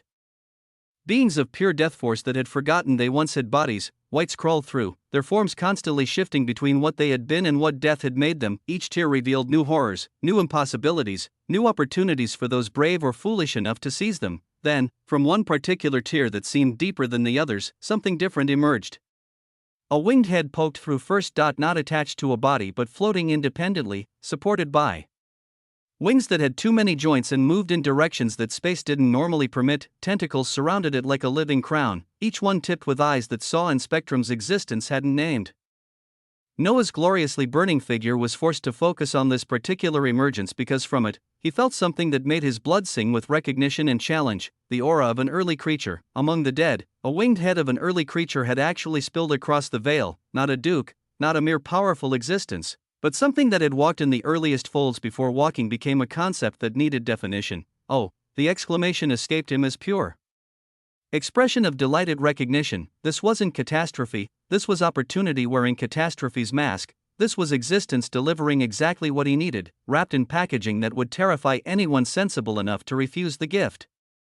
The dead had come in force, and among them, something worth devouring. The overflowing aura of the dead pressed against reality with weight that made existence reconsider its structural integrity. Noah gazed at the unfolding catastrophe with eyes that shone with both gravity and possibility. The particular gleam of someone doing math that would horrify accountants, 20 trillion in complexity and purity.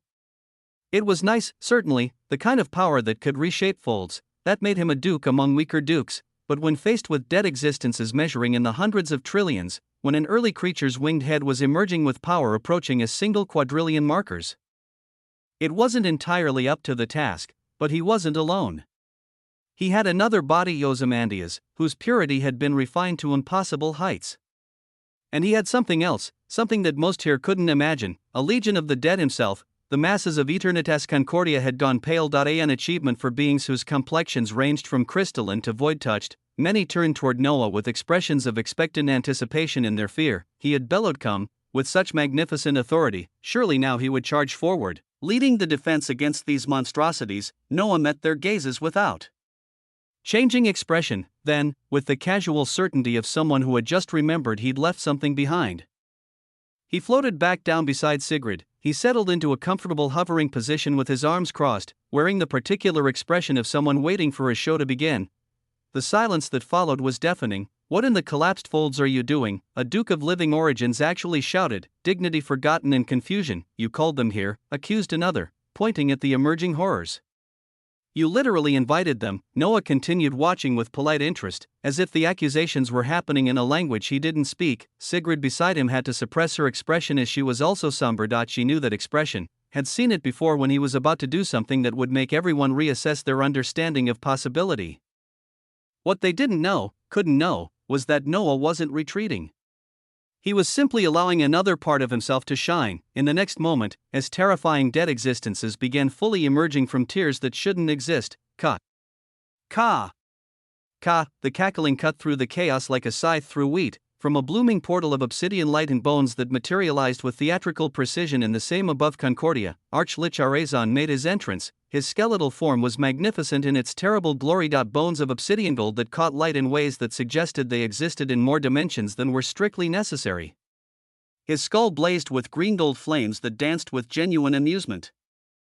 Tattered robes that seemed woven from the final breaths of dying folds billowed around him despite the absence of wind. He stood atop the emerging primordial stone ape, whose undead form had grown even more terrifying since its transformation, and leading them both, moving with the inexorable certainty of hunger given purpose. Ozymandias, the purest hunger had arrived, and reality itself held its breath. Adui. Chapter 4176 Death. Above the skies of Concordia, where death and life were about to dance their eternal waltz, consciousness stirred within bones that had forgotten what flesh felt like. Archlich Arezon's laughter erupted across dimensions like the sound of tombstones cracking under pressure. Finally, he had been let loose on the battlefield with the Master once more. Freedom tasted like ashen possibility, like the moment between last breath and eternal silence. The Master, Arezon's flaming eye sockets turned first to Ozymandias floating nearby. That manifestation of hunger so pure it made even death jealous. Then to Noah in the distance, standing with arrogance among the panicking living. How magnificent that the Master took on many forms. This time, he held the paradox of being both living and dead, walking in sunlight while casting shadows that belonged to tombs. How glorious the Master was, to feel both life and death so freely, to taste existence from both sides of the veil. Arezon himself much preferred death. Life was so messy. All that breathing and hoping and feeling. Death was elegant in its finality. The essence of death felt comforting, like winter's embrace after a fever. Cold. Still. Home, death, Arezon mused to himself, his voice carrying the particular quality of someone having a delightful conversation at a party only they could attend, is such a sweet release that many seek without knowing they seek it. Every risk taken, every war waged, every moment of despair. All roads leading to the same destination. His skeletal jaw clicked in what might have been a grin. And I am merely a helpful guide, showing them the shortest path to where they were always going. Death isn't the enemy. It's the final punctuation mark on existence's rambling sentence. Without it, life would just go on, a run-on sentence that loses all meaning through sheer repetition. Of course, this entire tangent had occurred in less than a nanosecond of external time. Arezon could have lengthy debates with himself in the space between one moment and the next, exploring the nature of cessation while reality waited patiently for him to return. But anyways, back to himself. He was a record given identity by the gracious Master. One of many records that had been elevated from mere notation to genuine existence. He had even reached out to other records under the Master. Hyperion, that fat elephant, Commander Foam, Old Man Eudemus, Oppenheimer, would you like to join me as the dead? He had asked them with genuine enthusiasm. The benefits are eternal. No need for food, sleep, or those tedious biological functions.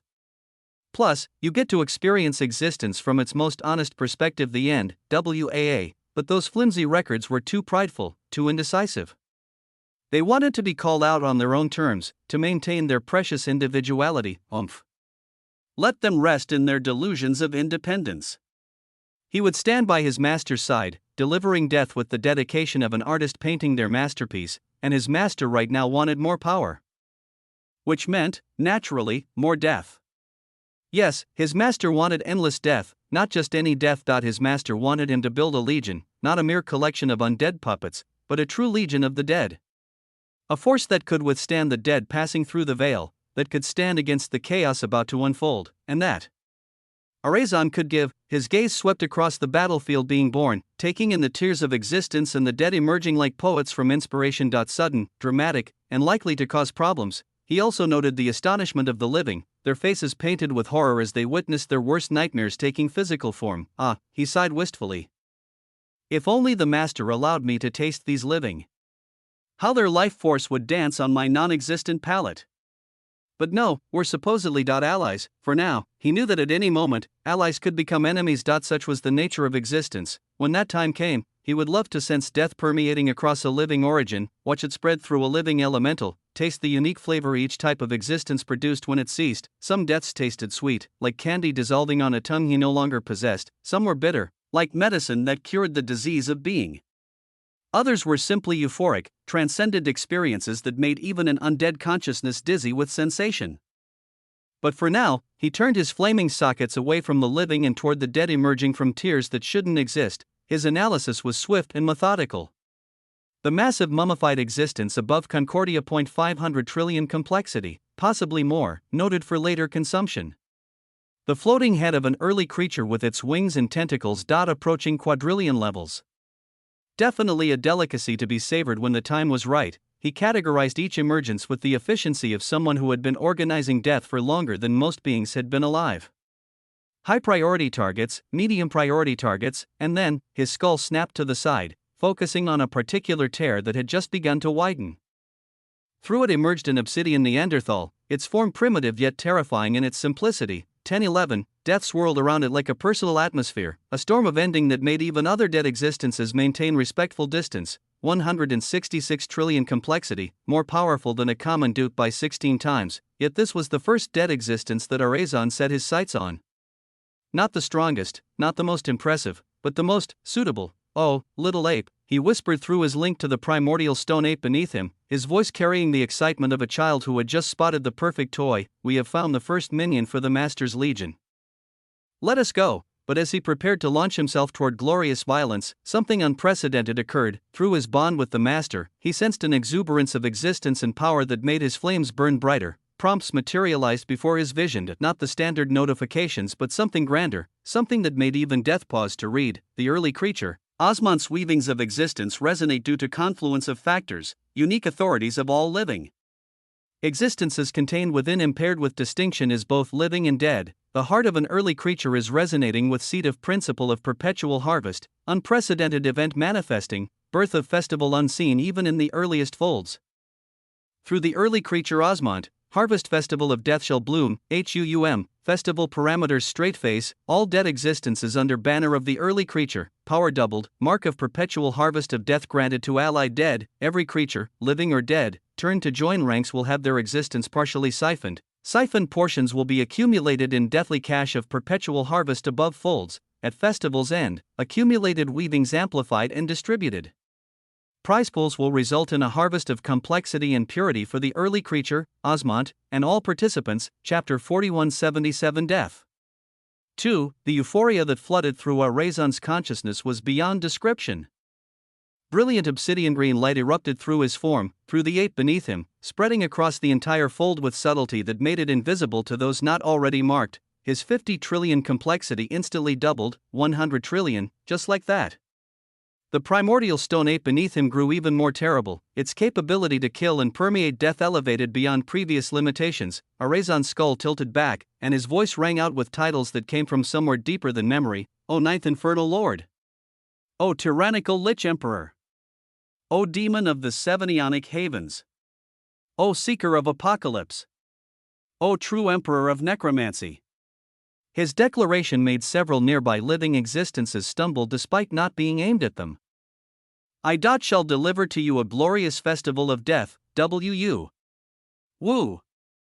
The promise carried weight that made reality documented. File it away as something that would definitely happen, no matter what forces might try to prevent it. Below him, the primordial stone ape beat its chest with arms that could shatter concepts, ready to charge toward their first target. Above them, the dead continued pouring through tears that multiplied with each passing moment. And Arazon?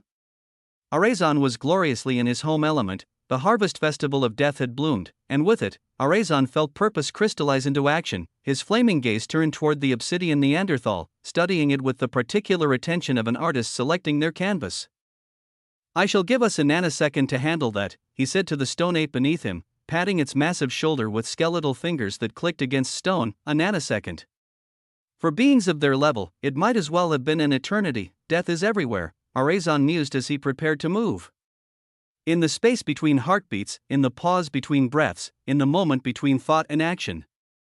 And where death exists, so do I. The air was thick with dead existential authority, making distance a mere suggestion. Arazon took a single step not through space but through death itself. And appeared behind the Neanderthal. Simultaneously, the primordial stone ape materialized in front, creating a perfect pincer. Arazon's enhanced perception, now doubled to 100 trillion complexity, read the creature like an open book, analyzing. Obsidian Neanderthal of primordial death, classification, dead existence, primitive sovereign, complexity, 166,000,000,000,000,000,000, primary authority, dead existential authority, special trait, devolution field, reduces complex structures to base components, weakness, still checking, threat assessment, manageable with current parameters. The primordial stone ape roared. A sound that made nearby tears and reality reconsider their stability. Its newly elevated power of 300 trillion complexity created shockwaves that served as perfect distraction.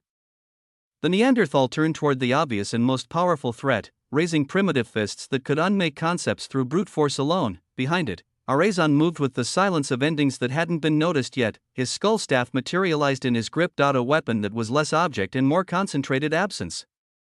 He pushed it forward with gentle certainty, the staff bypassing layers of swirling dead existential authority as if they were merely suggestions. The moment it touched the Neanderthal's back, a branding erupted across its form. A flaming skull that bloomed like a flower of consumption. The mark didn't burn, it devoured, feeding on the dead existential authority with hunger that transcended physical appetite.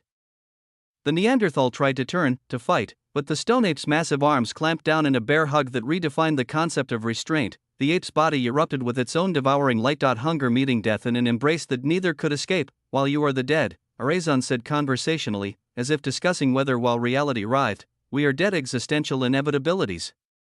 We have death, and hunger as well. And that, my dear Neanderthal, you cannot match against WAA," the devouring continued with mechanical precision.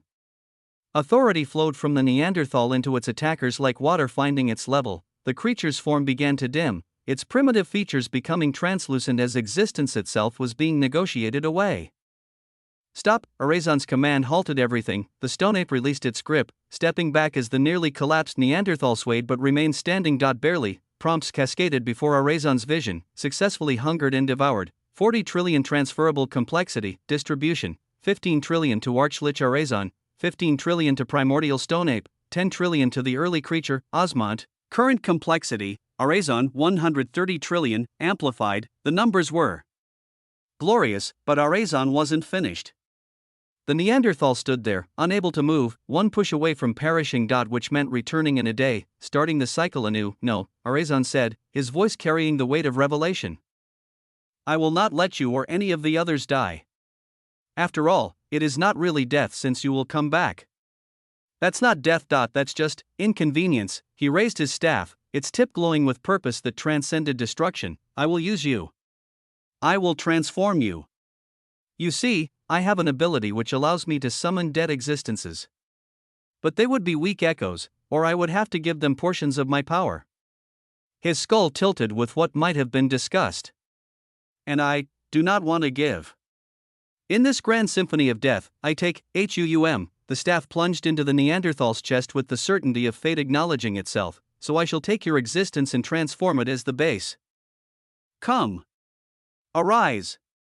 Summon." The dead, obsidian smoke erupted, not from the wound but from existence itself acknowledging fundamental change. The Neanderthal's massive body trembled, then began breaking down into possibility. The transformation was neither gentle nor violent, it simply was. with the inevitability of death itself, from the swirling storm of dead existential authority, aka, a new aura blazed to life, different yet familiar, changed yet recognizable, rare dead existence successfully summoned from compatible material, entity, Neanderthal juncture, hopping corpse of primitive force, complexity, 75,000,000,000,000,000, 75 trillion, special traits, retains 45% original power. Gains hopping thunder mobility, loyalty, absolute to summoner, classification, first minion of the Legion. Low ranking the dead. Chapter 4178 Death. Duke Visana of the living elementals actually took a step back. What in the collapsed folds is that thing doing? Are they all mindless? Were they mindless? Kaka, what did these dumb fuckers know? Their worries were distant music to Orazon's consciousness. He turned his burning gaze toward the battles beginning across the folds, seeing opportunity where others saw catastrophe. Master, he bellowed with joy that made death itself uncomfortable, that was only the first. Many more will come. Without pause, Orazon moved. He, the stone ape, and the Neanderthal juncture taking a single synchronized step through death to appear around another dead existence near a different tear.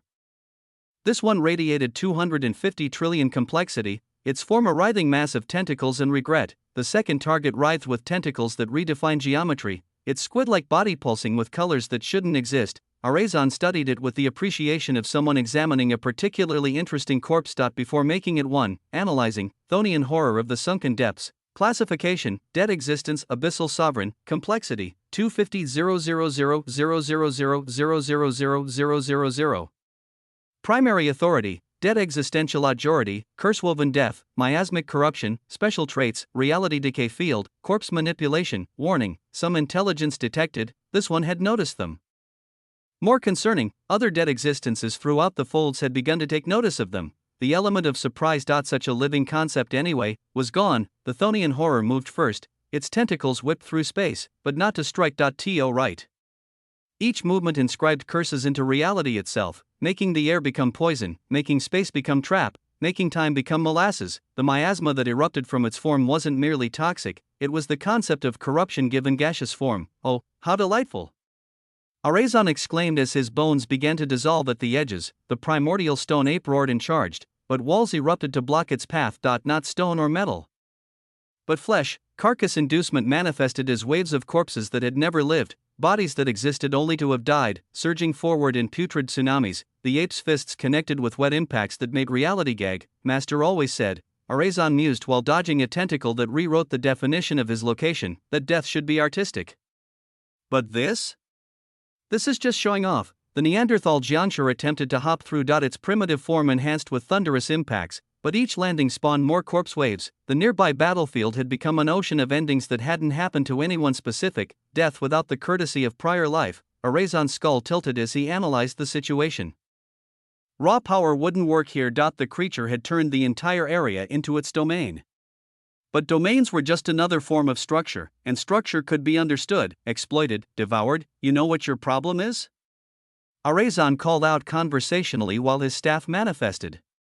You're trying to use death as a wall. Death isn't a wall. It's a door. And doors, he tapped his staff against the miasma itself. Where it touched, the corruption didn't disappear. It inverted, becoming a pathway. Doors open both ways. The primordial stone ape understood immediately. Instead of fighting through the corpse waves, it began devouring them. Each body consumed added fractional power. But more importantly, created gaps in the creature's defense. The Neanderthal juncture hopped through these gaps with thunderous impacts that scattered the reformed flesh. Boom! Boom! The Thonian horror writhed, its tentacles accelerating their curse writing. New abilities manifested: entropy cascade that aged everything in proximity, soul reef that created barriers from spirits that had never existed, null depth that tried to drag everything into an abyss that was also somehow here. Your understanding of death is comprehensive, Orazon admitted while using his complexity to simply tank through an entropy cascade that would have aged wheels to dust. But it's also limited. You see death as ending. As cessation, as wall between is and isn't. He appeared beside the creature through a doorway made from its own miasma. I see death as transformation. As possibility. As the moment where everything becomes everything else. His staff touched the creature's main body. The branding that erupted wasn't a single skull but a constellation of them, each one keyed to a different aspect of death the creature wielded. The horror's own mastery became the keys to its locks. The primordial stone ape, now close enough, wrapped its arms around the massive tentacles in a grip that redefined restraint. 300 trillion complexity focused into pure hungering strength. The Neanderthal juncture hopped onto the creature's top. Its primitive fury adding weight that transcended physical mass. Death is my domain, Arazon said as the devouring reached its crescendo.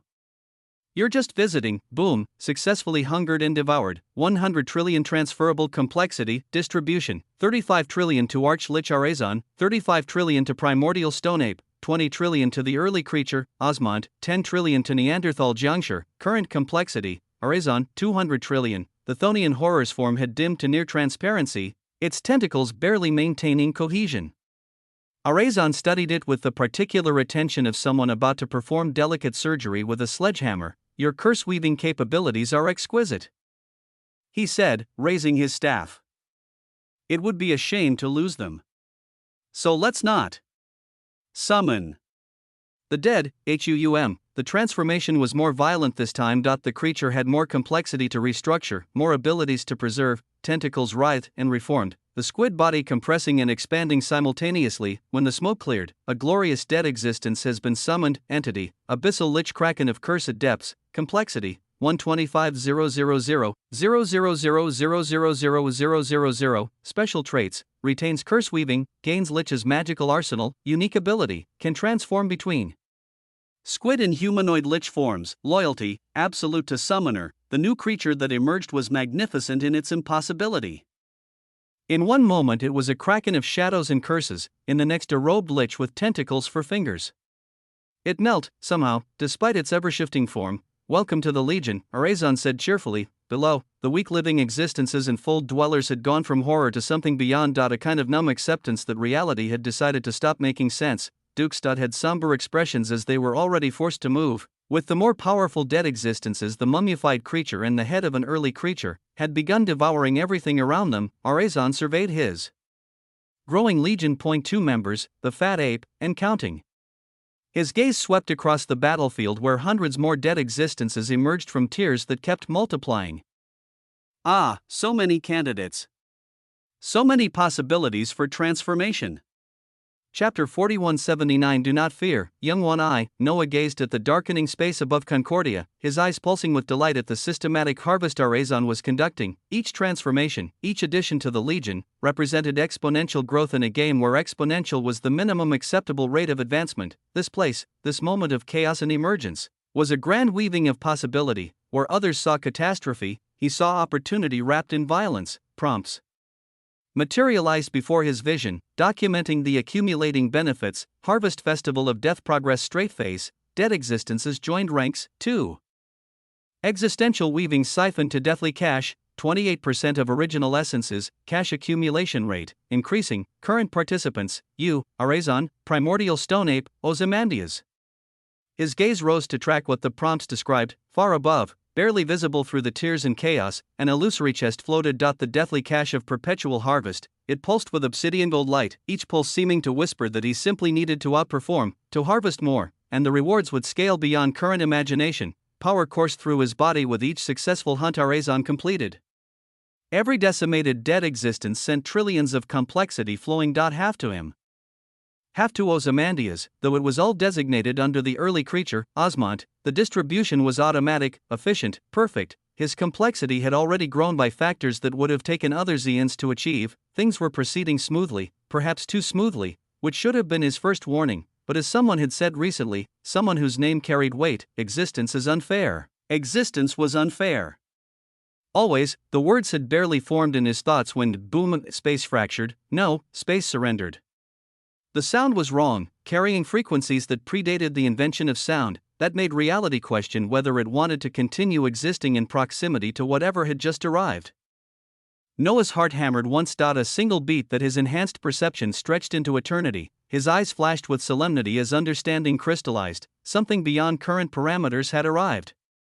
His hands moved with speed that transcended thought, wrapping around Sigrid with protective certainty. Ozymandias appeared behind him instantaneously, not traveling through space but simply editing his location. Arazon and his legion stepped through death itself, ignoring concepts like distance or obstacles to materialize in defensive positions around their master. Then impact came, boom.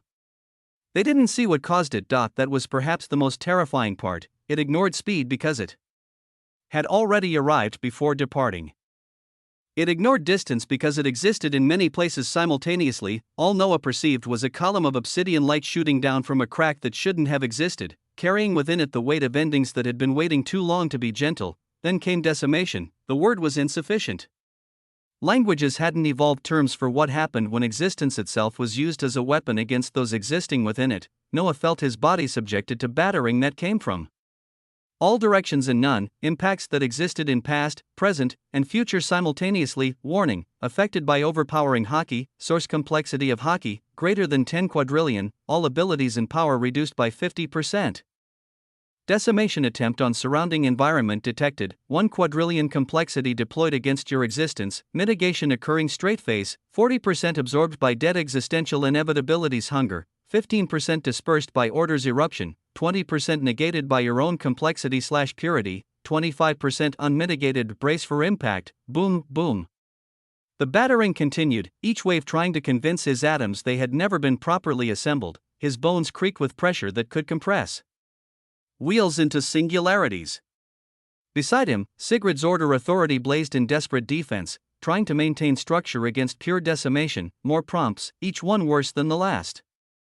Damage assessment, critical but survivable. Neanderthal juncture has collapsed existence to preserve master. Return time, 12 hours. Abyssal Lich Kraken has sacrificed totality under Arazon's command. Return time, 10 hours. 2 members of his newly raised legion gone. Not destroyed, but forced to cease existing temporarily just to ensure his survival. Finally, after what felt like epochs but had been mere seconds, the assault ended. The thick obsidian dust that had replaced air began to clear, revealing devastation that redefined the term. Half of Arazon's body simply wasn't there anymore. Not destroyed but negated, his bones ending in smooth surfaces as if reality had been edited. The primordial stone ape's entire left shoulder had been decimated, the missing mass creating an asymmetry that shouldn't have allowed it to remain standing. Ozymandias had transformed into something that barely maintained coherent form. A pulsing mass of tentacles that writhed with desperate hunger, trying to devour enough ambient energy to maintain existence. Survival of unsurvivable. Impact confirmed. Tremendous effort recognized by principle of perpetual harvest. Complexity gained 1 trillion, purity gained 1 trillion. The prompt was a boon, but it felt like being handed a bandage after being shot with a cannon. Because as the dust settled further, the true scope of devastation became clear. Eternitas Concordia. That golden jewel of commerce and cooperation was rubble. The elaborate towers that had stood for eons had been reduced to scattered blocks, their golden surfaces tarnished with shadows of death that moved independently of light. Bridges that had connected impossible architectures now dangled like broken fingers. The grand marketplace where he had been trading mere minutes ago was a crater that went deeper than geography should allow. But worse than the structural damage were the casualties. Every full dweller in living existence that had been near Noah was now a twitching skeleton wrapped in flesh that hadn't gotten the message it was supposed to be dead. Every single one, their bodies radiated malformed auras of death, caught between states in ways that made the dead look healthy by comparison. They weren't alive, but they weren't properly dead either. Trapped in a liminal space that existence hadn't created categories for, following the weavings of decimation like a trail of breadcrumbs made from catastrophe. Noah and Sigrid's gazes found the epicenter. An early creature stood there.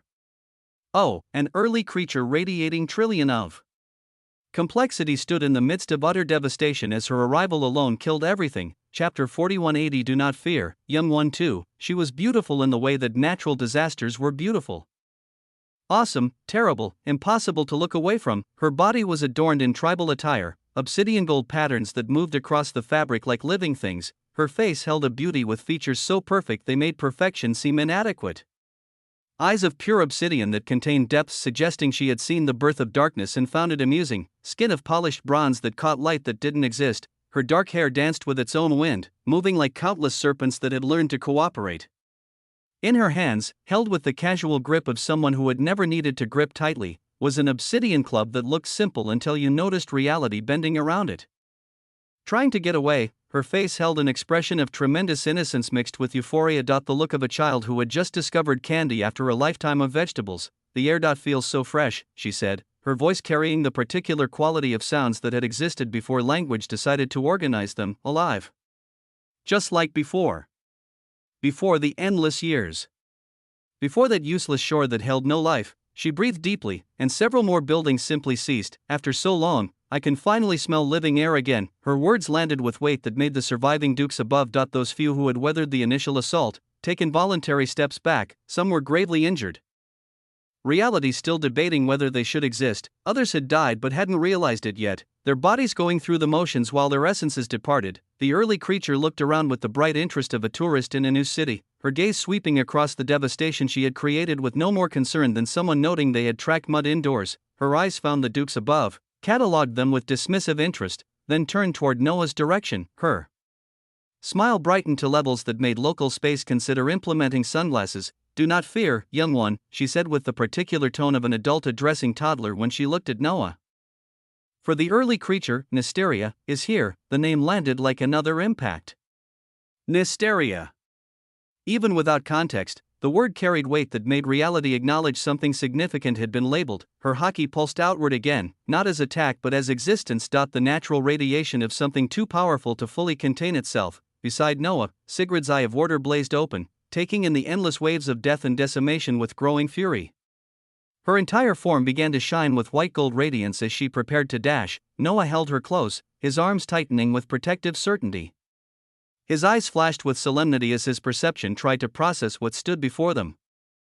The numbers were staggering. Dozens of quadrillions of complexity, each quadrillion representing power that could reshape folds, and this was a dead existence. An early creature that had passed through the veil, bringing with it power that made their previous victories seem like sparring matches. Yeah, as always, existence was unfair. The thought carried no bitterness, just acknowledgement. Existence had delivered exactly what he had asked for. Opportunity for growth, wrapped in the form of something that could end him with a casual gesture. Nysteria, in the earliest folds. This name was barely known. She was merely an early creature stemming from the verdant river tribe. One of countless such tribes that dotted the primordial landscape when existence was still deciding what rules it wanted to follow. The verdant river tribe had carved their territory along waters that flowed upward, rivers that remembered being mountains and might decide to be clouds tomorrow. They were builders, these early creatures, constructing monuments to concepts that hadn't been invented yet. Their greatest achievement was the eternal bridge. A structure that connected not places but possibilities, allowing tribe members to walk between what was and what might be. Nysteria had been young by early creature standards, barely past her first million years of existence. She remembered the day everything changed with the clarity that trauma provides. Every detail crystallized in memory like insects in amber. The selection had come without warning, led by the living existences, early creatures of impossible power, wearing authorities that made reality genuflect, had arrived at their tribe. Half the tribe was chosen. The strongest, the most complex, those whose power had grown beyond the simple quadrillions into realms that numbers grew tired trying to describe. Nysteria watched as her companions were selected, they were taken. She was not. She sat on the banks of their impossible river, tears streaming down bronze cheeks as she watched the selected ones depart through doorways that closed behind them with finality that transcended mere separation. Around her, other early creatures who had been left behind sat in similar devastation. Why? Nysteria whispered to the empty air where her companion had stood.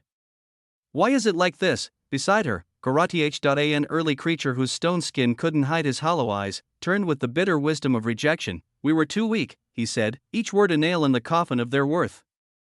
"We didn't make the cut." 30 quadrillion complexity? 50? It wasn't enough. It would never be enough. He looked at the space where the strongest had departed, his expression cycling through grief, rage, and finally settling on resignation. So now we're left behind. Our fates will likely be decimation by what's coming. Whether that's paradox or the arbiters or whatever horror required our betters to abandon us. We're the sacrificial remnants. The tribe left to tend meaningless shores. The words should have crushed her. Should have made her accept her designated worthlessness. Should have made her lie down and wait for whatever ending had been scripted for the weak. Instead, they ignited something. No. The word emerged quiet, then grew. No. I want to live. I want to be happy.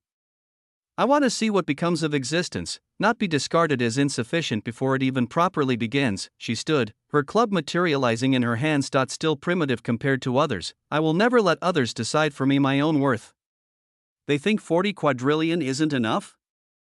I'll show them quintillions. They think we're sacrificial? I'll sacrifice them to their own assumptions. Fuck them and their selection. Fuck them. That was Nysteria. Unwilling to accept others' definitions. Valiant in her refusal to surrender. Strong not because she had been born that way, but because she chose to become so. She would spend the next eons proving that being left behind was not the same as being worthless. Even if it meant crossing through death itself to do so, and death. She became. Chapter 4181. Well. How does one defeat an enemy so much more powerful than them? Some say use strategy, intelligence, and deception to take them down. These people, bless their optimistic hearts, would lie dead before they even knew it if they were facing an early creature. Their last thought would probably be, I should have dodged, as their existence was retroactively edited to have never included that thought. What did intelligence do against something that could eradicate a wheel of existence with a yawn? You could be the smartest being in your fold, have memorized every strategy text ever written, and still end up as a footnote in someone else's story. Here lies Gerald the Brilliant. He had 17 contingency plans. But the early creature sneezed, strategy and deception? How monumentally difficult was it to deceive something that could see through the fundamental structures of existence? It was like trying to hide from someone by standing behind a glass wall you'd painted to look like a brick wall. They could see you, the wall, your poor artistic choices, and the embarrassment of your ancestors watching from whatever afterlife they'd imagined. No, when faced with a stronger enemy, the reliable methods were limited and mostly terrible. You could become just as strong as them instantly. Which required the kind of plot device that made reality itself roll its eyes. You could raise a white flag and accept death. At least it was honest. Or you could employ the most time-honored tradition in existence, call someone else to handle it. This was why connections were so important. Knowing the right entities could help one overcome an enemy they weren't quite ready for. It was networking, but with extinction on the line. In the null vein gravewake folds, Core floated with the particular expression of someone who had been interrupted during something important.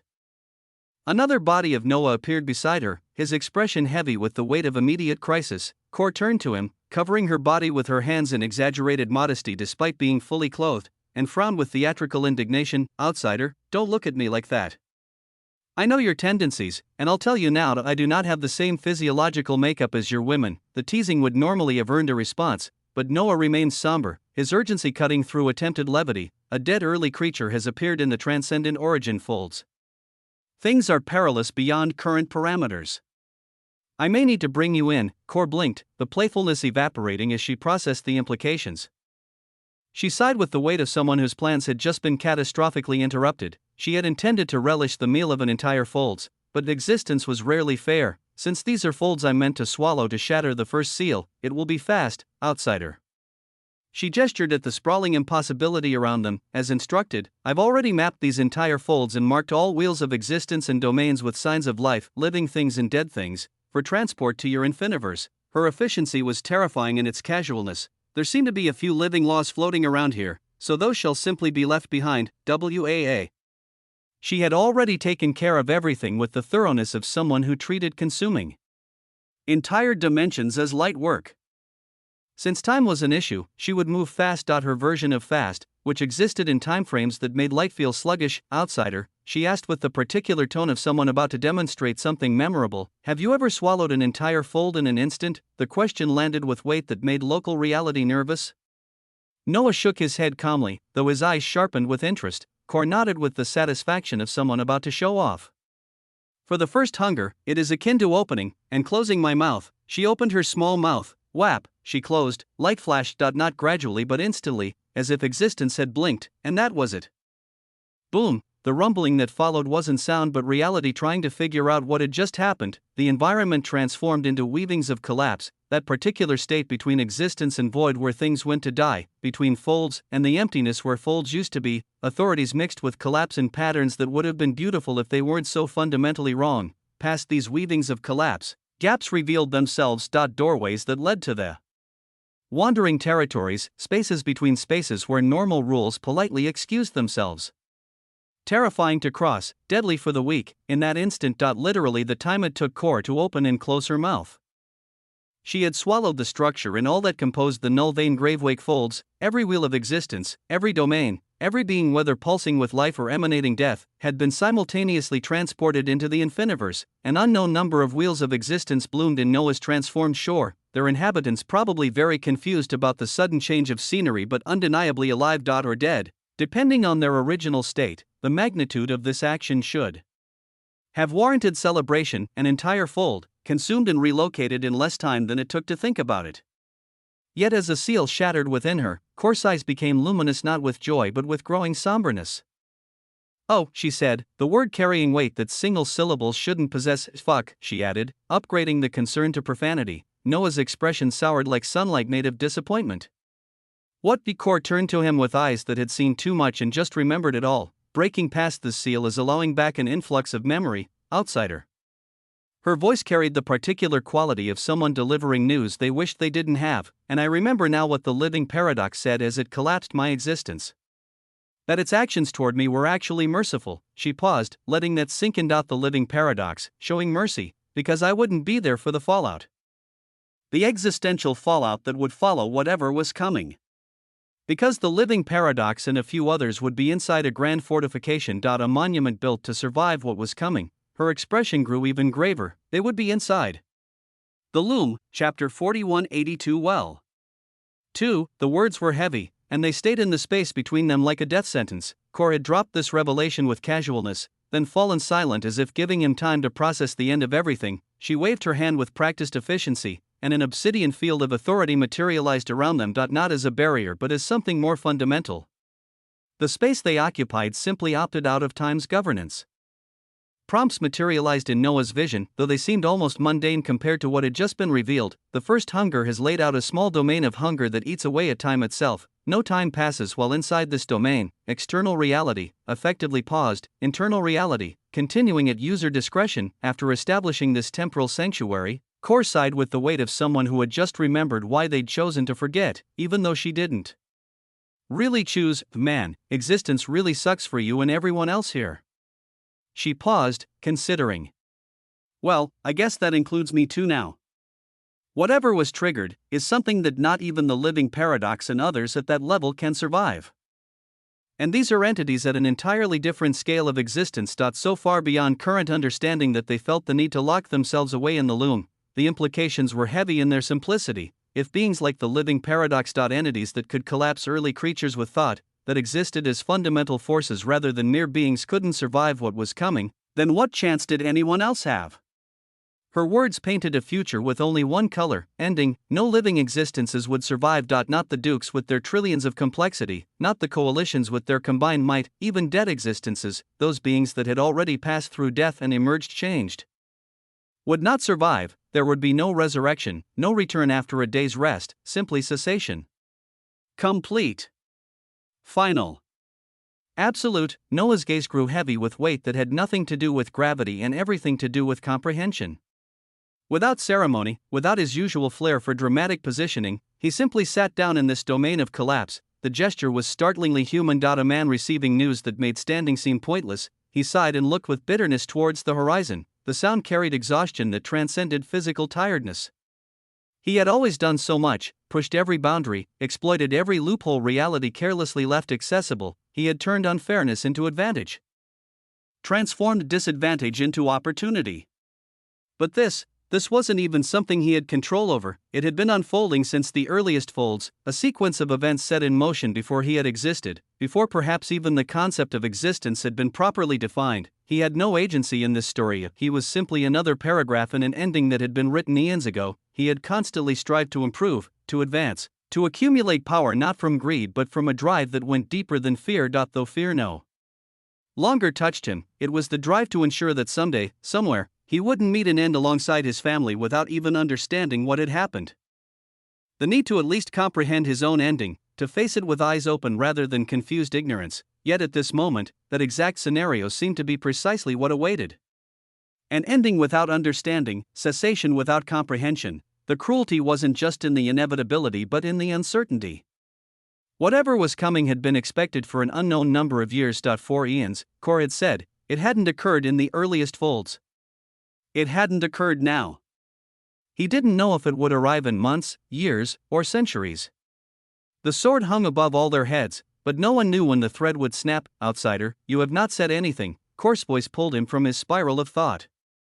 Noah looked toward her, and she saw something in his eyes that made her straighten. Tired tyranny, the exhaustion of someone who had fought impossible battles and won, only to discover the war itself was rigged. But as he continued to look at her, something shifted. The tiredness didn't disappear. It transformed. Like metal being forged, the exhaustion burned away, leaving only unfathomable waves of tyranny, not the tyranny of oppression but of absolute refusal to accept predetermined endings. When he spoke, his voice was calm, as if he hadn't just received news of existence ending. When would this thing that is coming arrive? Core shook her head, her expression mixing frustration with uncertainty. I don't really know. But the thinning of the veil could be a sign that it's close. The dead emerging, the tears multiplying. These could be symptoms of whatever's approaching. Noah fell silent again, processing this before continuing with another question that cut to the heart of causality. You mentioned before that this was triggered. Who exactly triggered such a thing that propelled all these flows of events? Core quieted at this question, her ancient features cycling through expressions of contemplation and uncertainty. Even that is not entirely clear. My suspicions would point to the living paradox, but it could also be the living emotive, or even the creature itself. I cannot be entirely sure. The creature itself? Noah shook his head at such an idea. His mind raced through all the stories of the earliest folds he had heard from Sigrid during quiet moments, from Moraine when paradox made her philosophical, even from records found in impossible places. The stories were scattered, non-linear, often contradictory. They showed glimpses of legends, early creatures shaping reality through will, the living existences establishing fundamental forces, the creature existing at scales that made everything else seem like elaborate decoration. He had even made discussing such stories into pillow talk, using intimate moments to extract understanding of the larger existence around him and its history. From all the tales, those confirmed false and those possibly true, the living emotive and the living paradox consistently emerged as the most suspicious entities. Beings whose natures made catastrophe not just possible but probable. After a long moment of contemplation, Noah spoke again. You also mentioned the scale of existence. Core blinked, seeming surprised he had caught that detail while processing existential doom. Oh, yes. The Vakachev scale of civilizational existence. She shifted into a more instructional tone, as if explaining fundamental concepts helped distract from their implications. It starts with level null scale. That's most common existences. Beings who don't know mana or authority exist. Who think physics is immutable law rather than polite suggestion. Those who have just begun to interact with existence on the scale of cosmos and existential domains. Weak little things that think immortality means living for millennia rather than restructuring what life means. She gestured dismissively at the collapsed space around them. Then there's level 0 scale, also known as pre-civilizational scale of existence. This encompasses those who can freely move across omniverse, wheels of existence, and folds. Weak little things like you, me, living existences, early creatures, inevitabilities, living collapses. Everything you consider powerful. Her tone suggested she found the designation personally insulting. Some don't even distinguish between null and 0 scale because, from sufficient height, the difference doesn't matter. Her expression grew graver, but above 0 scale is civilizational scale, level 1 scale of existence. That's where the creature and the living existences existed. Not the current living existences playing at power, but the living existences. The ones who didn't wield authority but were authority. She met his gaze directly, ensuring he understood the full weight of what came next. If those at the civilizational scale of existence. Beings that treated concepts like toys and reality like medium for art, if they didn't believe they could survive what was coming, then nothing in the pre-civilizational scale has a chance. Each word landed with terrible finality. You. Your early veiled shore. All these folds. Every being scrambling for power, every alliance being forged, every preparation being made. All of it will cease. Only the loon shall remain. Outsider. The designation had never felt more appropriate. He was an outsider to this story, arriving after the beginning but before the ending, powerful enough to understand his powerlessness but not powerful enough to change it. In this domain where time had been made irrelevant, Noah sat with the knowledge that existence itself might be equally irrelevant soon. The tyranny in his eyes didn't diminish. If anything, it grew stronger. But the bitterness in his eyes came and went in cycles as he looked out into the distance. Chapter 4183 Maybe. In his swirling storm of thoughts, processing the weight of cessation, Noah turned his gaze to Core with a question that cut through layers of mystery. At your highest, as the first hunger, were you at the same stage as the living existences? Did you exceed pre-civilizational scale of existence? The question landed with weight that made even the collapsed space around them seem to lean in for the answer. Core smiled at it. Not her usual predatory grin, but something more complex, tinged with irony and loss. She looked around at the collapse above them, at the space between folds where normal reality had given up trying to exist, and her smile deepened. What do you think, outsider? Noah considered this, his mind sorting through fragments of stories, myths that might be history, histories that might be myth. The name Core is mentioned in some stories of the earliest folds. Whether true or not, they speak of the living dimensional looking toward you with caution. They suggest you may not have been liked by other living existences. Core's smile grew wider. Man, really, who is spreading all these stories? But tell me, outsider. If I were at the same scale of existence as them, would the living paradox have been able to collapse my weavings of existence? The question created silence so complete that even the concept of sound took a respectful step back. Noah shook his head slowly, working through the logic with methodical precision. The living order was collapsed by paradox. I've collapsed countless existences myself when I was in this supposed null scale, and now in zero scale. On the same scale, others can collapse others. That's simply how power dynamics work. Maybe, Core said, her smile shifting to something mournful. But on this, outsider, I do not know. She raised her hand toward the collapse surrounding them, fingers spreading as if trying to grasp something just beyond reach. A memory, perhaps, or an understanding that had been edited out of her existence. I don't remember. Maybe I was at their level. Maybe I wasn't.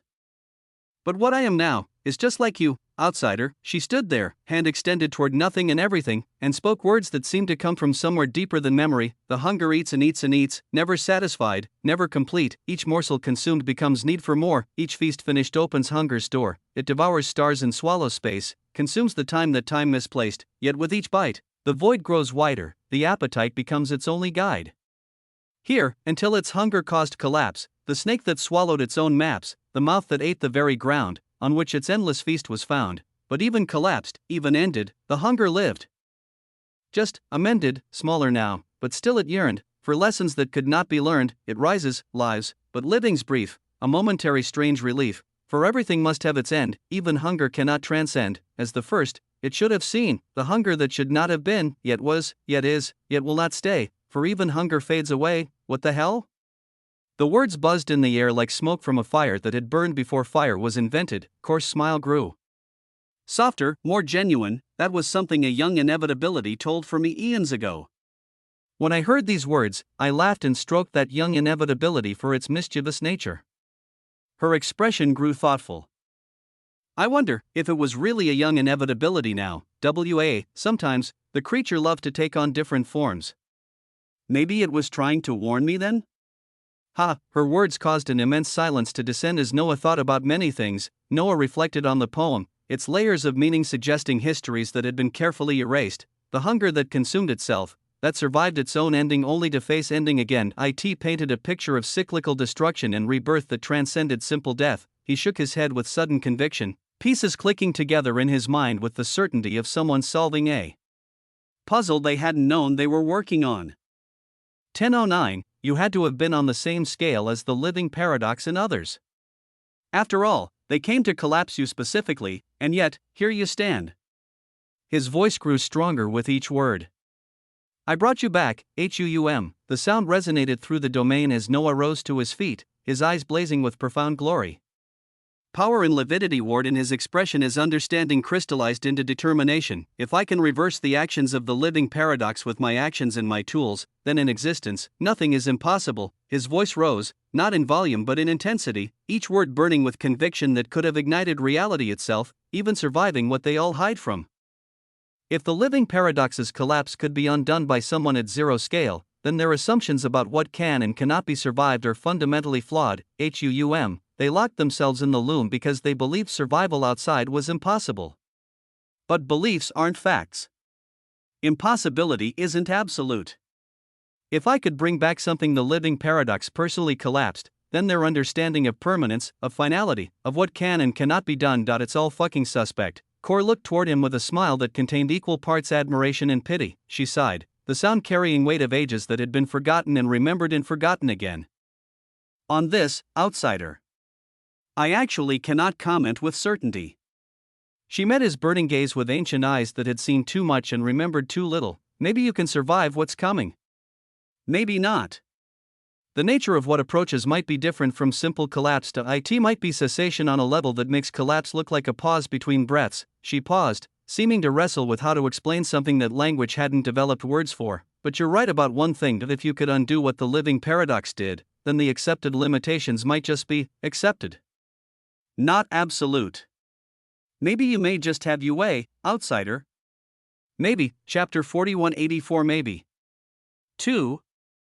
In the grand, often nonsensical weavings of existence, there was a particular flavor of despair reserved for the optimist's silence. It is one thing to be told by a pragmatist that the odds are long, or by a cynic that doom is inevitable. Such warnings are expected, easily dismissed as the natural output of their respective philosophies, but when the one who has always seen the silver lining, the one who has consistently found a path through impossibility, the one who has been the unwavering beacon of hope. When that being looks at the approaching storm and says, "Ia, I don't know about this one," that is when true terror takes root. Imagine a young cultivator, brimming with talent and the righteous fury of youth, standing atop a mountain that pierces the heavens. Below him, the world is a weaving of injustice, ruled by ancient clans and celestial edicts that strangle potential and reward mediocrity. He has a plan, a grand, impossible scheme whispered to him by the ancient, eternally enthusiastic spirit grandpa residing in his inherited ring. He raises his sword, a blade that has tasted the blood of beasts and the tears of his enemies,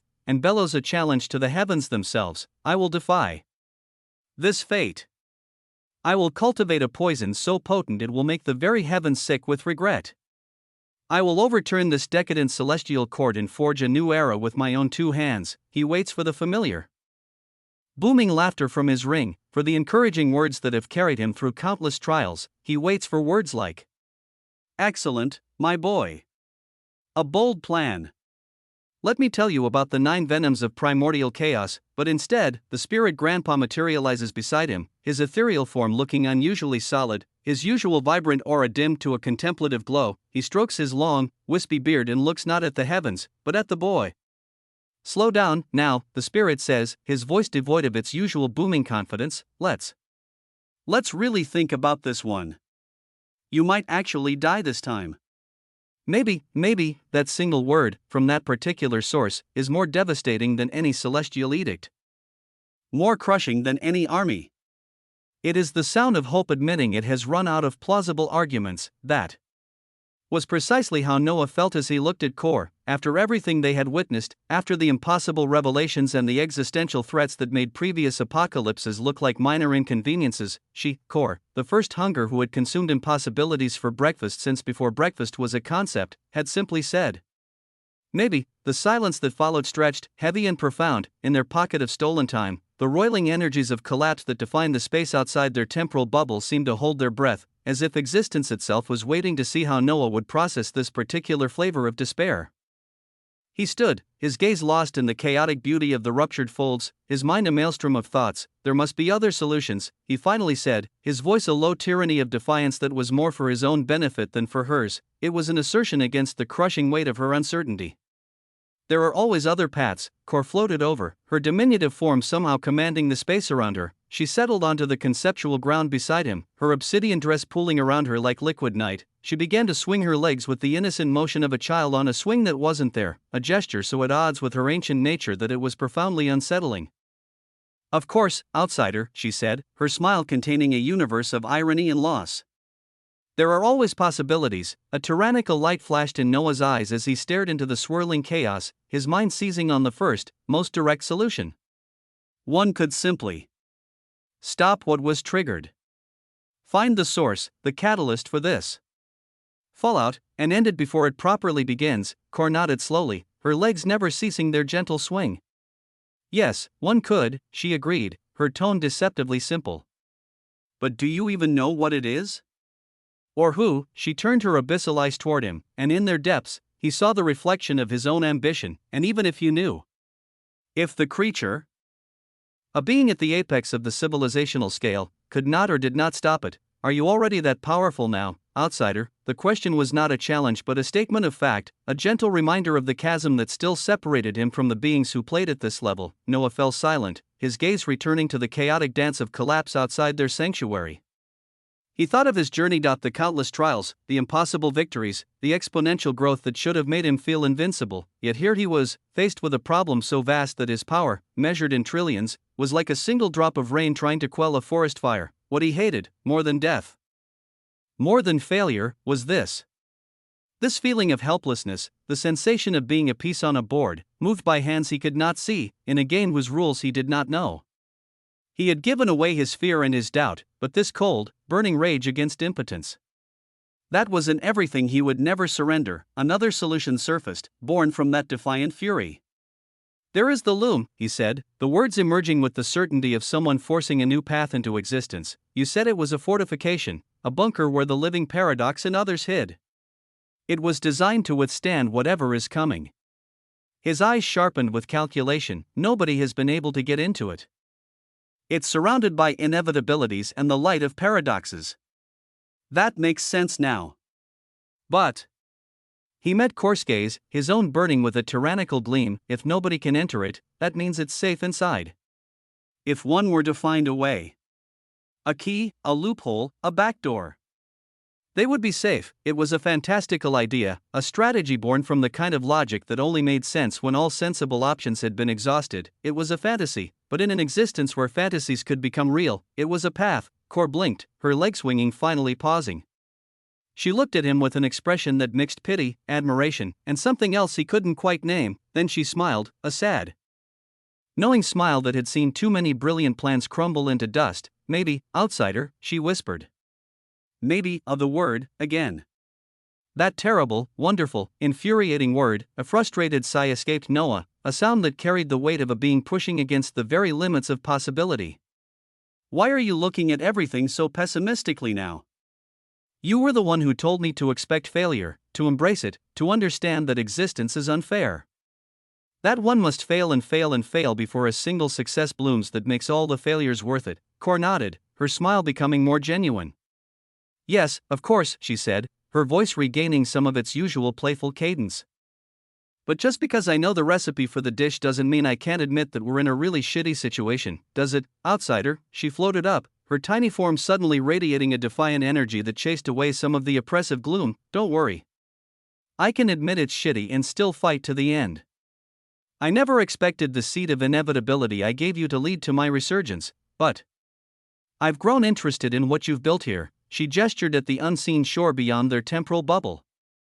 Hey, I'm even finishing the advancement of your early veiled shore to a radiant shore right now, am I not? I find joy in that. I find joy in taking a bite and eating an entire fold. So I'm there with you, outsider. She floated before him, her eyes locking with his, and in their depths, he saw not pessimism but the ultimate form of possibility. Even if I know and think that stopping whatever was triggered is impossible, that gaining access to the loom is impossible, I will still say hey, maybe.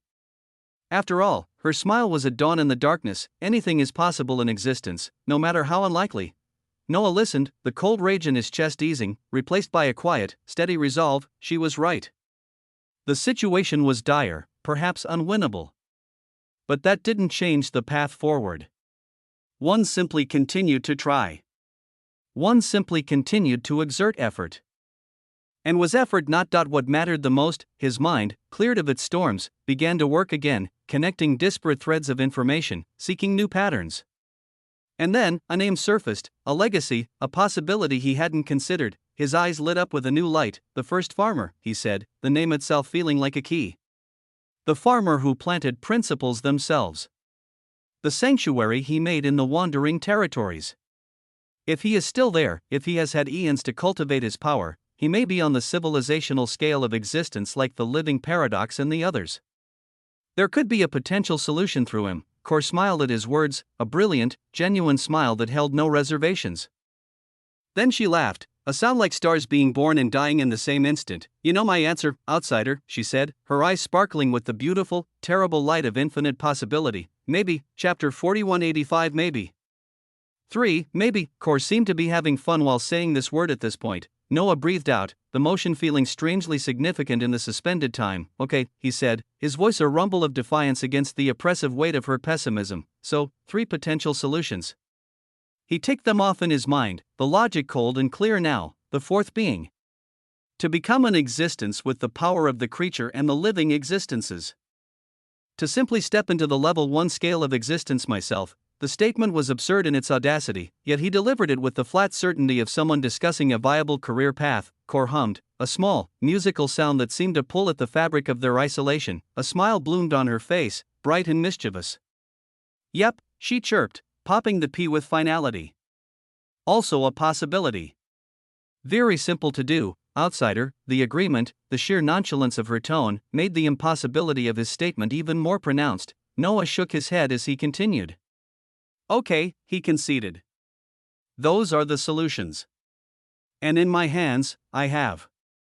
The first hunger, he glanced at her. The living order, a nod to an absent Sigrid, an early veiled shore, the infinite early Osmantian shore, and myself. He paused, the weight of his own assets feeling both immense and insufficient. I should be able to make something out of that. After planning all the possibilities, we can only move to start doing things. So for now, let us simply move to do what is in front of us. There was no other choice. One could not ponder existential doom forever. Eventually, one had to stand up and face it, or be consumed by it. His other body, the one currently standing in the transcendent temporal folds, was already being herded along with the forces of Origin Gia's, Beast Shepherdess Mickey, Goliath, and the others. They were bound for the wandering territories, to confront the dead alongside the fold dwellers. Through that body, he would explore the solution of the first farmer. As for this side, he turned his full attention to Kor, who had resumed her playful leg swinging, her tiny feet kicking at conceptual dust motes. What is your current level of power considered to be? He asked, the question direct and analytical. I can sense all the others, quantify them, place them on a scale my existence understands. But you, at these words, Kor laughed, a delightful, tinkling sound that seemed to make the surrounding collapse shimmer. Don't you hold my symbolic heart of hunger? She asked, her abyssal eyes sparkling. My power is actually very closely related to that. As I was breaking the seal, you didn't hear anything, did you? None of those prompts that ring out and are displayed before you told you anything. She leaned forward, a conspiratorial glint in her eyes. Because my power. I nurture it silently. I've been doing so ever since I saw early creatures flaunting their complexities in obscene numerical values. They are fun and interesting, but my power, my hunger. I contain it. Noah's eyes shone with a sharp, inquisitive light. What do you mean? Kor hummed, a low, resonant note. Early creatures contained their power and focused it into glyphs. Authorities they could use unceasingly. It is a glorious methodology, I have to give them credit for that. You are even enjoying the terrifying effects of glyphs from the principle of perpetual harvest. It is an extremely effective and efficient use of power. She paused, her gaze sweeping over him as if looking for something. But you don't see me with thousands of glyphs, do you? Her eyes, ancient and terrible, turned sharp and dangerous. She floated up from her seated position, stretching her small frame with a languid grace that spoke of power held in perfect reserve. No, she said, her voice dropping to a whisper that was somehow louder than a shout. My power is not contained in glyphs, outsider. Mine is contained in my heart. Her hand, delicate and pale, pressed against her chest. My heart of hunger, HUUM. As she spoke the words, the atmosphere in their bubble of frozen time shifted. Nothing changed visually. There was no explosion of light, no surge of tangible energy, and yet, her small figure suddenly seemed to possess a weight, a density that made the surrounding collapse feel fragile. It was as if she had simply chosen to be more real, and reality had no choice but to agree. The slight power she now let leak from her felt like it could decimate any Duke Noah had ever known. She looked at him, a knowing smile playing on her lips. Outsider, when you continued to forge your heart of an early creature, what did you recently unlock? In your recent trip to the earliest folds, what did Lysander utilize to immobilize you and not even allow your existence to exert any authority? Noah didn't have to think. The memory was branded into his very being. Hockey, he said, the word tasting of remembered helplessness and the promise of future dominance. From my heart, I unlocked the hockey of the early creature, Osmont. At its base, it was a tool of amplification and reduction, a way to impose his will on the battlefield. But he knew, with a certainty that transcended logic, that he had only scratched the surface of what it could be. His eyes sharpened with sudden, dawning comprehension. You place all your complexity and purity into your heart? Your hockey, Cor smiled and shook her head, a gesture that was both yes and no. I put my everything into what I am. Into hunger. And I express it through my hockey. With it, I can do incredible things. She floated closer, her presence a delightful paradox of immense power and childlike form. When you begin to dabble into everything's principles and hockey, and understand their manipulation more and more alongside your glyphs, you will really grow wings and fly, outsider. But come on, let me show you in practice. Her expression turned eager. You said there was a dead early creature running rampant. The casualness with which she spoke of facing such a threat was a testament to the chasm of power that still separated them. Noah nodded, his mind already calculating, strategizing. Yeah. And she may just be the first of many early creatures. That Schrödinger is targeting something in the transcendent origin folds. As for it, he'll likely cause more tears, though with how many dead existences are crossing through even now, even that may not be necessary. Cor nodded. Okay. As long as you don't put me up against something obscene, I should be able to take care of it. Mind you, outsider, I am still a weak little thing compared to my past self. But let us see. Noah looked at her, at the dark, abyssal eyes that showed absolutely no worry, and prepared to bring her to the decimated Concordia, as she began to dispel their isolated field. His mind churned, the placement of one's complexity, one's purity, one's very everything. Into their heart, into their hockey. It was an interesting concept. A dangerous one, if he were to do something similar, to focus his entire, multifaceted existence into a singular expression of his will. Just how uniquely terrifying could his own hockey become? As the thought took root, the bubble of stopped time dissolved, and the chaotic beauty of the collapsed null vein gravewake folds rushed back in. With a final, shared glance of understanding, Noah and Cor vanished. They left behind only the echo of their presence and the lingering weavings of collapse. Soon enough, the investigating living laws would arrive to find an entire fold missing. And they would be left to ask a single, unanswerable question: what the hell happened here? Chapter 4186 maybe. For, in the transcendent origin folds, the decimation was so absolute, so thorough, that existence itself felt insufficient. Eternitas Concordia, once a golden jewel of commerce and a testament to the cooperative might of the living existences, was now a graveyard of broken dreams. The grand towers that had pierced the heavens were reduced to jagged stumps of tarnished gold, their surfaces scarred by an authority that had made even light forget its own nature. Bridges that had once elegantly spanned impossible distances now hung like the snapped strings of a forgotten instrument. A dead silence reigned, a quiet so profound it was more oppressive than any scream. It was broken only by the faint, grotesque sounds of twitching skeletons, the countless fold dwellers and living existences who had been caught in the initial wave of Nysteria's arrival. They were neither alive nor truly dead, but were becoming dead existences. Order. The word was a guttural growl, ripped from the depths of Sigrid's being. She stood beside Noah, her entire form a blazing beacon of white gold light, the eye of order on her forehead pulsing with a cold, focused fury. Her hands were clenched into fists so tight that the space around them began to crystallize into perfect, ordered patterns of violence. She was a tempest of righteous rage, barely contained, ready to unleash the full, terrible weight of her authority upon the creature that had dared to bring such profound disorder to this place. But a hand on her arm, firm and unyielding, held her back. Noah's touch was a quiet anchor in the storm of her fury. He knew, with certainty, that the moment Sigrid unleashed her power, the dead early creature's attention would fixate on her, the curiosity in Nysteria's obsidian eyes would sharpen into predatory focus, and she would swat away this burgeoning order like an annoying fly. Uniquely, that gaze remained fixed on him, even after her declaration.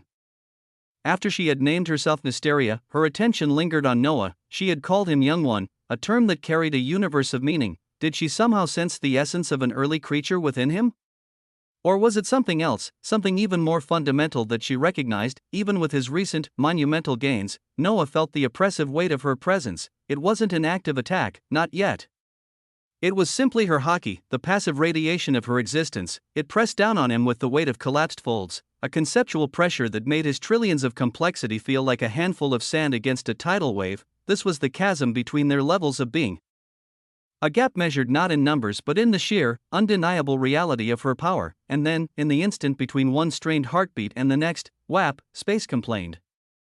It twisted with the petulant whine of a fundamental law being told it was merely a suggestion. A brilliant, obsidian light flashed into being, a darkness so pure it was luminous, and from it, a figure emerged with the grace of someone stepping out for a stroll. A coarse voice was the first thing to arrive, a soft, musical note that cut through the oppressive silence. She stood there, her diminutive form a stark contrast to the devastation around her, her abyssal eyes sweeping across the ruins with a look of genuine fascination. Like an art critic examining a particularly chaotic sculpture, the moment she fully materialized, Noah felt the suffocating pressure of Nysteria's haki vanish. It did not fade or retreat, it was simply gone, erased from his reality as if it had never been. Prompts, tinged with a familiar, almost conversational tone, bloomed before his eyes almost as if trying to lighten his mood after he was told everything he knew would cease. The first hunger has entered the chat, existential debuff, haki of Nysteria, overwhelming dread has been cleansed. Reason, the first hunger finds the haki of lesser beings to be in poor taste. She has imposed her influence upon your existence, replacing the negative effect with a neutral state of mild amusement. Please note, mild amusement does not grant any statistical bonuses, but it is existentially preferable to being crushed into conceptual paste. Noah gazed at Kor, a sense of profound relief washing through him. Even as a new layer of tension settled in around him, his forces reacted. The half-devoured form of Arazon reconstituted itself with a hiss of necrotic energy. The primordial stone ape, now under Arazon's command, let out a silent roar, its obsidian eyes burning with cold fury, and Ozymandias, a maelstrom of writhing, hungry tentacles, focused his entire being on the dead early creature, a singular thought echoing through his pure existence: food. Kor took another look around, her gaze sweeping from the twitching skeletons to the dead existences still emerging from the distant tiers. She whistled, a low, melodic sound that seemed to carry across impossible distances. Man, do you get yourself in these situations purposefully, outsider? She asked, turning to Noah with a mischievous glint in her eyes. Many of those here have strength that vastly exceeds yours? Noah's gaze did not waver from Nysteria. The dead early creature had not reacted to Kor's arrival with aggression, but with a cautious, calculating stillness. Can you handle that one over there? He asked, his voice low and steady. Kor hummed, a thoughtful, drawn-out note, then she smiled, a brilliant, terrifying expression. Maybe, outsider. But I don't know if I will be able to step in just yet. It seems that I have been underestimating the current living existences too much. She clapped her tiny hands together with delight. And what we now know explains why all those I saw at that little concordat were so weak. They're all leftovers after eons. But they seem to still have some power. As she spoke, her gaze, and then Noah's, was drawn to a new phenomenon. In the impossibly far distance, beyond the ruins of Concordia, beyond even the boundaries of this immediate region, a light began to shine. It was a white gold brilliance, so pure and so potent that it made the very concept of origin feel tangible. It emanated from the direction of the heart of origin itself, a beacon of unimaginable power being lit in response to the encroaching darkness. The light coalesced, taking form, and what emerged was a sight that would be burned into the memory of every being who witnessed it. A massive, illusory figure began to rise, its scale so vast it dwarfed even the mummified dead existence. It was a turtle, but a turtle as imagined by a dreaming titan. 9 heads, each one carrying the wisdom of a different aspect of origin, rose on long, graceful necks. From its shell, wings of pure, white gold light unfurled, each feather a different story of creation. Its ancient, reptilian skin seemed to emanate the very musings of origin itself, a living testament to the power of beginnings. The 9 heads turned as one, their 18 eyes, each a blazing golden star, fixing upon Nysteria and the other dead existences. A roar erupted, a sound that was not of fury, but of judgment. It was the sound of origin itself declaring that these endings were an affront to its nature. Noah felt the power radiating from the colossal turtle, his enhanced perception struggling to quantify it. It was quadrillions, seemingly exceeding the dead early creature and any others here. Kor watched, a nostalgic smile touching her lips. In the earliest folds, many wondered about the form that the living origin took, she said, her voice a soft murmur. More often than not, it appeared as a fat turtle. It seems that even while weakened, the living origins still know their roots. The massive turtle bellowed again, a challenge that shook the folds. And Nysteria, the dead early creature, responded, a thrill of excitement, a predator's joy, pulsed from her. She raised her obsidian club in eager anticipation of the glorious battle to come. If it had been before, Noah would have watched this clash of titans with the same eager enthusiasm, his mind already calculating the loot, the opportunities for growth. But now, his gaze was different. It was cold, calculating, predatory. These were not opportunities he could obtain, they were resources he must obtain. Had to obtain, his mind raced, recalling coarse words. Her power was contained in her heart. Her heart of hunger. He had unlocked his own hockey of an early creature, a nascent, untamed force. He had an inevitability, Ozymandias, as part of his very being. Could he not do the same? Could he not pour his everythings, his complexity, his very will into his heart, and express it through a hockey that would make even these ancient beings pause? The thought was a spark in the tinder of his ambition and tyranny. Chapter 4187 Desperation.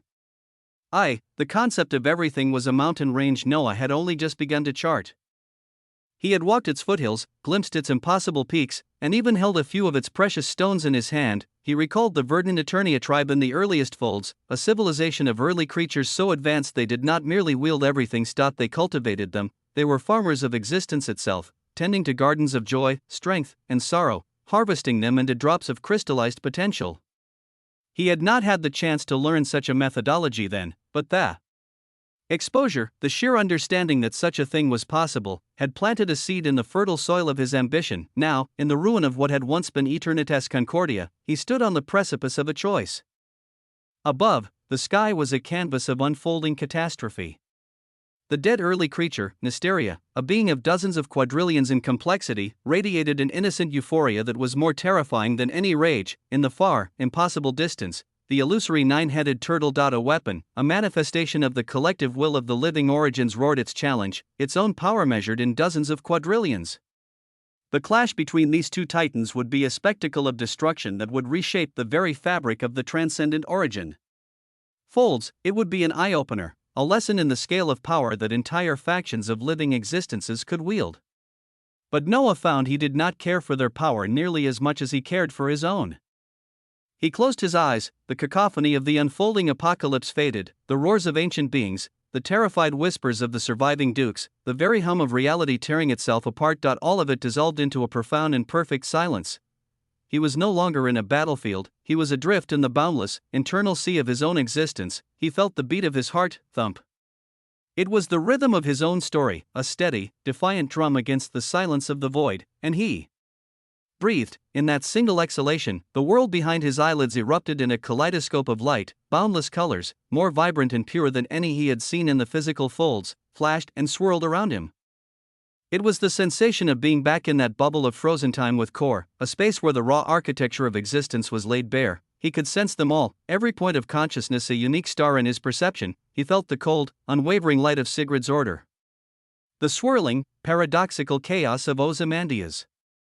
The deep, resonant hunger of Core, still distant but a palpable weight on his senses. He felt the nascent fury of his legion Arazon, and the ape, all burning with a shared, terrible purpose. In this state of absolute clarity, of perfect connection to the core of his being, he gave the command, a whisper in the quiet of his soul, yet a roar that shook the foundations of his existence. Take all my complexity. Take all my purity.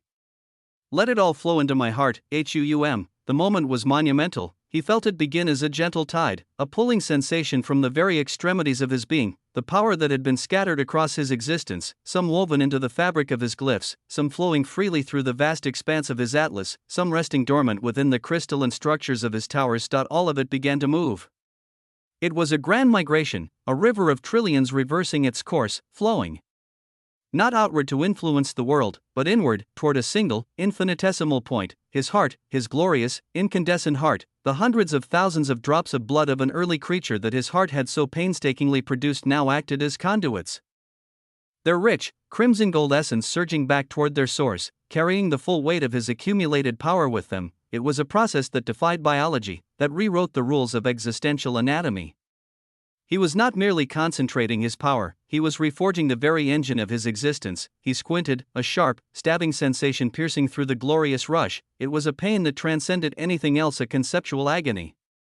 It felt as if he were trying to force an entire fold through the eye of a needle, the sheer density of his own power threatening to tear its container apart. A profound sense of weakness washed over him, a momentary, terrifying vulnerability as his strength was in transit.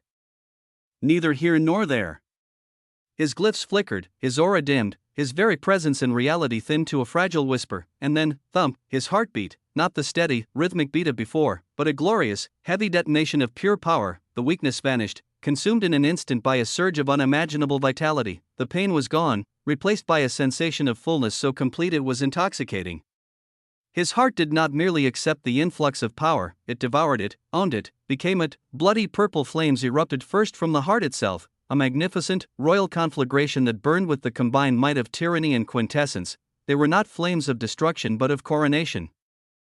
A declaration that a new sovereignty reigned within him. The moment they engulfed his heart, his entire body began to billow with their light. His dark hair danced wildly, each strand a flickering violet-crimson filament. His skin, once fair, became a canvas for the glorious, bloody flames, and a unique, terrifying aura began to vibrate from him, a presence that was both a promise and a threat. Prompts, rendered in a newly refined, almost conversational tone, bloomed in his vision. You have made the executive decision to pour your entire net worth into a single, high-risk asset. Over 30 trillion in complexity and purity has been successfully transferred to your heart. Consequence, your heart has been temporarily designated as the heart of tyranny. Effect, your existence has been amplified exponentially. All exertions of your authority will now be channeled through the heart and unleashed via the hockey of the early creature, osmont, to achieve your intended aims. Primary hockey functionality, offensive. The outward exertion of your heart of tyranny will temporarily reduce the complexity and purity of enemies by 75 trillion at its current stage. Primary hockey functionality, supportive. The heart of tyranny can be used to shroud allies, granting them a temporary expression of similar power. 1/5 complexity level for the fat turtle of living origins was incorrectly stated to be quintillions. Corrected, should be quadrillions. Chapter 4188 Desperation. 2. Noah opened his eyes, the world outside his internal sanctum snapping back into focus. He felt the bloody purple flames dancing across his skin, a warm, empowering caress. Beside him, Course eyes had widened, her usual mischievous curiosity replaced by a flicker of genuine astonishment. She smiled, a slow, knowing expression spreading across her face. "Outsider," she said, her voice a mixture of surprise and approval, "you began playing with your heart right away?" Noah only gave a nod. His gaze was fixed on the unfolding apocalypse, but his will was directed inward, toward the extensions of his own being. A command, silent and absolute, shot through his connections. Give your complexity. Give your purity. Give it all to your heart. Behind him, the auras of Arazon, the primordial stone ape, and Ozymandias momentarily vanished, as if their very existences had been snuffed out. Then, in the next instant, they erupted anew, each of them wreathed in bloody obsidian flames different from the ones that now danced around him. This was the first step. He would now see what wonders this new state could achieve. Later, perhaps, he would consider feeding his heart everythings. But for now, it was time to test this newfound power. He looked up and forgot all other dead existences but the one above them, at the massive, mummified dead existence that floated above the ruins of Concordia. It was still edging away from the impending clash between Mysteria and the nine-headed turtle, its attention divided. It was something he would not even think of touching yet, as its complexity was at 500 trillion, and yet, he took a single step. Your heart of tyranny has pulled from the weavings of the living existential authority of quantum within you. It asks a simple question: what is distance under the gaze of a tyrant? WAP. The answer was a suggestion. He didn't traverse the space, he simply ceased to be in one location and began to be in another. His feet, wreathed in bloody purple flames, smashed onto the mummified creature's dried, ancient skin. Boom. The impact was not of flesh against flesh, but of will against existence. It felt as if he were an ancient hammer, his legs foldstones, striking a blow that resonated across dimensions. This was a creature of 500 trillion complexity, half a quadrillion. The moment his flames flared and touched its form, boom, the heart of tyranny has exerted its effects. The complexity of the current target has been reduced by 75 trillion. The mummified dead existence's vacant eyes widened with a shock that transcended its undead state. Before it could even begin to process the sudden, crippling loss of power, boom, a mass of tentacles, each one a tendril of pure hunger wrapped in bloody obsidian flames, slammed into its side. It was Ozymandias. His arrival as instantaneous and inevitable as his other body. The heart of hunger has exerted its effects. The complexity of the current target has been reduced by 125 trillion. The creature staggered, its massive form reeling from a second, even more devastating blow. and then, from above, two heavy pillars of death and fury descended, boom. Boom, Arazon and the primordial stone ape, both shrouded in the same bloody flames, smashed onto the mummified dead existence with the force of collapsing stars. The heart of hunger has exerted its effects.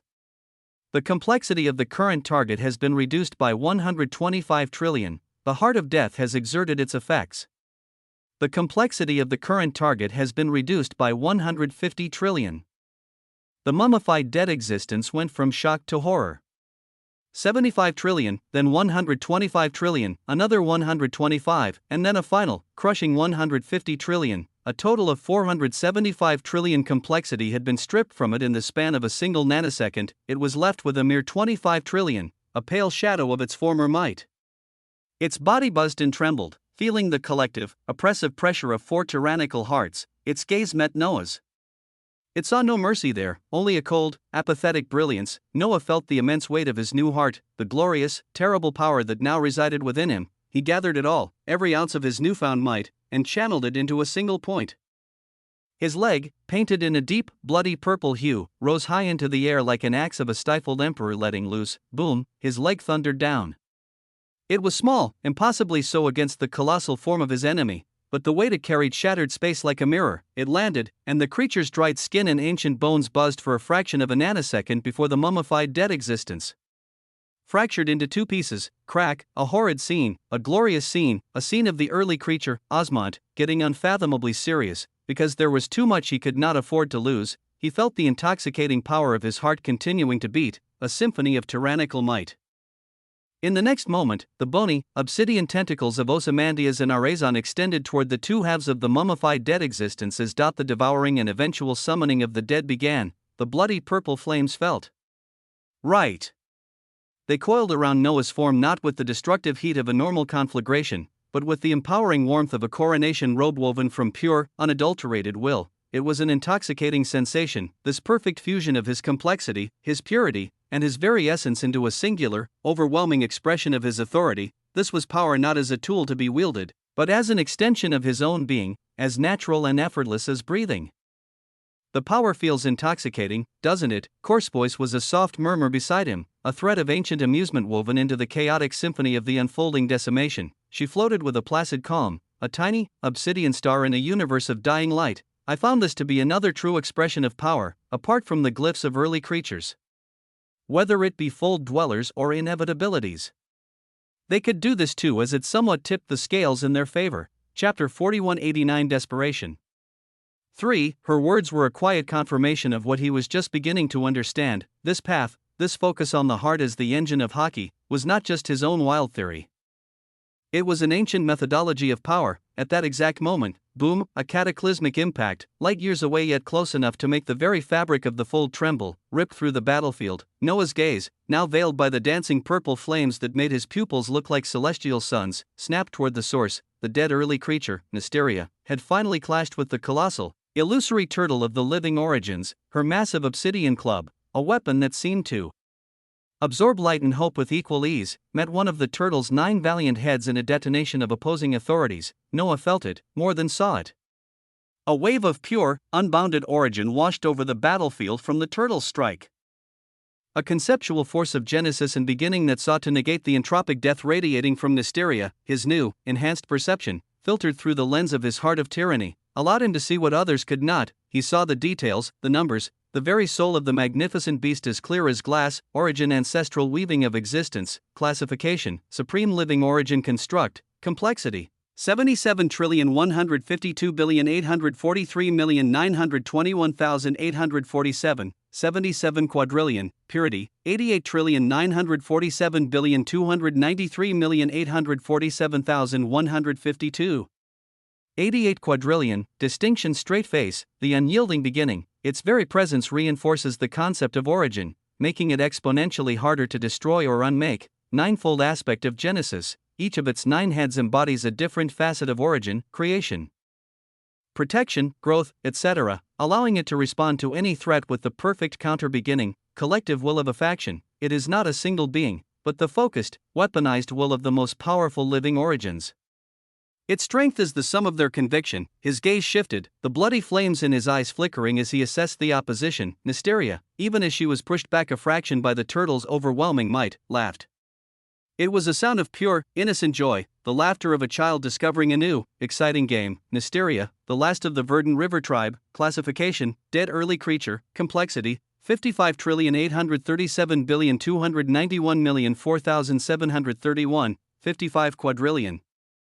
Purity: 0, distinction, straight face, the dead, an existence that cannot be truly ended, only temporarily dispersed. Cessation is a state, not a conclusion. Primordial fury: her power is fueled by an ancient, righteous anger against a forgotten betrayal. The more she fights, the stronger her haki becomes. Unbound by life, lacking purity, she is immune to abilities that target the living essence, soul, or spirit of a being. She cannot be poisoned, corrupted, or have her life force drained. The numbers told a story of disparity. The turtle was stronger, purer. And yet, boom, Nysteria swung her club again, a wild, ecstatic arc of obsidian death. The turtle met it with a beam of pure white gold origin from another of its heads. The two forces met, and Noah watched, fascinated. The dead existential authority was not just being blocked, it was being unwritten. The living origin authority did not destroy the deathly energy, it simply asserted that in this space, at this moment, beginning was the more fundamental truth. The concept of death was temporarily rejected, forced to retreat before the undeniable reality of Genesis. If the fat turtle had its authority wrapped in glyphs or its heart, it would have already been able to end the fight with that dead early creature, Kor commented, her voice a nonchalant whisper that carried the weight of an expert's critique. Noah found himself agreeing. He had just witnessed the truth of her words himself. With a fraction of Nysteria's power, he had decimated a foe many times his superior in raw complexity. This new expression of power, this haki born from the heart, was not just a different method, it was a more efficient, more devastating one. It was the difference between a scattered army and a focused spearhead. As Ozymandias and Arazon began to methodically extract the boons from the bisected mummified dead existence, Noah's gaze drifted back down to the ruins of Concordia. He saw Sigrid, her form a beacon of inviolable order, watching him with an intensity that made the space between them hum. He took a single step, the world dissolved and reformed around him. He was beside her. His hand, wreathed in those same bloody purple flames, reaching out to gently cup the back of her head. He stroked her hair, a tender, possessive gesture that seemed entirely out of place in the midst of this apocalypse. The flames danced from his hand to hers, not burning, but blessing. A resplendent, bloody purple mark of a throne bloomed into existence above her head, a silent declaration of her allegiance and his protection. Her own white pupils of order pulsed once, suffused with his tyrannical light. Under the effects of the heart of tyranny, the existence of the living order, Sigrid, has been amplified. Temporary complexity gained, 75,000,000,000,000,000. Temporary purity gained, 75. 0,000,000,000,000,000. He held her, his lips close to her ear, his voice a low, commanding murmur that was for her alone. My order. Give your complexity and purity into your heart. All of it. Then, you will have a bit more power to right the wrongs here. His words were heavy, an instruction that defied all conventional wisdom. Her eyes buzzed with a mixture of confusion and awe. She felt the exorbitant boost of his power, a foreign tide of tyranny flowing through her, yet it did not feel invasive, it felt complementary. She wanted to tell him she didn't know how, that this was a path she had never considered.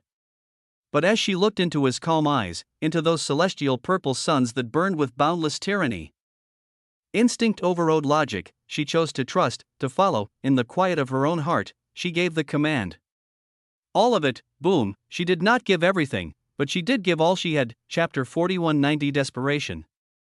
4. The transformation was instantaneous and absolute, guided by the tendrils of Noah's own haki. Her trillions of complexity and purity, once a vast, ordered sea spread across her being, surged inward. They crashed into her radiant white heart, a conceptual supernova that threatened to tear her apart, but it held.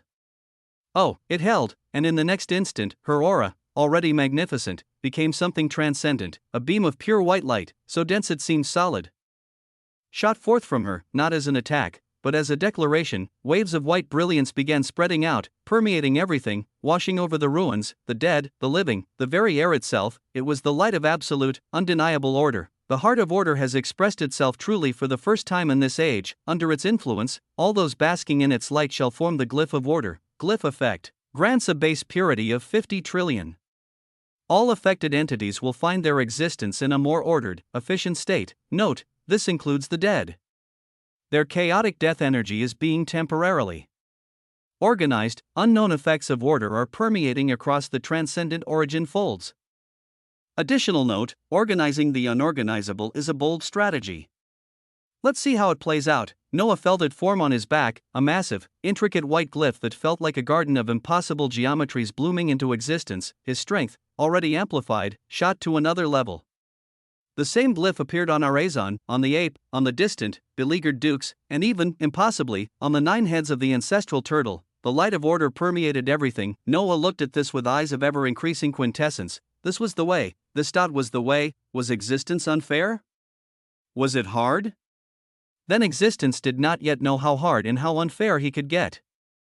His eyes flashed, and a burst of bloody purple flames erupted from him, an outward expression of his hockey of the early creature, Osmont. The radiant bloody throne that had appeared above Sigurd's head now manifested above all his chosen allies. Arazon, the ape, Ozymandias, the scattered dukes, and the 9-headed turtle. The heart of tyranny is empowering all selected allies while cursing all enemies within its range.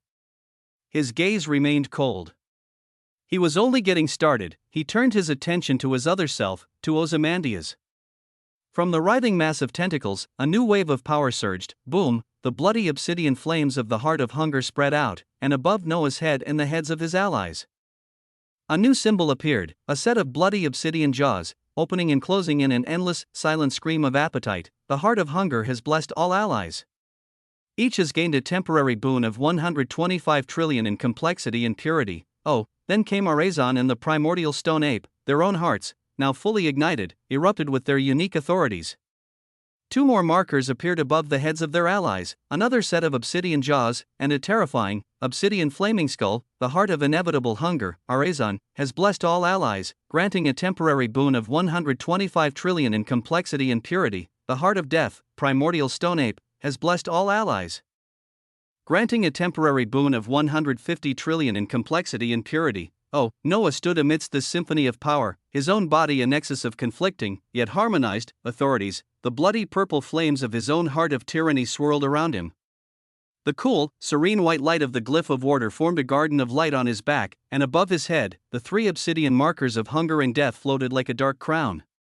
He looked like an incarnation of a celestial being, a paradox of creation and destruction, in totality. Your weavings of existence and those of others supported by the same boosts from various hearts allows you to express an excess of 500 trillion in complexity and purity without worry. Yes. This was what his choice had achieved. He turned to Sigrid, her own form now a blazing white sun of ordered power, and a smile touched his lips. Let loose, O order, he said, his voice a calm command in the eye of the storm. You have the power to do so now. With a nod that was both a promise and a threat, she vanished, reappearing an instant later high in the sky, her gaze fixed on the endless tide of the dead. It's rudimentary, but now you're getting it, outsider, coarse voice echoed beside him. You may have not needed me here after all. He may not have needed her. No. He still needed her. He would always need more. Because even this glorious, impossible display of power was just the beginning. He was fucking hungry for more. Can you round up the more powerful ones? He asked, his voice a low, dangerous command. Bind them and reduce their power as much as possible before bringing them to me, to Arazon and Ozymandias. If he had a weapon of her caliber, a force that could decimate his enemies and make the harvest easier, why would he not use it? Kor looked at him, and her smile was a thing of terrible, beautiful hunger. Okay, outsider, she tapped the air. Tap, in the distance, a dead existence that had been radiating over 300 trillion in complexity cried out, its form folded like paper and space warped. It appeared, bound and broken at Noah's feet, laid down like a present. Tap. Tap. Tap. With each tap of her finger, another powerful dead existence was crumbled, folded through space, and delivered. They bloomed around him, a grotesque garden of loot caches waiting to be opened. Noah's eyes pulsed with a cold, tyrannical light. His heart screamed a single, silent word that was both a prayer and a command. More, this was what it meant to be him. To devour, to grow, to rise. He had done this, and he would do even more. This, he bellowed, his voice a roar that was heard by every being, living and dead, across the fold, is the price of driving me to desperation. Arazon and Ozymandias landed beside him. Their hunger ravenous, and the feast began anew. Trillions of complexity flowed into him with every passing second, and all of it, every last drop, he directed toward his heart. The bloody purple light around him grew denser, hotter, more real. Existence should not have made a man such as him desperate. For this was a recipe for catastrophe. Chapter 4191 Desperation. When is an existence the most powerful? It is a question that has echoed through the folds since the first flicker of consciousness looked upon the vast, silent canvas of reality and wondered about its own place within it. Is it when one's complexity is a number so vast it requires new mathematics to be written? Is it when one's authority is so absolute that their whisper can unmake wheels? Or is it something quieter, something more fundamental, a state of being that has nothing to do with the grand, noisy theatrics of power? In the earliest folds, in a time before time was a straight line, in a cavern carved from the solidified concept of hunger itself, millions of inevitabilities had gathered. They were a sea of writhing, formless want, their collective presence a low thrum that made the very fabric of the space vibrate. At the center of this nest, wrapped in a cocoon of shimmering, obsidian silk so vast it seemed to contain its own night sky, rested the first hunger, a young inevitability. A wriggling mass of endless, nascent appetite separated itself from the throng. It moved with a desperate, shuddering grace across the floor of crystallized desire, coming to a stop before the cocoon. The silk parted like a willing wound, revealing the being within. She was not a monster of tentacles and maws. She was a woman, or the perfect, terrifying idea of one. Her skin was pale as moonlight on bone, her lips the color of a freshly bled wound, her eyes were as deep as an abyssal night, but her pupils were not solid. They were miniature wheels of trillions of swirling, microscopic tentacles, a vortex of infinite hunger staring out from a mask of serene beauty. Those eyes gazed down at the young, trembling inevitability. Oh, first hunger, the young one's thoughts resonated, a sound like grinding hope. They trample on our way of existence. They deny us, hunt us, kill us at every turn when we were here first. When these are our folds, when can we truly strike back? When will we be at our most powerful state, to hunger and take absolutely everything back, so we can continue to live our way of existence? The question was a plea, a prayer, a demand for justice from a being who had only ever known hunger and persecution. The first hunger, Kor, smiled. It was an enigmatic expression, a slow curve of her crimson lips that held the weight of eons and the lightness of a secret shared between friends. When is one most powerful? She mused, her voice a melody that was both lullaby and dirge. It is a question many have tried to answer. The creature once told me that power is the quiet hum of an existence in perfect alignment with its own nature, to be so utterly and completely yourself that reality itself has no choice but to concede to your truth. The living concept once stated that power is not in the striking of a blow, but in understanding the precise angle at which a single feather, dropped at the right moment, could cause a fold to collapse. It is knowledge, not force. And the living paradox, in its cage of contradictions, once whispered that one is most powerful when they are least defined. When they exist as all possibilities simultaneously, for how can you defeat an enemy that is both your ally and your absence? She let the philosophies of the great beings hang in the air, each one a universe of thought, a path to a different kind of strength. The young inevitability absorbed them, its form pulsing with the effort of comprehension. Then, Kor's smile faded, replaced by a look of profound, ancient certainty. But all of them, she said, her voice dropping to a sharp, clear note that cut through all the haze, are ridiculously wrong. She leaned forward, her tentacled eyes seeming to draw the very light from the fold cavern. One is in their most powerful state when they are desperate. When their backs are against the wall and everything is closing in around them. When their everythings have been stripped away, or are about to be. When hope is a forgotten luxury and all that remains is the raw, unadulterated will to persist for one more heartbeat. In that moment, in that beautiful, terrible clarity that comes when there is nothing left to lose. That is when an existence is at its most powerful. In that desperation, one could collapse folds and have their way of existence lived freely, as they always wished. The young inevitability contemplated this, its form rippling with a new, more painful understanding. "Oh, first hunger," it finally asked, its voice a fragile thread of confusion. "Are we not desperate enough, with their way of existence threatened, their very right to be challenged at every turn? Were they not desperate enough?" At such a question, Kor's smile returned, but this time it was a thing of infinite, sorrowful beauty. She shook her head, a slow, gentle motion that seemed to make the entire nest grieve with her. No, she whispered, the word a gentle heartbreak. Inevitabilities are not desperate enough. And that is why we are not at our most powerful. This conversation occurred countless eons ago, a forgotten footnote in a history that was never written, and now, far into a future that young inevitability would never see, Cor floated in the ruined sky above the transcendent origin folds. She looked down at the decimated landscape of Eternitas Concordia, at the impossible clash between Nysteria and the ancestral turtle, and at the man who stood at the center of it all, wreathed in the bloody purple flames of his own forged hockey, a man who had just been made truly, profoundly desperate. Will this desperation not be enough for you, outsider? She thought, a sad, knowing smile on her face. Or do you not realize you are only at the bottom of the mountain of desperation? That there is so much left to go. Chapter 4192 Nurturing Hunger. Greed, some beings whisper, is a poison of the soul, a corrosive force that inevitably leads to ruin. They preach that to be greedy is to invite downfall. To be bitten by the very snake you sought to charm. But sometimes, in the grand, unfair weavings of existence, the real poison isn't greed, but a lack of it. Sometimes, to succeed, to survive, one must be overwhelmingly, unapologetically, titanically greedy. Consider the cautionary tale of the devilish young master of the Azure Cloud sect, a being blessed with talent, resources, and an arrogance that could curdle stars. He discovers a transmigrated protagonist, a soul from another world, whose unassuming form hides a destiny of impossible glory. The young master, in a fit of calculated avarice, he ambushes the protagonist, beats him to within an inch of his existence, and steals the celestial bone fragment embedded in his chest. A treasure of unimaginable potential, he then leaves the protagonist for dead, content with his prize. This, he thinks, is a masterstroke of cunning and greed, but 3 years later, the protagonist returns, his power magnified by rage and the convenient discovery of an ancient master's inheritance in the very chasm he was thrown into. He is a walking apocalypse, and he unleashes his vengeance. The young master is decimated. His entire sect is annihilated. The slumbering ancestors are woken from their eons-long naps just to be killed again. It is a tragedy born from greed, or was it? No.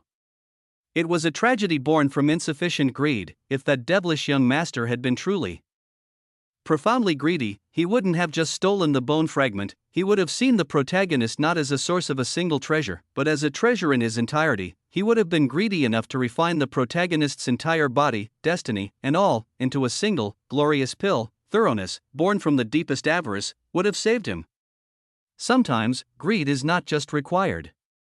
It is the only path to salvation. At this moment, in the shattered heart of what was once Eternitas Concordia, Noah was expressing an overabundance of that very necessary greed. He stood as a nexus of consumption, a tyrant of opportunity, using every tool, every ally, every impossible advantage at his disposal to turn this apocalypse into his personal harvest.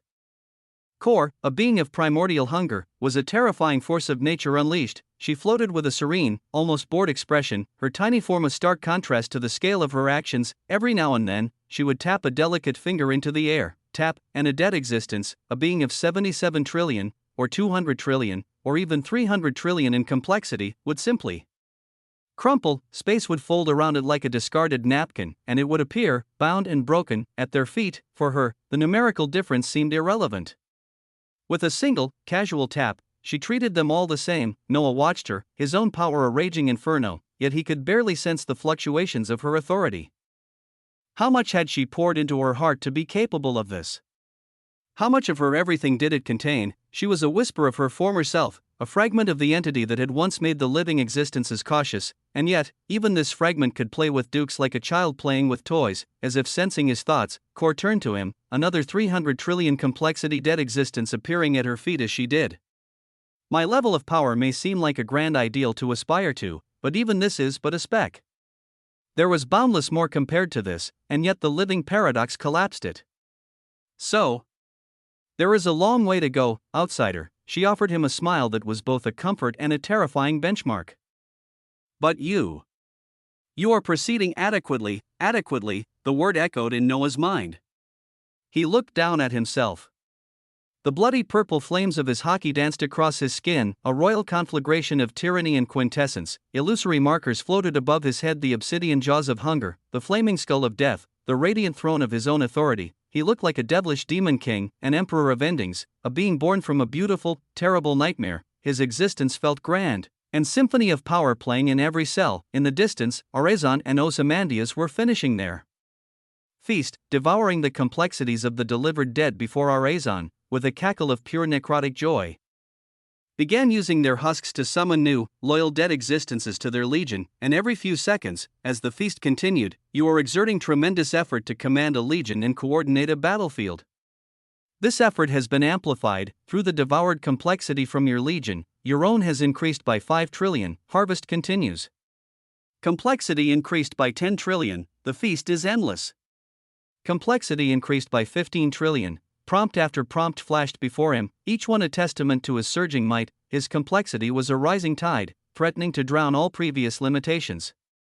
And every single point of this newfound power, every drop of this torrential flood, he was pouring directly into a single vessel. All incoming complexity is being fed directly into your heart of tyranny. All incoming purity is being fed directly into your heart of tyranny. Your heart is pleased. It is also growing terrifyingly dense. He was proceeding adequately, his eyes, burning with the light of celestial purple suns, turned sharp. While the mad laughter of Nysteria echoed in the distance as she clashed with that radiant, fat turtle, Noah looked at Kor. Okay, he said, his voice a low, dangerous calm, so some of us are trying to escape inadequacy. Apart from complexity and purity. How would one give their everything, or portions of their everything, to their heart if they aren't an inevitability? If they have no experience in the manipulation of everythings, WAA, chapter 4193 Nurturing Hunger. 2. At his words, Kor continued tapping, her finger a metronome of casual destruction. She answered with a philosophical shrug that seemed to encompass all of existence, that is both simple and impossibly difficult. She paused, as if savoring the paradox. It is simple because it is your existence. Your everything's. You can do whatever you wish with what is yours, right? The same should apply for any being. But it is impossibly difficult because it is like telling a normal, mannerless being that they have blood flowing through their veins. And it is theirs to command as they wish. They know the blood is there, they know it is theirs. But they cannot willfully command it to do anything. Even for an inevitability and its everythings. Some may not succeed when they try to give parts of themselves to their hearts. Some may even die. The analogy was chillingly perfect. A mannerless being trying to control their blood might give themselves an aneurysm. A being of tremendous authority, trying to force a part of their fundamental nature into their heart, might cause their very core to explode. So yes, simple and impossibly difficult at the same time, outsider. Living existences cannot do something like this, much less full dwellers as the best candidate are inevitabilities. And even they can fail and die. Her smile turned mischievous. But I could probably teach you to do it in one try. Noah looked at her expectantly. She tapped out one last time, delivering a final, crumpled dead existence to Orazon's growing collection, then turned her full attention to him. Close your eyes, outsider. He did. Since you have begun by giving your heart your complexity and purity, her voice echoed in his mind, a guide in the darkness, it should be relatively easy for you to do this. Think of your heart as an engine. Constantly pumping, constantly working.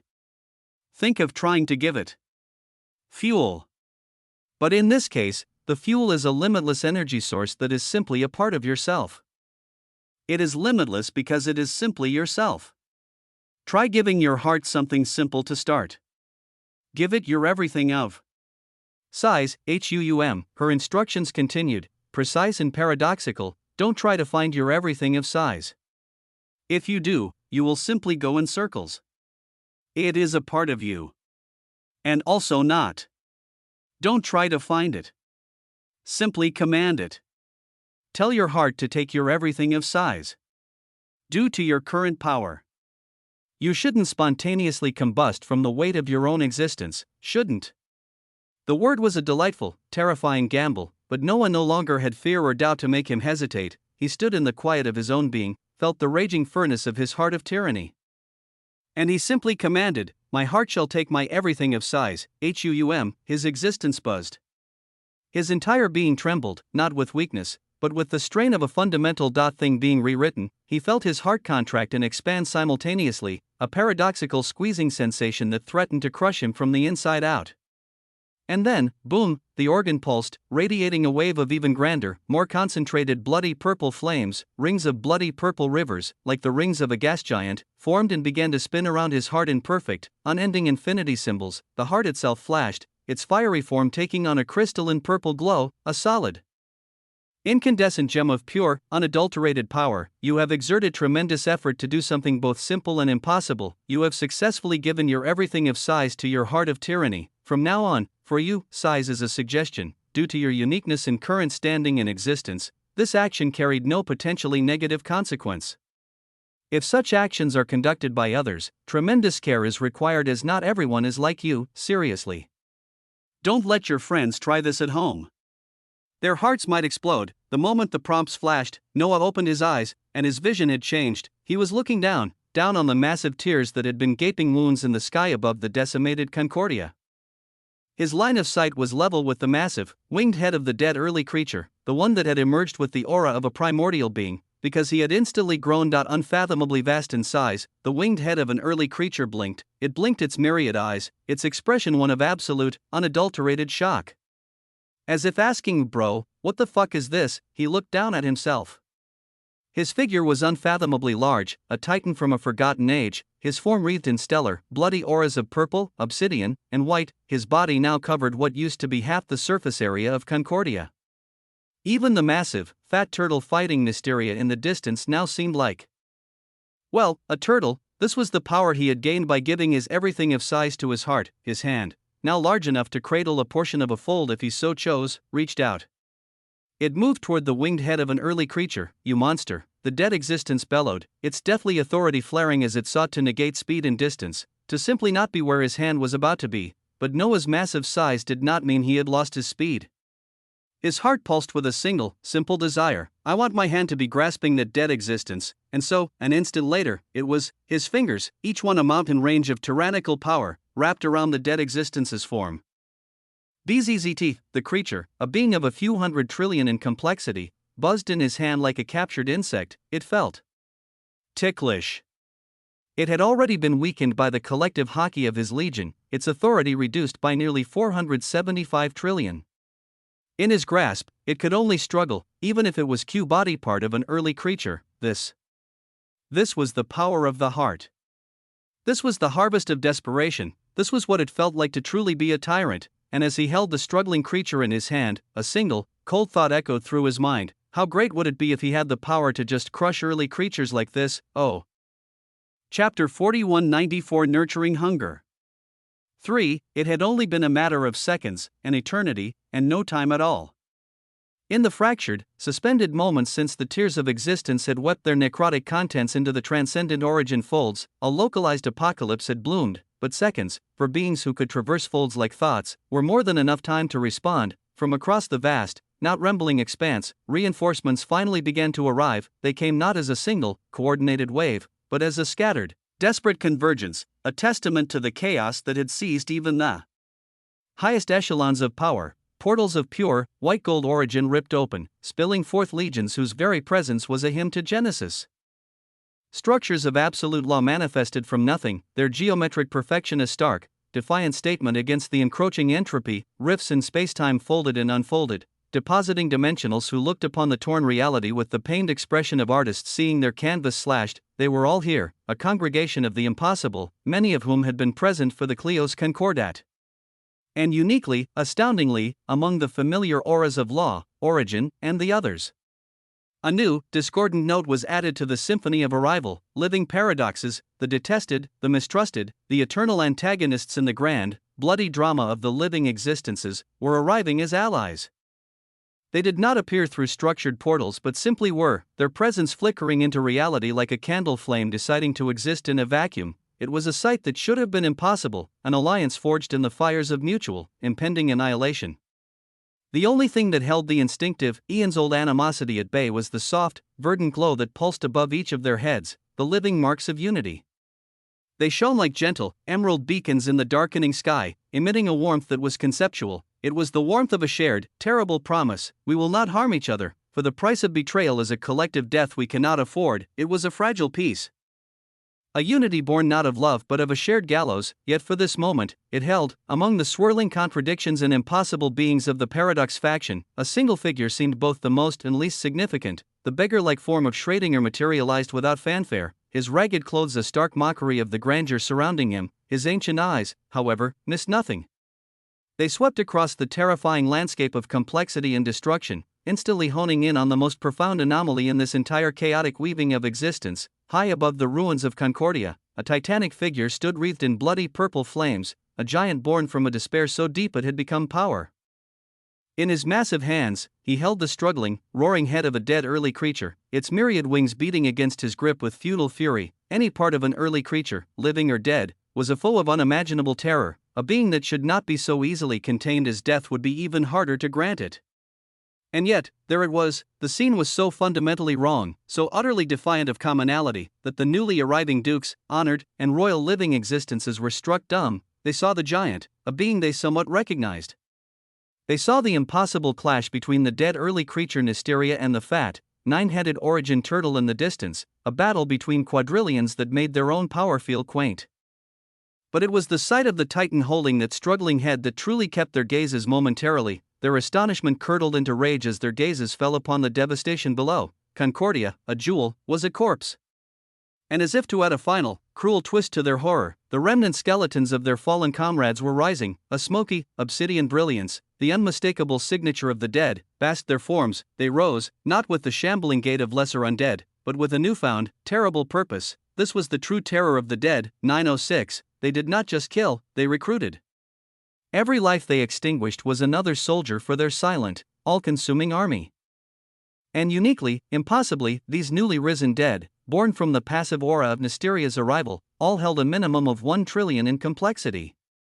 It was as if the things an early creature killed could only be permitted to be so weak, and no less, and the moment they formed, they searched for any forms of life nearby before they began surging out to take and consume, regardless, and their power was sufficient. There was a sense of sadness in this, as all those who died here and would continue dying here would be in a cycle of revival in 24 hours in this same place, and on and on.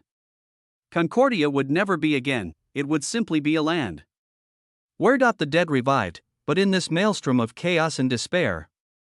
Schrödinger shook his head with a quiet, profound amazement. He looked at the titanic Noah and spared only a passing glance for the quadrillion-level conflict of Nysteria and the origin turtle that was tearing the sky apart. This friend of mine is surprising me more and more, he mused, his voice a low, conversational murmur that was somehow heard by every paradox present. But no matter. All of you, the living paradoxes, are officially allies of the living existences. In this moment of crisis, in the transcendent origin folds, let us put our lives on the line to help them. The sin that we bear as paradoxes is a sin that is similar to the dead. And we can lay them to rest that much quicker and easier.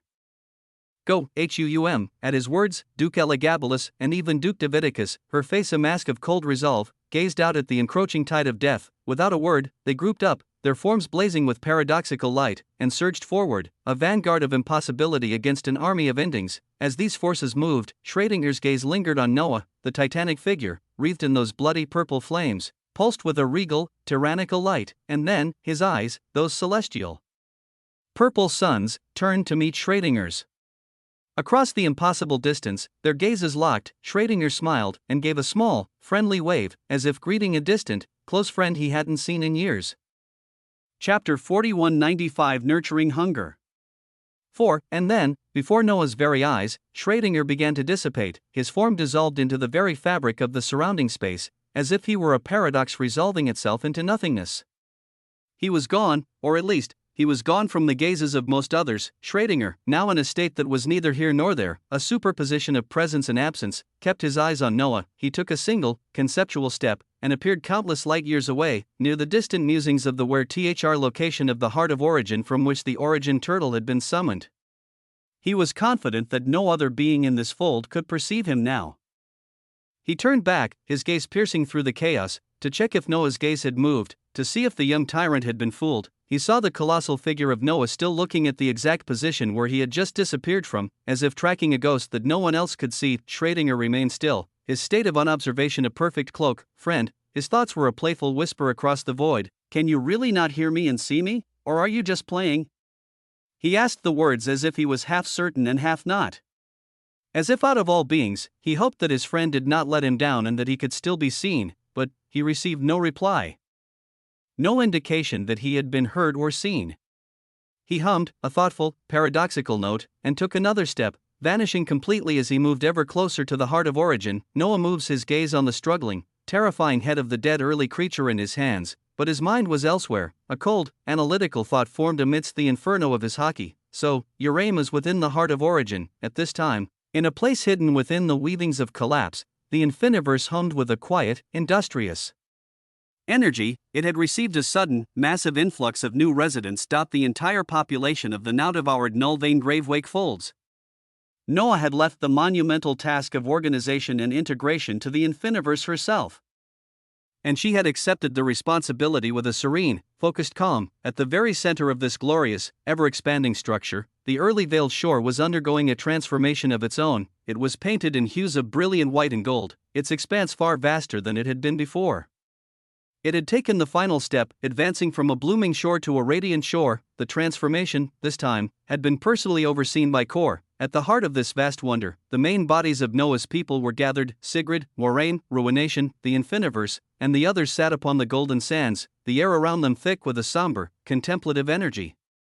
Even in the face of this magnificent growth, their moods were not celebratory. Only Noah knew the full, crushing weight of coarse news, of the coming unknown and its fallout, but the gravity of the situation in the origin folds was enough to cast a shadow over them all. Erickson and the others were preparing to depart for the wandering territories with their bodies in the transcendent temporal folds, their usual carefree demeanors replaced by seriousness. Sigrid's expression was a mask of cold, ordered anger as she processed the violation of her home fold. In the midst of this heavy silence, Kor floated near Noah. She had a smile on her face, a small, defiant flicker of light in the encroaching gloom. Outsider, she began. Her voice a soft, melodic counterpoint to their somber mood. My work with the elevation of the shore to a radiant shore is done. She drifted around him, her tiny form a whirlwind of ancient energy as she looked towards him and others here. I did want to tell you, just because of the disastrous news of certain death that may or may not be coming. It does not mean that we have to be sulking 24/7. We can still enjoy the little things. Part of the secret of existence is to enjoy what is directly in front of you. She paused, her abyssal eyes sparkling. None of us can truly ever know what tomorrow, or eons from now, will hold. What's the use in worrying? Do your best. Continue to be as desperate as you can be. Keep clawing your way towards more and more complexity and purity. But in the meanwhile, enjoy existence. Her smile widened. Because if you just so happen to be so unlucky that tomorrow is the day that anything outside the loom ceases to exist, what can you even do? You wouldn't be able to do anything, outsider. So come on, loosen up, and let's take a look at what your shore has become. Towards her words, Noah raises his brows and gave a light nod, a flicker of warmth returning to his tyrannical gaze. This, I know. He looked out at the transformed shore, at the impossible architecture of his abode, at the aquarium teeming with life, at the new, ominous corner where Arazon was cultivating death itself. He looked at this shore itself with possibilities. I told you about the potential solutions, he said, his voice a low rumble. The latest one I am thinking of is the early veiled shore itself, and by extension, the Osmantian shore. The loom was made from something. What if I elevate this early veiled shore enough, to the extent that the protections it has could rival that of the loom? His words were terrifying in their ambition. Kor's smile bloomed into a full, genuine expression of delight. Your imagination and possibility is something else, outsider. But hey, why not? Anything is possible in these grand weavings of existence. She clapped her hands together. But now that we got that out of the way, do you want to know what your shore can now do, after I tweak some things a little bit? I'll spoil it before your prompts come. I was able to add an inevitability ranch sanctuary. Your shore can now raise inevitabilities. Chapter 4196, Nurturing Hunger. A shore that could raise inevitabilities. The words were a quiet earthquake in the foundation of one's understanding. Inevitabilities were known by many as their way of existence was a grand one, but to raise them? To cultivate them like livestock in a ranch? It was a concept so audacious, so fundamentally defiant of all known existential principles, that it bordered on blasphemy, and yet, here it was, presented to him with the casual air of a farmer showing off a new breed of chicken. Kor beckoned with a single, delicate finger, a silent command to follow. Noah moved, his own existence still settling into its new, terrifying scale, and walked beside her across the now radiant shore. The transformation was profound. The golden sands of the blooming shore had been infused with a pure, brilliant white light, a gift from Sigrid's awakening and coarse influence. They now gleamed with the luster of polished pearl and spun gold, each grain a tiny beacon of ordered potential. The very air felt different, cleaner, crisper, as if the ambient chaos of existence had been filtered out, leaving only a pure, potent vitality. They walked toward a corner of the vast shoreline. A place where the vibrant, cerulean waters of the sacred sea met the iridescent sand. Here, the landscape underwent another stark transformation. The golden white sand bled into a hard, crystalline obsidian, the ground shifting from soft beach to a field of polished, black stone that seemed to drink the light. From the center of this dark patch, a strange, murky structure rose. It was a cave, yet it was not. It was a dome, but it was not. It looked, impossibly, like the shell of a massive, cracked egg, its obsidian surface shimmering and boiling with a contained, internal heat. This was the Inevitability Ranch Sanctuary, 9 obsidian crimson cocoons, each the size of a small hill. Were already nestled within the fractured shell. They pulsed with a slow, rhythmic light, expanding and contracting like sleeping lungs. The power radiating from them was heavy, a palpable pressure on the air that was pure, undiluted hunger. Kor laughed, a sound of brilliant, unrestrained joy. Due to the authority of the transformation from blooming to radiant, she explained, her voice echoing with pride, I was able to accelerate the process of the budding of new inevitabilities. Those 9 there. They should be ready soon. As if her words were a cue for reality itself, prompts began to rise before Noah's eyes, their text glowing with the same obsidian crimson light as the cocoons. The Inevitability Ranch Sanctuary has been successfully forged as a new feature of the Radiant Shore. Primary function. From the conceptual soil of this sanctuary, the seeds of inevitability will naturally sprout and bloom. Spawning cycle. Every 24 hours, an unknown number of inevitability cocoons will manifest. Nutrient dependency. The quantity and quality of the inevitabilities produced is directly proportional to the nutrients fed into the ranch. Higher quality nutrients will yield more powerful and numerous progeny. Current status. Under the blessing of the first hunger, the growth of inevitabilities is accelerated exponentially. All inevitabilities born while this blessing is active will possess a minimum of 50 trillion in complexity or purity. Ranch features unlocked straight face, the nursery, where new cocoons form and mature, feeding trough, a designated area where nutrients, corpses, ores, treasures, everythings, can be deposited to fuel the ranch. Happiness meter, each inevitability possesses a mood. Happier inevitabilities mature faster and have a chance to develop unique, beneficial traits. Mood can be improved through proper feeding and petting. Specialized diet, feeding the ranch specific types of everythings, e.g., everything of destruction, everything of growth, will influence the type of inevitabilities that are born. Noah's analysis of the prompts was a silent, incandescent flash of wonder. He looked at Kor, and his appreciation for this ancient, terrifying being deepened. He was seeing a glimpse of her true power, not as a warrior, but as a cultivator of the very forces that others saw only as mindless destruction. He was reminded of what he had seen of her in the earliest folds, in that nest of obsidian and hunger. This was her home element. Kor turned to him, her ancient, abyssal eyes sparkling with a vibrant, youthful light. So, outsider, it's a glorious thing, isn't it? She asked, her voice filled with genuine warmth. I've missed seeing the young uns, and many come out looking so cute. Her terrifying words were punctuated by a new set of prompts, blooming like dark flowers in his vision. Due to the boon of the first hunger, the first round of inevitabilities has been brought to maturity. They are breaking out of their nests. Woo! The 9 obsidian crimson cocoons began to pulse violently.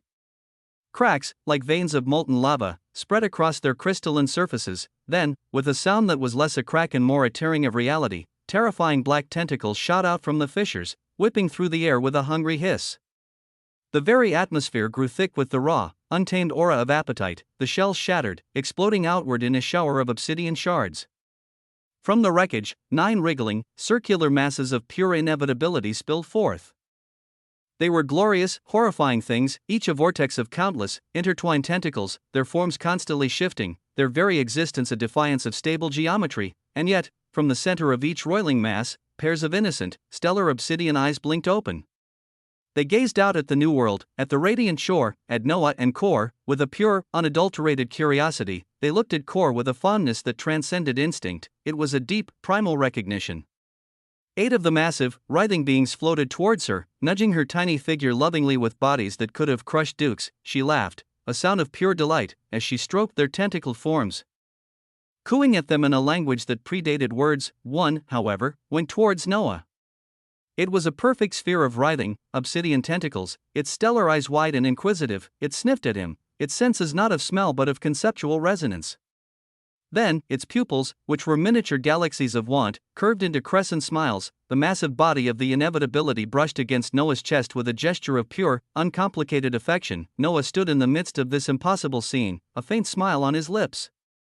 He reached out and patted the massive, writhing creature, feeling the shocking, immense power that pulsed just beneath its surface. 9 new inevitabilities have been born in the Inevitability Ranch Sanctuary.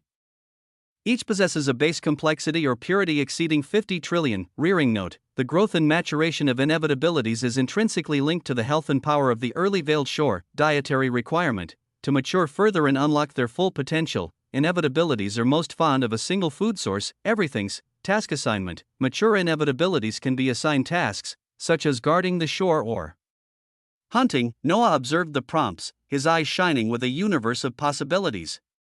He looked at the creature still rubbing affectionately against his chest, and his mind, now free of fear and doubt, saw not a pet, but a weapon.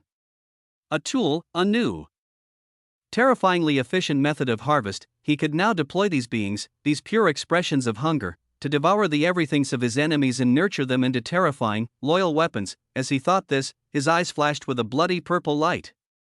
Before him, the status sheet of the newly born inevitability rose, clear and stark against the radiant backdrop of the shore. Nascent inevitability of voracious joy, purity: 57,982,471,004,831. 57 trillion. Complexity: 0. Distinction: straight face. The newborn possesses immense potential for growth and is highly impressionable. Its final nature will be determined by the everythings it consumes and the guidance of its master. Voracious joy, a unique trait. This inevitability finds genuine, childlike happiness in the act of consumption.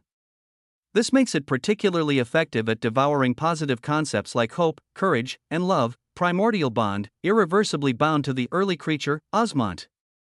Its loyalty is absolute, its hunger an extension of its master's will. Oh, chapter 4197. Powerful. The moment was surreal. Days ago, a measure of time that felt both impossibly long and laughably short. The very concept of an inevitability had been a distant, terrifying abstraction. They were the stuff of legends, the mindless hunger that pruned the branches of existence. If someone had told him then that he would one day stand on a shore of his own making, with a newborn, 50 trillion purity inevitability nudging affectionately against his chest like a house cat seeking attention, he would have deemed them fucking insane. Those inevitabilities? The ones that devoured everything? Yet, here he was. He ran a hand over the writhing, paradoxical surface of the creature before him. The tentacles were not solid, not liquid, but something in between, a texture like solidified impossibility that was both smooth and infinitely complex. They pulsed with a gentle warmth, a nascent, innocent hunger that had not yet learned the cruelty of the wider folds. He was in complete control. He felt the unbreakable bond thrumming between his existence and that of the 9 new beings born from his shore. They were extensions of his will, weapons forged in a crucible of his own design. Kor floated beside him, her ancient, abyssal eyes regarding the scene with a thoughtful smile. A measure of a good existence, she said, her voice a soft, melodic hum against the quiet backdrop of the radiant shore, is whether a young inevitability likes them or not.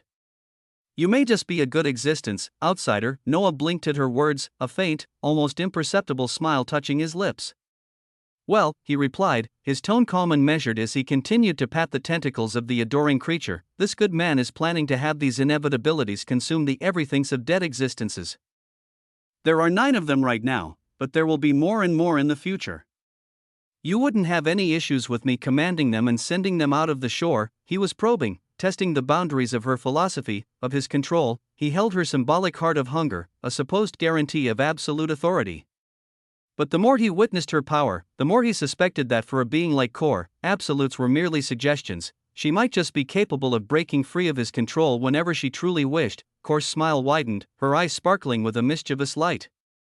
Outsider, the way of existence of inevitabilities is to devour. I would encourage you to send them out so that they could live freely. If any perish in their journey, then it was simply meant to be. That is their way. She paused, her gaze turning thoughtful as she surveyed the sprawling, magnificent shore. But is it not interesting? The loom is supposedly surrounded by countless inevitabilities, and now you have inevitabilities in your shore. Even though there are only 9 currently, when you have thousands, or millions, you actually begin imitating the loom. She laughed, a sound like stars colliding in a distant galaxy. Maybe your solution of turning your shore into a bastion that could withstand whatever is coming is more viable than you believe. Noah's eyes shone with a sharp, tyrannical light. The idea resonated with a deep, fundamental part of his being, not just to survive, but to build his own sanctuary, his own version of the loom. Let's hope that's the case, he said, his voice a low murmur. I'll continue seeking this solution. And also all the other ones. He turned his attention back to the 9 creatures before him, his demeanor shifting from contemplative to commanding. He did not need to raise his voice, his will alone was a shout that echoed through their nascent consciousnesses. Attention, as if he were a drill sergeant and his words were law. The 9 writhing masses of hunger, each exceeding 50 trillion in either complexity or purity, snapped into a perfectly straight line. Their stellar obsidian eyes, once filled with innocent happiness, now held a focused, eager attention. Noah looked at them, a general surveying his new, impossible army. Do you want to devour everything's? The response was a glorious, silent explosion of enthusiasm. Their tentacles waved wildly, a forest of writhing, eager appendages, a collective, psychic yes. Boomed through the shore. He nodded, a gesture of profound satisfaction. With a wave of his hand, thousands of sparkling, milky white drops of the sacred meat of existence materialized in the air, a celestial rain of pure, concentrated potential. The taste and elevation it offered were unrivaled, and the tentacles of the young inevitability shot out with lightning speed. Snatching the falling drops with gleeful hunger, Noah's eyes softened as he watched them feast. Enjoy this, he said, his voice a gentle murmur that carried across the sands. Soon, you will be deployed to fight the dead. WUU. WUU, a chorus of cute, eager sounds of agreement erupted from the 9 creatures, as if the prospect of facing the ultimate anathema to life was the most exciting thing they had ever heard. He shook his head, a smile touching his lips. He turned back to Kor, who had been watching the scene with a fond, almost maternal expression. Are there any other wonders that you messed with? When it comes to the early veiled shore and what it can now do as a radiant shore. Kor blinked and looked away, a flicker of something that looked suspiciously like guilt crossing her ancient features. She coughed, a delicate, soundless gesture. Well, I didn't really do too much, she said, her tone a little too nonchalant. But I did tweak a little something regarding your sacred totems. His sacred totems. Noah's attention sharpened. It was long overdue for him to ring another, to call forth a new land life form. Hydron, his first, was providing indispensable resources, her meat of existence a cornerstone of his rapid advancement. Yashinami, his second, was a weapon of absolute, terrifying power, capable of decimating anything below a quadrillion in complexity. He knew he needed to elevate them both further. The corpses of the dead would serve as perfect nutrients, if he could get Yashinami to the point where she could act multiple times a day, and against foes of 10 or 50 quadrillion. The possibilities were heavy. He turned his gaze to the distant pastures, where a certain majestic white goat was arrogantly nibbling on verdant gold herbs. His stare must have carried some weight, for Hydron shivered, her head snapping up to look at him with a suspicious, almost accusatory glare. Chapter 4198 Powerful. 2. Noah smiled, his attention returning to Kor. What changes have been made to the capabilities of the sacred totems? Kor's smile turned brilliant. All pretense of guilt vanishing. Beforehand, you could call out to land lifeforms. Unique creatures with an intricate connection to an early veiled shore, a tradition dating back to their first design by the creature and the living existences. But now, she giggled, a sound that made the air itself seem to bubble with mischief. In addition to land lifeforms, you may be able to call something out from even the earliest folds and force it to be bound as an early living land lifeform. Boom, the words were a thunderclap in the quiet of Noah's mind. To summon a being from that primordial era, a place where the rules of existence were still being written, and bind it to his service. It was a power that defied many other powers. His gaze swept across the radiant shore, at the dozens of sacred totems that rose like lighthouses of white gold and obsidian, their light reaching into dimensions he was only just beginning to comprehend. He closed his eyes, sensing his early atlas of the folds. The weavings of Cheats were still at work, its golden light moving across his internal star chart, relentlessly pushing more of his towers of Osmont toward the third stage. As of this moment, all 159 of them had achieved the second stage. When he rang one, the others would resonate. What impossible creature would answer such a call? He didn't need to guess. He began to walk, his steps sure and steady, toward a tower that pulsed with a particular, arrogant brilliance, the sacred totem of Cheats. Since that authority had been working so tirelessly on his behalf, he wanted to see what ringing its bell would achieve. Cor floated along beside him. He glanced at her, at this being of impossible power who had so freely given him these world-altering upgrades. You continue to help me freely, even without being asked. How do you want to be repaid? At his words, Cor frowned, a look of genuine offense on her ancient, youthful face. Outsider, when your moraine or your infiniverse or your ruination help you, do you consider how to repay them? No. You consider them part of your forces. Even as your family. There is no obligation of reciprocation there, is there? She paused, her expression softening. Besides, you already planted my seed and allowed me to come back from collapse.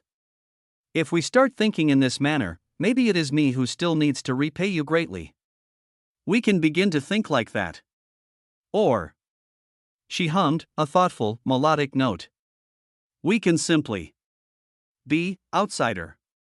After all, you and I are tied together now, are we not? Noah couldn't help but smile. He reached the bottom of the massive, white gold tower, its surface shimmering with a light that seemed to bend the rules of physics. He looked at Cor, at her mischievous eyes. Tied together with the first hunger. Okay, he said, his voice a low, resonant promise. Let's accomplish some ridiculous things. He began to climb. The steps of the tower spiraled upward, each one a testament to the concept of bypassing limitations. As he ascended, his mind was a whirlwind of thought. In the transcendent origin folds, the endless tide of the dead was sweeping in. The veil was thinning. The signs were all there, pointing toward the coming fallout, the event that even the living paradox sought to escape. He felt as if he were in a race against time itself, a race where the finish line was unknown and the stakes were absolute, but depending on how much time he had. He had the utmost confidence in his survival, and the survival of all those under him. The only problem was, this time around, he truly did not know how much time there was, so he could only move forward. He could only be desperate. He reached the top of the tower, the air here humming with the raw, untamed authority of Cheats. He stood before the massive, crystalline bell, ready to toll it, ready to call forth something grand. His body became wreathed in the bloody purple flames of his haki, his heart pulsing with a powerful, tyrannical rhythm. He would call out, and something from the deepest, most impossible corners of existence would answer, at the apex of the Tower of Cheats. Reality itself seemed to hold its breath. The structure was a monument of white gold, a defiant statement against the very concept of limitation, and at its summit, a brilliant bell of the same material hung in perfect, silent stillness. Beside it, a golden rope, woven from threads of pure possibility, dangled from an anchor point that existed in more dimensions than were strictly necessary. It waited not to be pulled, but to be commanded. Noah stood before it, his form a tempest of contained power. The bloody purple flames of his haki coiled around his muscles, a royal conflagration that danced with the rhythm of his impossibly powerful heart. He was a being forged in the crucible of desperation. And in his eyes, there was a cold, tyrannical fire that had burned away all traces of the man he once was. He looked at the rope, at the bell, and he knew what needed to be done. He reached out, his hand grasping the golden rope. The moment his fingers made contact, a shockwave of his will erupted across the radiant shore, on all 159 other sacred totems, from the Tower of Quintessence to the Tower of Tyranny. Illusory hands of bloody purple flame materialized, each one taking hold of a golden rope. He was not just ringing a bell, he was conducting a symphony. If it had been before he had poured his very essence, his complexity, his purity, his everything of size into his heart, this act would have been an arduous, draining struggle. But now, toll for me, he spoke, his voice not a request, but a tyrannical command. Boom. Chapter 4199 Powerful. 3. He pulled, and across the vast, impossible expanse of the shore, 159 bells began to ring as one. You are exerting tremendous effort to toll the bells of your radiant shore. This is a declaration of your will upon existence. All this effort will undoubtedly lead to a tremendous harvest. The principle of perpetual harvest is putting its full, undivided weight behind this ordeal. The sound was a glorious, world-shaking thing. It was not a cacophony, but a perfect, impossible harmony. Each bell sang with its own unique note. The crisp, clear tone of cheats, the deep, resonant hum of tyranny, the bright, unwavering chime of quintessence.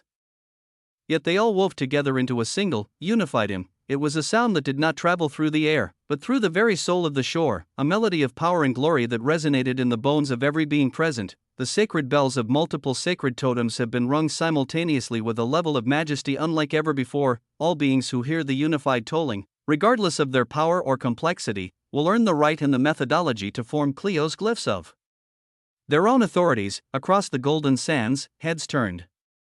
Amelia Osmont, her form still glowing with the aftermath of her own impossible elevation, looked up with pride. The emperor penguin, mid-waddle, froze and struck a pose of profound enlightenment.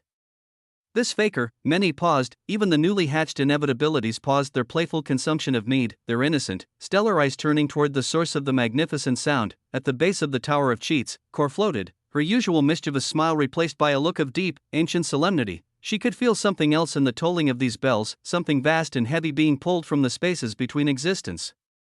Her abyssal eyes turned toward the distant, roiling mists at the edge of the shore, her gaze sharp and concentrated.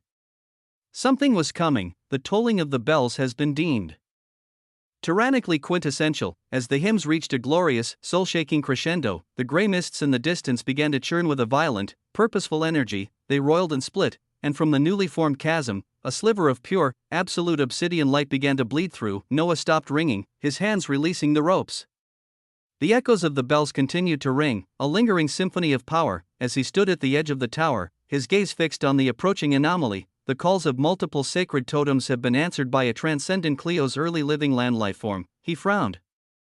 From that blazing obsidian light, he sensed not power or glory, but a maelstrom of raw, undiluted emotion, immense hatred, a rage that could burn folds, and a profound sense of taboo, of something that should have remained hidden, forgotten. And yet, as the light coalesced, it formed the image not of a monster, but of a man. A regal, impossibly noble-looking man, pulled from the weavings of collapse from the earliest folds, directed by the immense weight of Cheats and all other sacred totems. The transcendent Clio's lifeform, Malphas, has arrived. His entrance was a masterpiece of silent, terrible grandeur. He was adorned in what looked like ancient, obsidian royal clothing, the fabric seeming to drink the very light from the shore. His visage was tall and grand. His hair as dark as a starless night, and his eyes shone with a terrifying crimson light. He was beautiful, in the way a perfectly forged executioner's blade is beautiful, his figure muscular and toned, his face that of a man in his absolute prime. He appeared, and for a moment, he simply stood there, his eyes closed as if breathing in the air of this new reality. Then he opened them.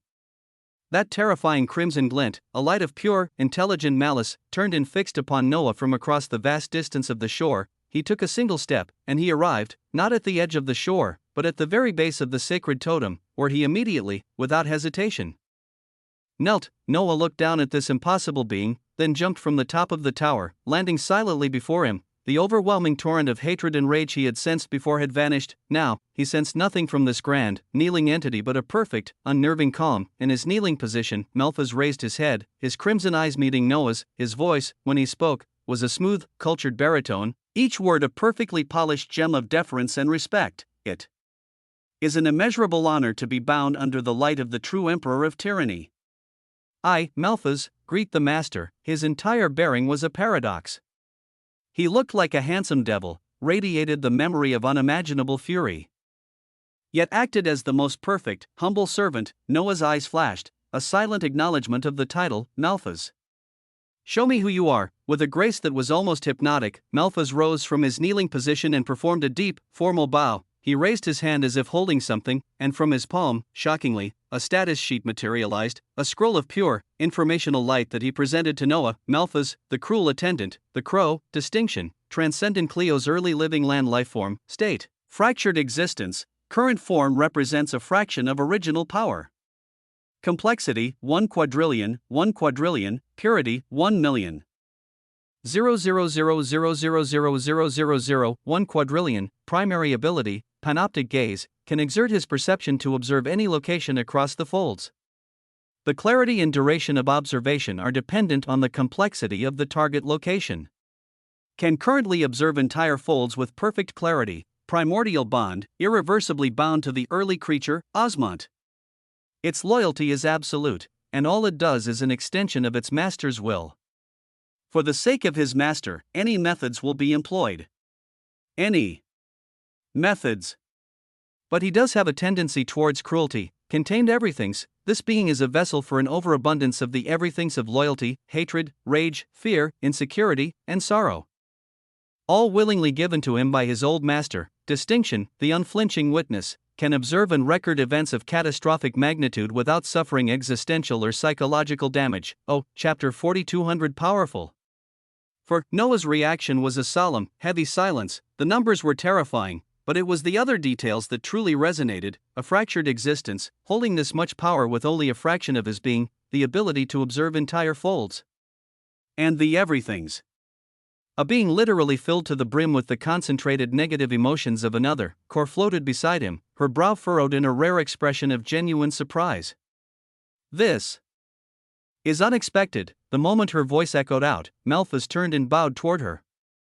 I have only heard glimpses of your grace and power, but it is an honor to see the first hunger, and to even be bound to the same master. After these words, Noah's mind, still processing the terrifying status sheet, focused on the most critical question. Who was your previous master? Malthus remained calm, his crimson eyes holding a deep, ancient sadness. My previous master, from the little that I can remember, felt an overwhelming sense of emotions. They gave me their everythings of hatred, rage, fear, insecurity. Alongside the everything of loyalty. They were unique in that their everythings regenerated. Especially their negative emotions. I received these everythings again and again. Malthus gave a light bow and closed his eyes. My previous master was the living emotive master. Boom. The name was a thunderclap in the quiet of the shore. Even Cor was surprised. The servant of one of the most mysterious and dangerous of the living existences, a being whose actions had seeded existence with perpetual suffering, was now bound to him. Malthus continued, his voice unwavering. But our relationship ended when my existence was collapsed.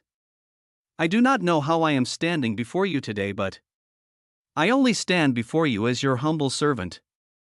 All I wish is to not be discarded as I was before, to not be collapsed. And I will do everything in my power to serve. His eyes flashed with a regal, crimson brilliance as he bowed again toward Noah. This was a terrifying being, a tool of unimaginable potential. Even in his fractured state, his power was on the level of the weakest early creatures.